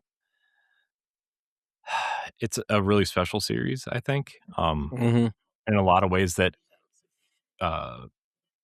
games like this try to be and just can't achieve, like Yeah. There are a lot of games like Coffee Talk, but there's nothing like Coffee Talk, if that makes sense. So, all right. On 5/21, also Starbites comes out for $49.99. The story of a girl's growth and adventure on a vast desert planet, Bitter. The planet has turned into a desert due to the effects of the space war. The fate of the fate of a girl who made a living by finding parts and treasures scattered across the desert as remnants of the war begins to change completely due to the Oracle. That made no sense to me. Sorry. I sometimes I just want to go in and fix these things, but I think it's funnier if you read them how they're written out instead. Bubsy 4D is finally coming out for $19.99. The infamous wisecracking Bobcat has returned to 3D in a new platforming adventure. Bubsy is back with new challenges, new moves, and even more personality. Get it? Personality. Good one. Atari. Those guys. Run, jump, glide, and roll across alien planets, battle robotic sheep, and collect tons and tons of yarn. What could possibly go wrong? It's a Bubsy gang. I know. A lot. The whole game is probably wrong. Although, not that the bar is very high, but this will probably be the best one. Very true. Just even though I love by Bubsy, the first one. The nature of it being a modern video game. All right.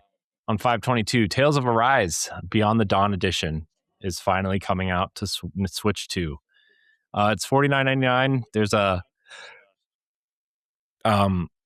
premium upgrade edition for $69.99. 300 years of tyranny, a mysterious mask, lost pain and memories. Wield the blazing sword and join a mysterious, untouchable girl to fight your oppressors. Experience a tale of liberation featuring characters with next-gen graphical expressiveness. The large-scale expansion Beyond the Dawn is the included DLC.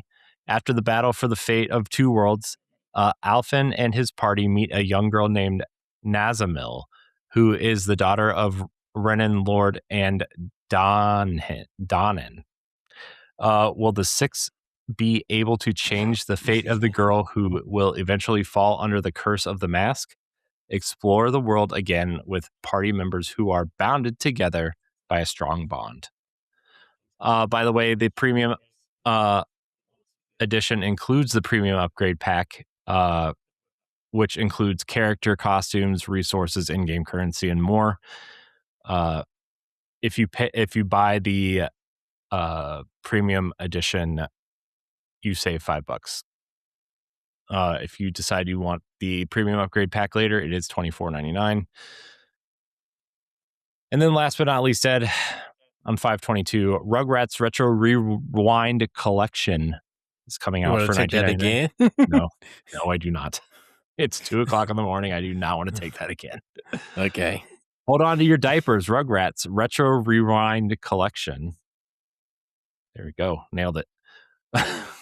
Brings together the ultimate collection of Tommy, Chucky, Phil, Lil, and Angelica's greatest hits. So it's so funny. The marketing for this is like 90s, like greatest games from the 90s or whatever, and like all the games in this collection except for one came out after the year 2000. Exactly. Oh. All right, Ed. So these weekly updates I forgot to update, so we're not going to read those. Okay. Sorry, everybody. Missing those this week. I'm sure if you made it this far in the 4 hours and 22 minutes we've been recording this episode. And then I say it's going to be about 4 hours. Nah, it's fine. Yeah. Nintendo Switch Online, Ed. New games. 5 new games for Virtual Boy. We got V Tetris, Jack Bros, Vertical Force, Virtual Bowling, and Space Invaders.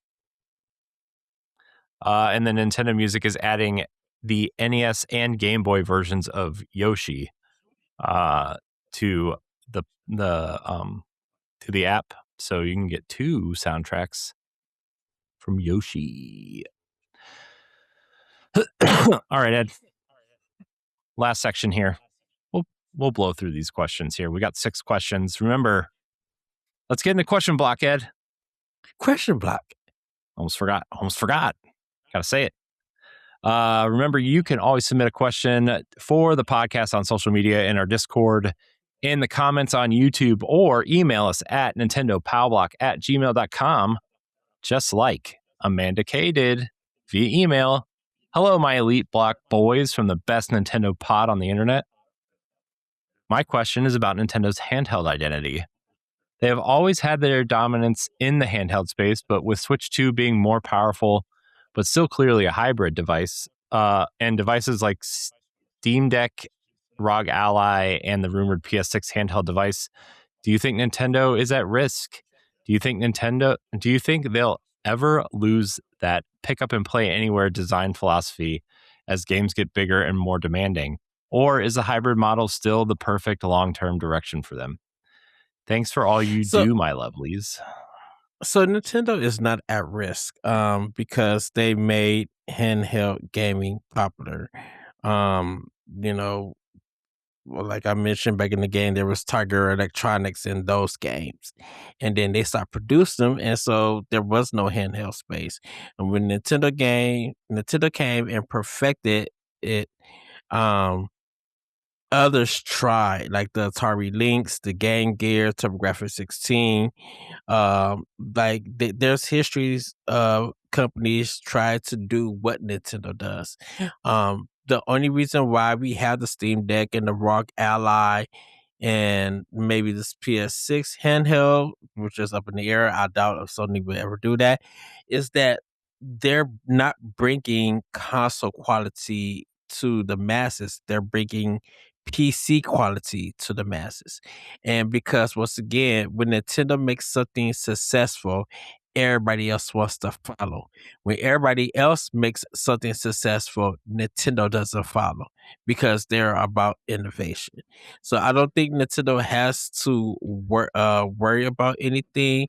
The pick up and play anywhere has always been there. There's never been any competition. It's just what the output of that quality is going to be. Mm-hmm. With this hybrid model, it's not going to be perfect. It's not going to be a long-term direction for Nintendo because something else could come along. Nintendo always could go Wi-Fi.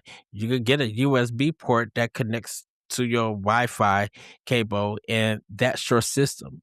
They could do a cloud thing where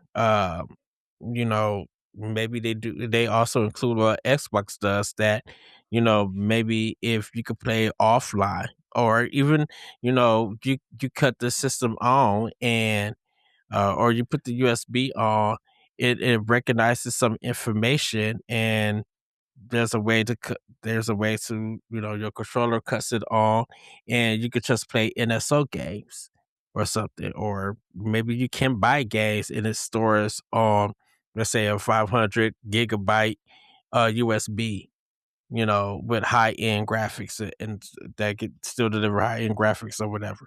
Like, Nintendo could do anything, and they could move away from the hybrid stuff. Now, what's this is gonna be my last thing. What's really hurting the hybrid or handheld market is the PC market, because they keep bringing out almost the same thing with a little bit of better specs and stuff here and there. And everybody who is in that market is trying to compete with each other to have the best product. Why you think the prices are like literally outrageous? There's a handheld that's like PC handheld that's like what, $2,000 and stuff. Mm-hmm. Like it's not that much. It's like, I mean, the ROG Ally is like the base version of the ROG Ally you can find for like as probably just as cheap as the Switch 2. But there's one, I forgot who makes it, but there's one who jumped their price up And now, like, the highest kind of handheld is like $2,000. Oh, that was. I think that's Um, the either. I think it's the the, the MS, the Claw or whatever it's called. I forget who. yeah. I forget who makes it, but So um, it's kind of getting to the point where they're going to outprice themselves, and Nintendo's going to be the best option. We kind of talked about this even on Boss Rush podcast about the consoles, that Nintendo might be the best option, where with this handheld space, they may be the best option. But we don't know how long that's going to be. So that's my answer. yeah, I have one kind of simple answer for this. Nintendo will never be irrelevant because they have Mario, they have Zelda, they have Pokemon, they have Animal Crossing. Apparently, they have Tomodachi Life now. uh, but they have IP that people love, and you can't play anywhere else. And even if they sell less devices than they would the previous generation or 2 generations ago or whatever, they're still going to be relevant, culturally relevant.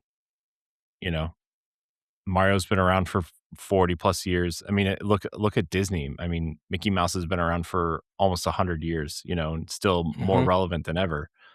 Um, and so, like, I think Nintendo will always look at ways to innovate, but also I think that Nintendo knows where they succeed, and that's why the Switch and Switch 2 exist, you know? So, they know. Nintendo knows. They've learned a lot over the last 2 decades in learning what works and what doesn't and what's a fad and what's not, and Hmm. I think they've been smarter about their innovations in recent years, you know, like the Wii, for example, right? Okay, cool. Motion controls work, but they're not going to last forever. How do we keep that technology in our consoles, but not make it as prominent? Oh, the Joy-Cons can, you know, Joy-Cons have motion in them, but we don't think about it because they function like regular controllers, you know? Right. Uh, the Wii U, the tablet. Yeah, tablets are big, but by the time the Wii U came out, like the second screen experience fad was kind of coming to an end. Uh, and you know, we've talked about it 100 times. The Wii U was just the Switch backwards, and like they fixed that. They remedied that with the Switch One. So Nintendo will always be around. They're always going to innovate, and even if they have a down generation, they're going to come back swinging, and they're going to come back with more creative. You know, if their back's against the wall, that's when you find Nintendo is their most creative, right? And so, Hmm. I mean, look at the GameCube, right? I mean, we got Luigi's Mansion, we got Mario Sunshine, Animal Crossing. You know, people still think that that's the best version of Smash Brothers. We got the stupid bongo drums for Donkey Konga, right? I mean, so that's that's my answer to that. Nintendo's always going to be relevant. I think handheld gaming is always going to be a major part of society, especially now that we always have to have a device in our hand in one way or another, whether it's a phone or a tablet or a Switch or a laptop or something. We always are going to have something in our hand, and Nintendo wants to be there. So, Right. all right. Grant P writes in, hello, Edward and Corey. I bought a Switch 2 recently with Pokopia, Mario Kart, and Donkey Kong Bonanza, and needed to find more Nintendo shows, and I found yours. I really appreciate the mix of humor and serious discussion you bring to Nintendo news. My question is about Mario Kart World's updates on Switch 2. Uh, with ongoing seasonal content and rumored crossover tracks coming later this year. I didn't hear that rumor. I'll have to look at that. Do you think Nintendo will keep evolving Mario Kart into live service style platform long term? Thanks for the amazing podcast. I Oh, I don't think oh, go ahead, Corey. no, go.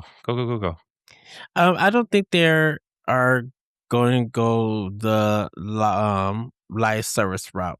I think with them, they could bring out DLC. They could bring out, updates and stuff. Because it's all about playing with family and friends online. It's all about customizing the the options when you're racing against other players, but still offer that single player open world kind of feel. They're trying something different because people once again talked about, what would happen when if Mario Kart went online, and I mean not online, open world in a sense. And so Nintendo just like, maybe we should try that to see what we would do and how people will react to stuff. So whether, some's been good, some hasn't been good or anything. But Nintendo um I think Nintendo is not looking forward to doing a live service style. I think with them, they were just like, they want to make sure that Mario Kart stay as a fun and friendly game and give options to those who want to play it and those who want to race each other. It's all about the fun when it comes to Mario Kart, as that's the whole series. Nothing more than that. And trying to treat it as a live service game will lose its identity of just being a fun racing video game, arcade racing video game. So I don't think Nintendo is going to go that route. Yeah, I mean, I think we would have seen something by now if they would have. I think that would have been a big part of their presentation also when they announced the game. Yeah, I don't know. I really did think they were going to go the route of the mobile game, of like seasonal events, maybe even as far as like a battle pass it's of some sort where you get costumes for these characters. But so far it's been crickets, like in my opinion. I mean, they've changed some things. They've changed some of the courses a little bit. They've uh altered some of the routes that you take in some of the challenges, but overall it's pretty much the same game, and I'm actually quite surprised. And I think the fact that it is open world has hindered them from adding new tracks because, like, I mean, you look at Mario Kart 8, you could just add tracks, right, and like form a circuit and you go. This is like you can drive around and like you're just gonna plop down, this track in the middle of wherever when it used to be this big open space or these cliffs or these waterfalls or whatever, like I don't know how they work that into this game. And that I Yeah. think in my opinion, that's what makes this a worse experience than Mario Kart 8. But we'll see. Nintendo knows what they're doing in terms of design. I'm not questioning that. I'm just like, I want to know how they're going to do it. So hope that answers the question. I don't know how to say your name. I'm just going to call you Jackson. Writes in. Hey, my Elite Block agents. Love the podcast and how you break down Nintendo news and always know how to make us have a good time. We do know how to have a good time. We've been having a good time for 4.5 hours. I'm going to have to split this video up again into 2 videos to make clips out of it because you can only upload a 3-hour video.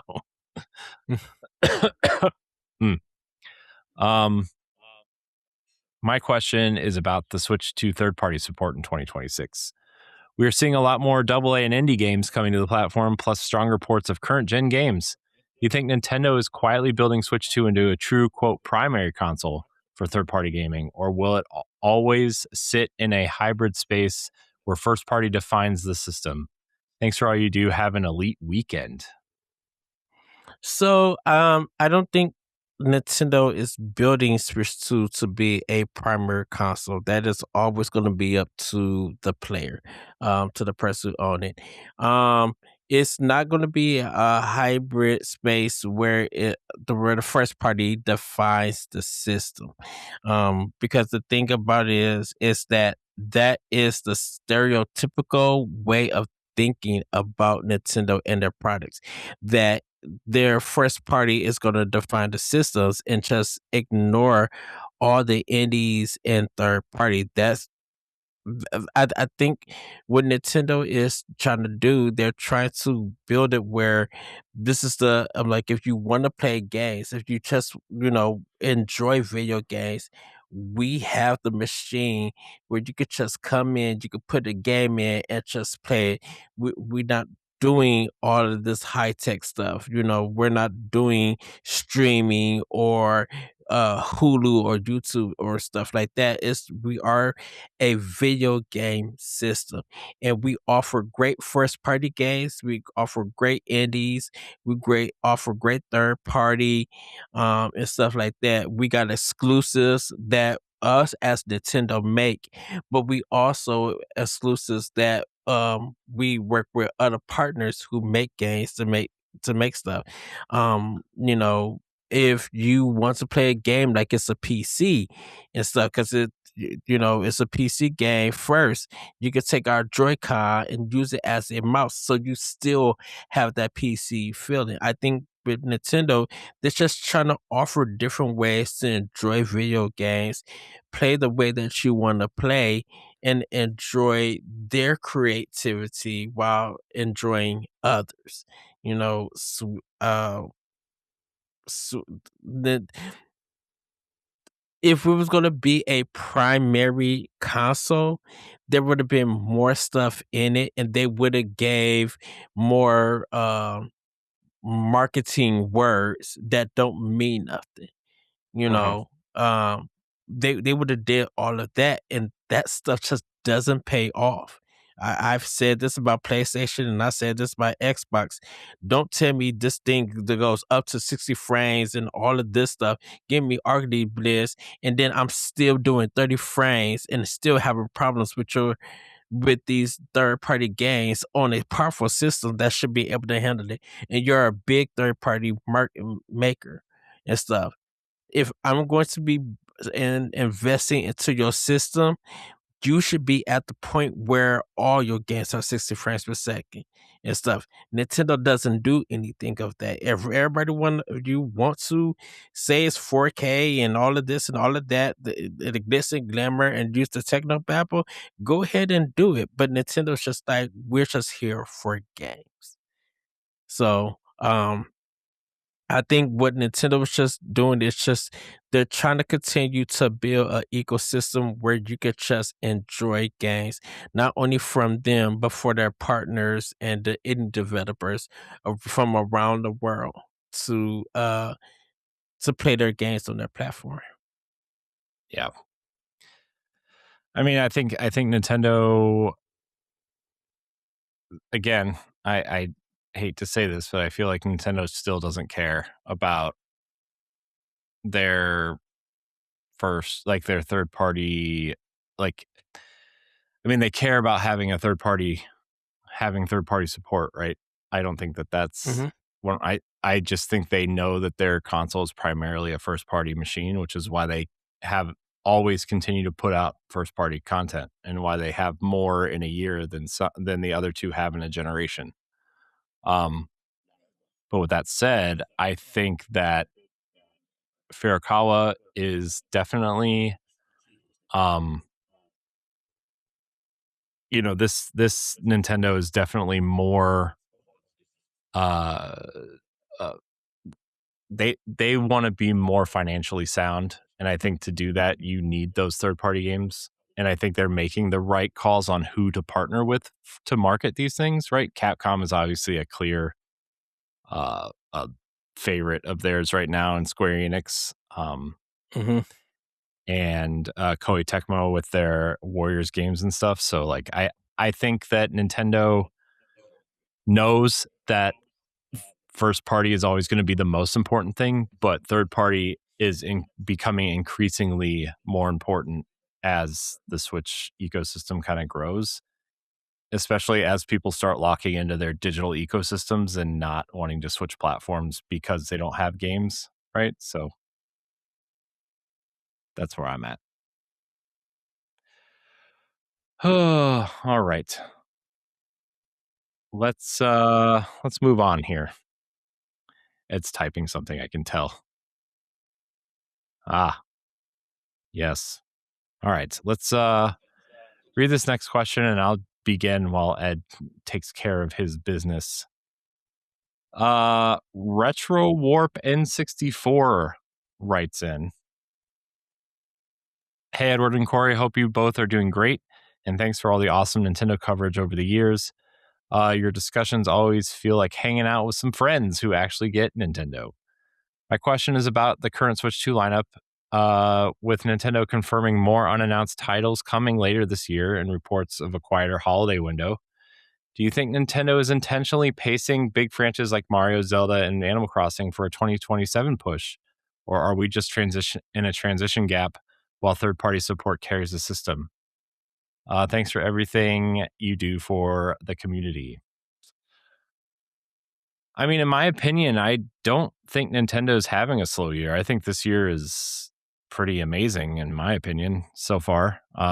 Plus, we don't know what's coming in the fall, and Fire Emblem still doesn't have a release date. So, I mean, there's a lot still to come.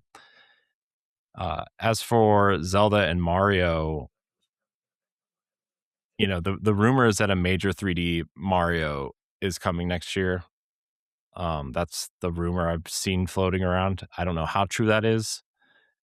But they definitely want to get Mario onto the platform, right? Like they definitely want to have a Mario game on the platform and have it out in a major way soonish, right? I don't know if that's like a remake or a remaster or what, but in terms of Zelda, I mean, that Ocarina of Time remake is kind of all but confirmed at this point. It feels like, and we already know there's a Zelda game in the works for next year. I don't know if that's like a 2D, 3D, whatever, but there's definitely something coming next year too. And so I wonder, I just wonder why people think that Nintendo's having a slow year. Again, just because a game's not for you doesn't mean that the console is having a slow year. Also, they've sold 20 million units at this point, so I'd say the console space is pretty safe at this point. Nintendo's quote unquote slow year, man, I don't know. I think Mario and Zelda, they're definitely the major franchises. They're definitely the ones that people want, right? And I think having Donkey Kong and Metroid out at launch year proved that. Unfortunately, I think that Nintendo needs. I appreciate that Nintendo is using other franchises and trying to expand that, right? And hopefully, the movies will do the same. But at the same time, I think that Nintendo. Furukawa says he wants a Zelda and a Mario product out every year, right? Sometimes 2 Mario products, right? Like a Mario Party or a Mario sports game or whatever. And we've already gotten one this year, right? With Mario Tennis. But yeah, I don't know. But I think Nintendo is far from having a slow year, quote unquote. Right. So I just, again, I think Nintendo, or I think people forget that the Switch 2 or the Switch 1 went through the same type of release cadence. I just feel like people don't take it the same way because Nintendo sold 13 million Wii U's and 158 million Switch 1s. So that release cadence on a Switch 2 looks different than it did on the Switch 1. Right?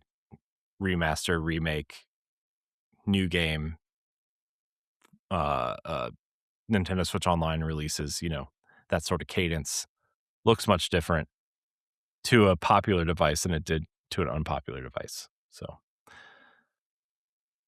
Ed, you're back. Yes. Tried my hardest So, to ramble. so, this is the thing about it. I think, Nintendo is Nintendo is balancing on what they think with games that's finished will fit their portfolio for their system. We got to think about of course we're thinking about Mario, Zelda, and everything else, but we got to think about what are they doing with Platinum Games. Astral Chain 2 is a big one. Maybe Bayonetta 4. Is Nintendo working with Capcom to uh do 3D version of the Legend of Zelda, the Oracle games, and bringing that into 3D, or working with Grezzo. Like, there's so many possibilities that Nintendo could go. Shoot, Nintendo could go to Sega and be like, "We want to snack Fantasy Star." For Fantasy Star 5. Like, Nintendo could go to now any developer, third party, whether it's in Japanese or America, and bring something out with it. We could see a new Paper Mario RPG. And we already had Brotherhood, so and we got the Origami King on Switch. So, but it's a possibility that we could get a new Paper Mario for it. So I think what Nintendo is trying to plan is see what fits.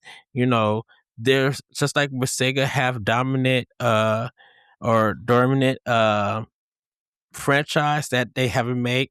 We could see a new F-Zero, something that Bandai Namco could be producing. We could get a new Punch Out. Um, there's so many other stuff. We could get a new Duck Hunt that that is unexpected. We could get a new Ring Fit Adventure. Uh, if need so. Like, there's so many possibilities that Nintendo could go. And then when they're ready to bring out Mario and Zelda, people be ready for them. We're probably gonna get a new Kirby game and everything. Yeah. That Robo-Robot remake that they mentioned like 2-3 years ago and never came out.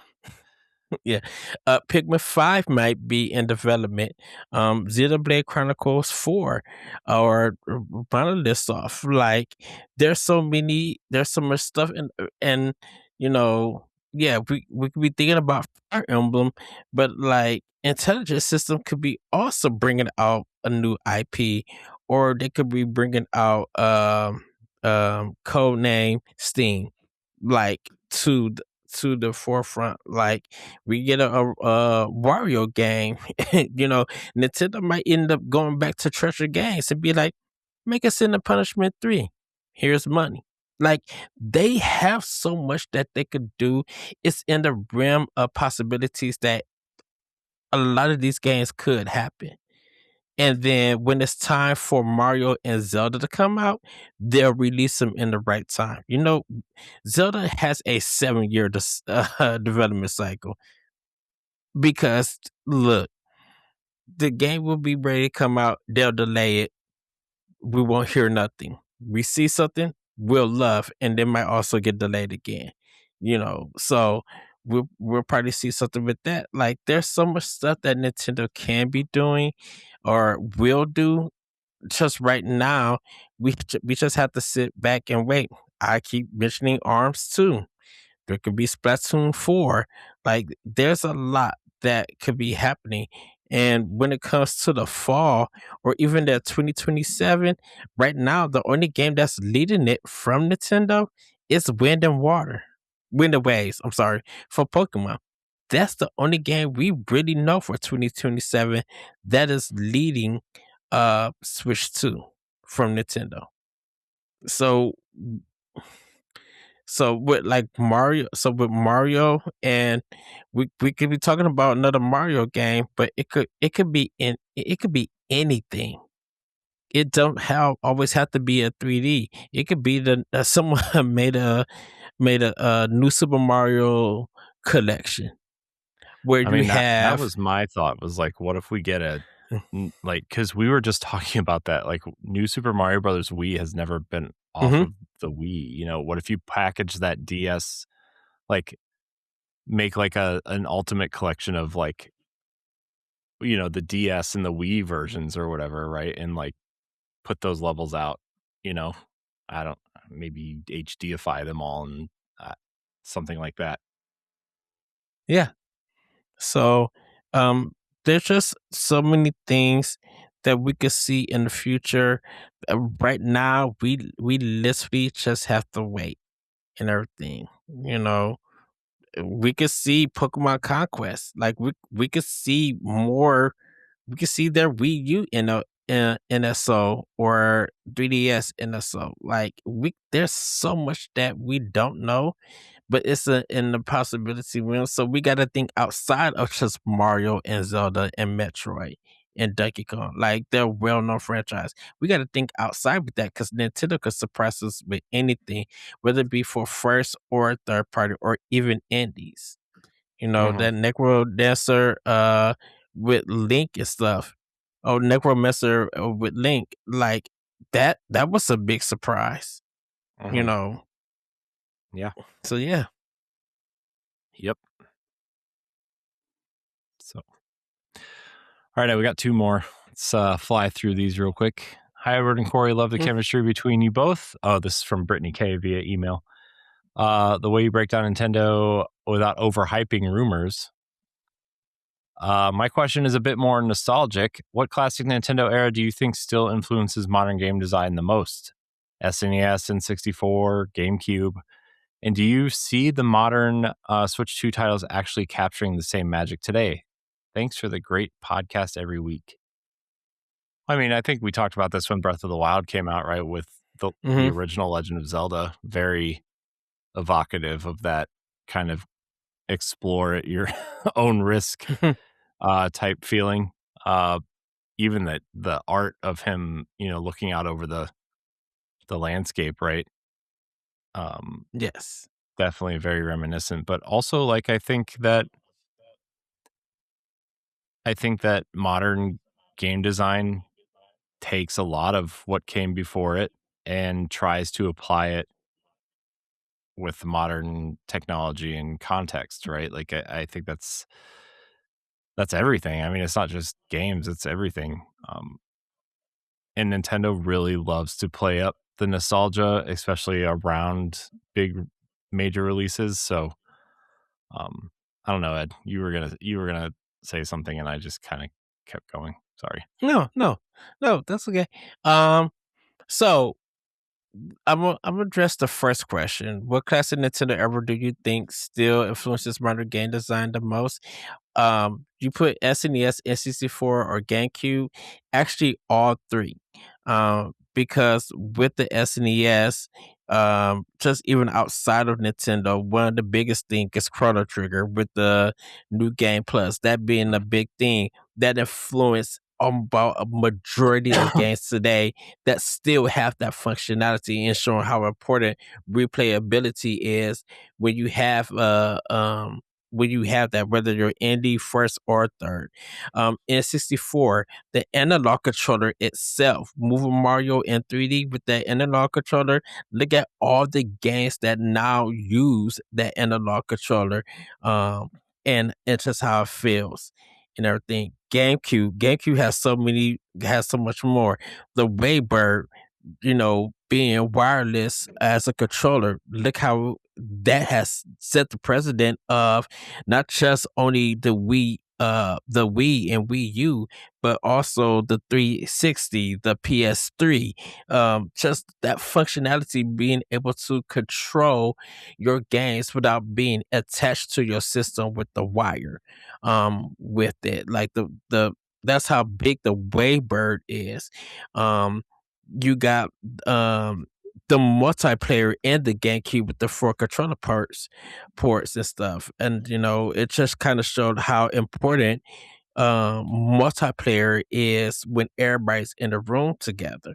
You know, you had that during the Xbox era when Xbox first came out, because Halo was big. Not only were you guys in the same room playing, but then you also had LAN access with it.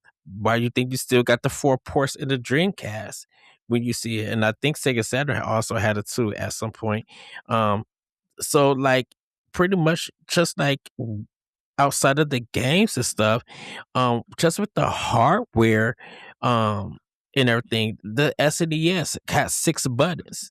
After definitely with them trying to have Street Fighter on it, you got the top L and R, then you got the YXBA or XYBA, and look how that hardware, that controller has set the standard of all the controllers that you put it, to the fact that even the Sega Genesis, which had the 3 button, had to release a controller that has 6 buttons so that Street Fighter could be played on it, and Mortal Kombat. So with Nintendo, it's almost like almost every era has something that help shape modern gaming.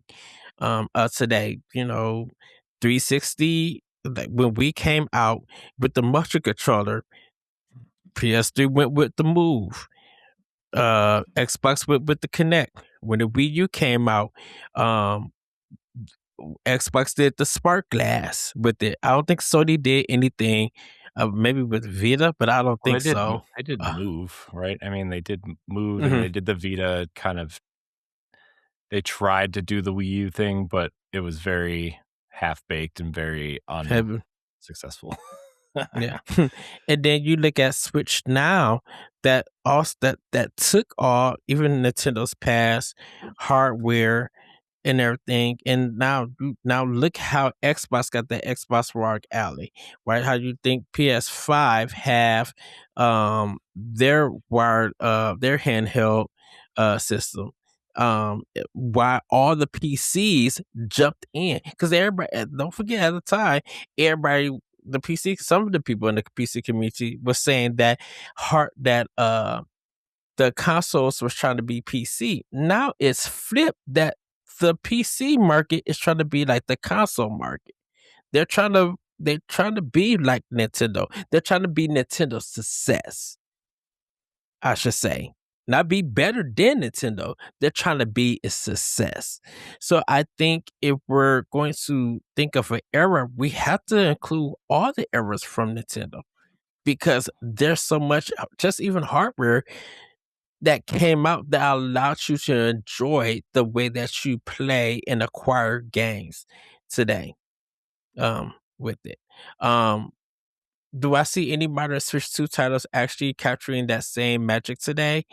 Um, at this at, Pretty much at this time, not yet. Um, because it has when it hits June 5th, it'll be its first year. And sometimes you need the system library to grow. Um and everything, whether it's improvements from past games or them putting out new games and stuff. There's nothing just yet that has really captured anything for it. It has given ideas of what could be done on a console, but there's nothing that actually showcase that's capturing the same magic as in the past and everything. Um so, cause right now, any game on any console could capture the magic and stuff. Right for right now, we're just waiting to see what that could be, and everything. I think if we're going to look at, I wouldn't even say Switch 2, and then we're gonna get to the next question, but Pragmata is kind of that game, because there's something about that game that not only feels like Capcom, but it feels like past games, uh, shooters and action that is it gripped you in, and you really cared about the story, but you cared about the gameplay, and you couldn't get enough. And every upgrade that you get, it made the game fun. Continue to make the game fun, and it makes you think of innovative ways on how to be strategic and defeat enemies. So if I have to say anything like a game wise, that has some magic on Switch 2, it's going to be Pragmata, the way that they say it. So yeah. Who knows? Who knows how you say it? It's fine. All right, Ed, last question. Then we'll get out of here and go to bed and Okay. try not to cry. Wait, chat. There's 2 people in chat? 2 people in chat? Sorry, Yes, I'm we got looking at our such. public chat. At Let's Laker see here. 2020. Let's see here. He said, "Hey guys, Hi- Nintendo possibilities are endless. You guys here for 2 performance improvements within the game chat, so you can smooth 60 frames for RE engine games." They say That's what I so. heard. I That's saw from that. I didn't see any confirmation of that, so I didn't put it in here, but they do. It seems like game chat is somehow boosts the system. So, all right, yeah. 8-bit Pineapple writes in, "Hey, Pow Block crew, appreciate all the thoughtful Nintendo content you bring each episode. With Nintendo's 2026 lineup, including a mix of remakes, spin-offs, and smaller franchise entries like Yoshi and Splatoon, do you think Nintendo is redefining what a, quote, big year looks like for them?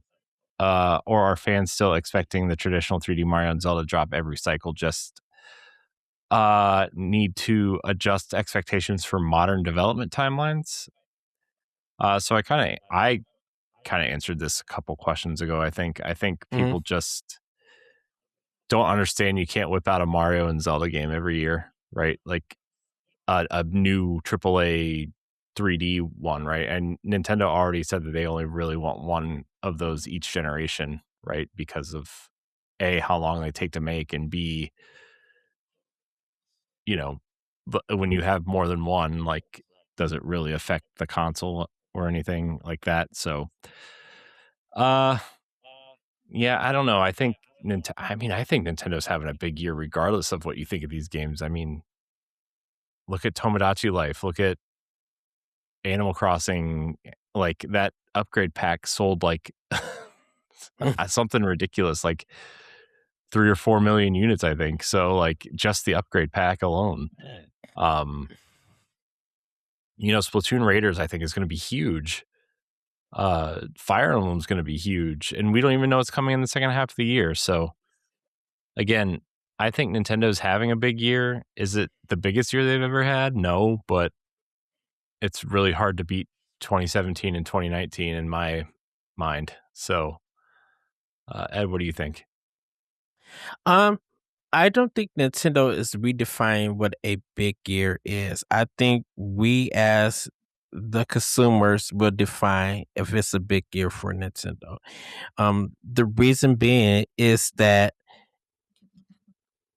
they Nintendo could have, a release date for a lot of games, and they could be major successes, and we would have people say that no, that wasn't a big year. You'd be like, wait a minute, they did 2 million for this game month after month after month after month. How could it not be a big year?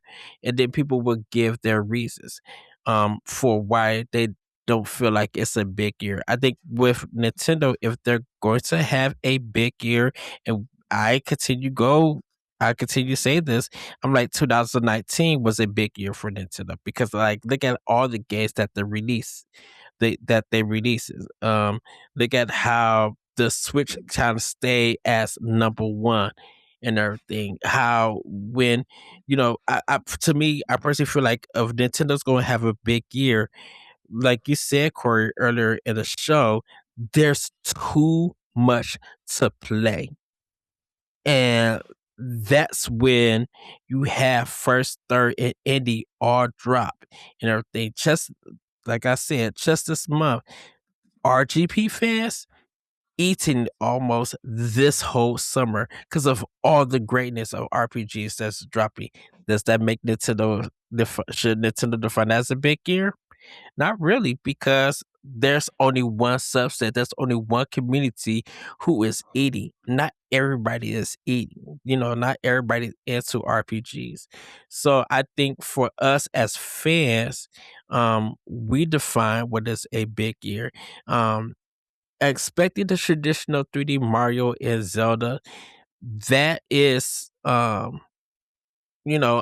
think people who are thinking that way just want to have an easier discussion and have an easy answer and make sure that they selves look right. And I'm not trying to be disrespectful saying that.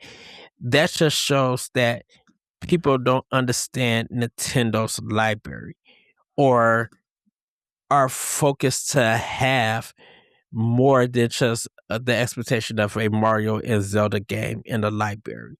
You can have Nintendo has so much in their library of just IPs that those games should be mentioned or have the possibility of this is a chance that this game may come out. This is a chance of that game come out, and not just a Mario or a Zelda.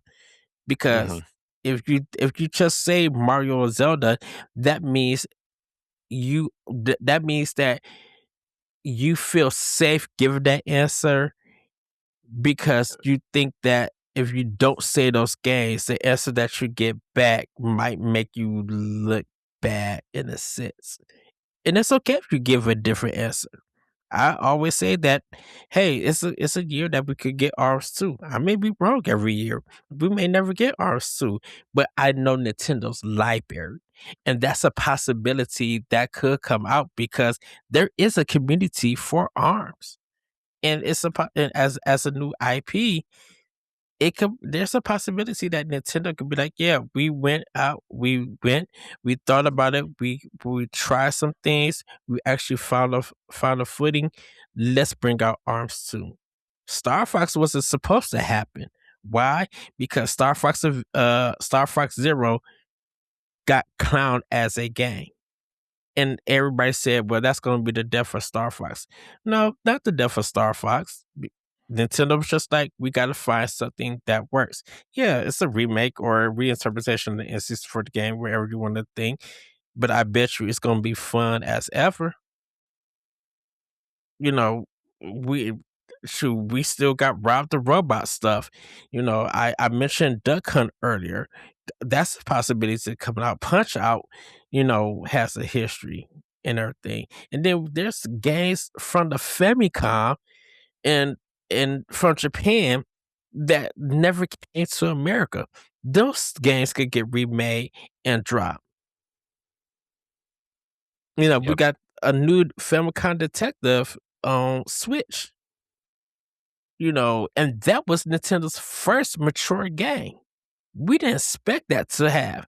Look at all the possibilities that came out from that trailer when that dropped. But nobody really, I'm not saying nobody, not many people talk about it or remember that came out. But that's a possibility we could get a new game in the series. Hotel Dust Room 213. Possibility that we could get that. Even though Sing is not available anymore. But there are developers of who might be around who could still make games like that. Who might get the opportunity to do a Hotel Dust. Yeah. So yeah, I mean, look, Nintendo is always going to do whatever Nintendo wants to do. And until they prove me wrong in any way, shape, or form, that's okay with me. Yeah. So, but all right, Ed, that's it. That's all we got. That's all we got. Okay. Well, everybody, we're gonna quickly, definitely wrap up. My final thought is just to let you guys know that I have a blog out. Kind of like remembering your dislikes about video games. It's a buttress better, so please read that. If you have not, I would love to hear your thoughts on that article. Corey, do you have anything before we head up? Just check out our episode of the Boss Rush podcast, and Stephanie has an interview with Anchar Publishing, which is coming out on Tuesday, so it'll be out by the time you hear this. on podcast services. So check that out. It's on YouTube already. And you can get the audio only version on Patreon at any tier. All right. Well, thank you for watching and listening to this episode of Nintendo Pow Block. If you joined us live, follow and subscribe to the channel you're watching if you haven't done so already. If you're watching later on YouTube, be sure to subscribe to the channel, like the video, and share your thoughts in the comments, whether it's on today's topics or a new idea we can discuss in the future.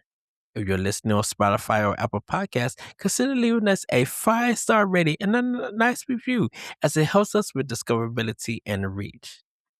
You can support Boss Rush on Patreon at patreon.com/BossRushNetwork at a tier that's right for you. You can even follow for free and gain access to all of our best shows on one feed. Before we go, everybody, please subscribe to Nintendo Pow Block here on the channel, and all our other channels that host our podcast. We really do appreciate it. Thank you guys for your views, for your listens. It really means a lot to us. Thank you again for watching and or listening, and we'll see you next time. Goodbye, everybody. Woohoo! Bye. If you want to become a supporter of Boss Rush, you can head on over to patreon.com/Boss Network. You can choose a tier that's right for you for as little as $1 a month, and you can even follow us for free. Patreon producers for this month are Adriel Munger, Francisco Santillan, Celeste Roberts of Read Only Magazine, Christian S. of Franchise Festival, Todd Aksha of Fandom Foundry, Making Fun of MacGyver, Chat of the Wild, a Legend of Zelda podcast, and Sana Dirrig. Thanks for your continued support of Boss Rush Media and the Boss Rush Network.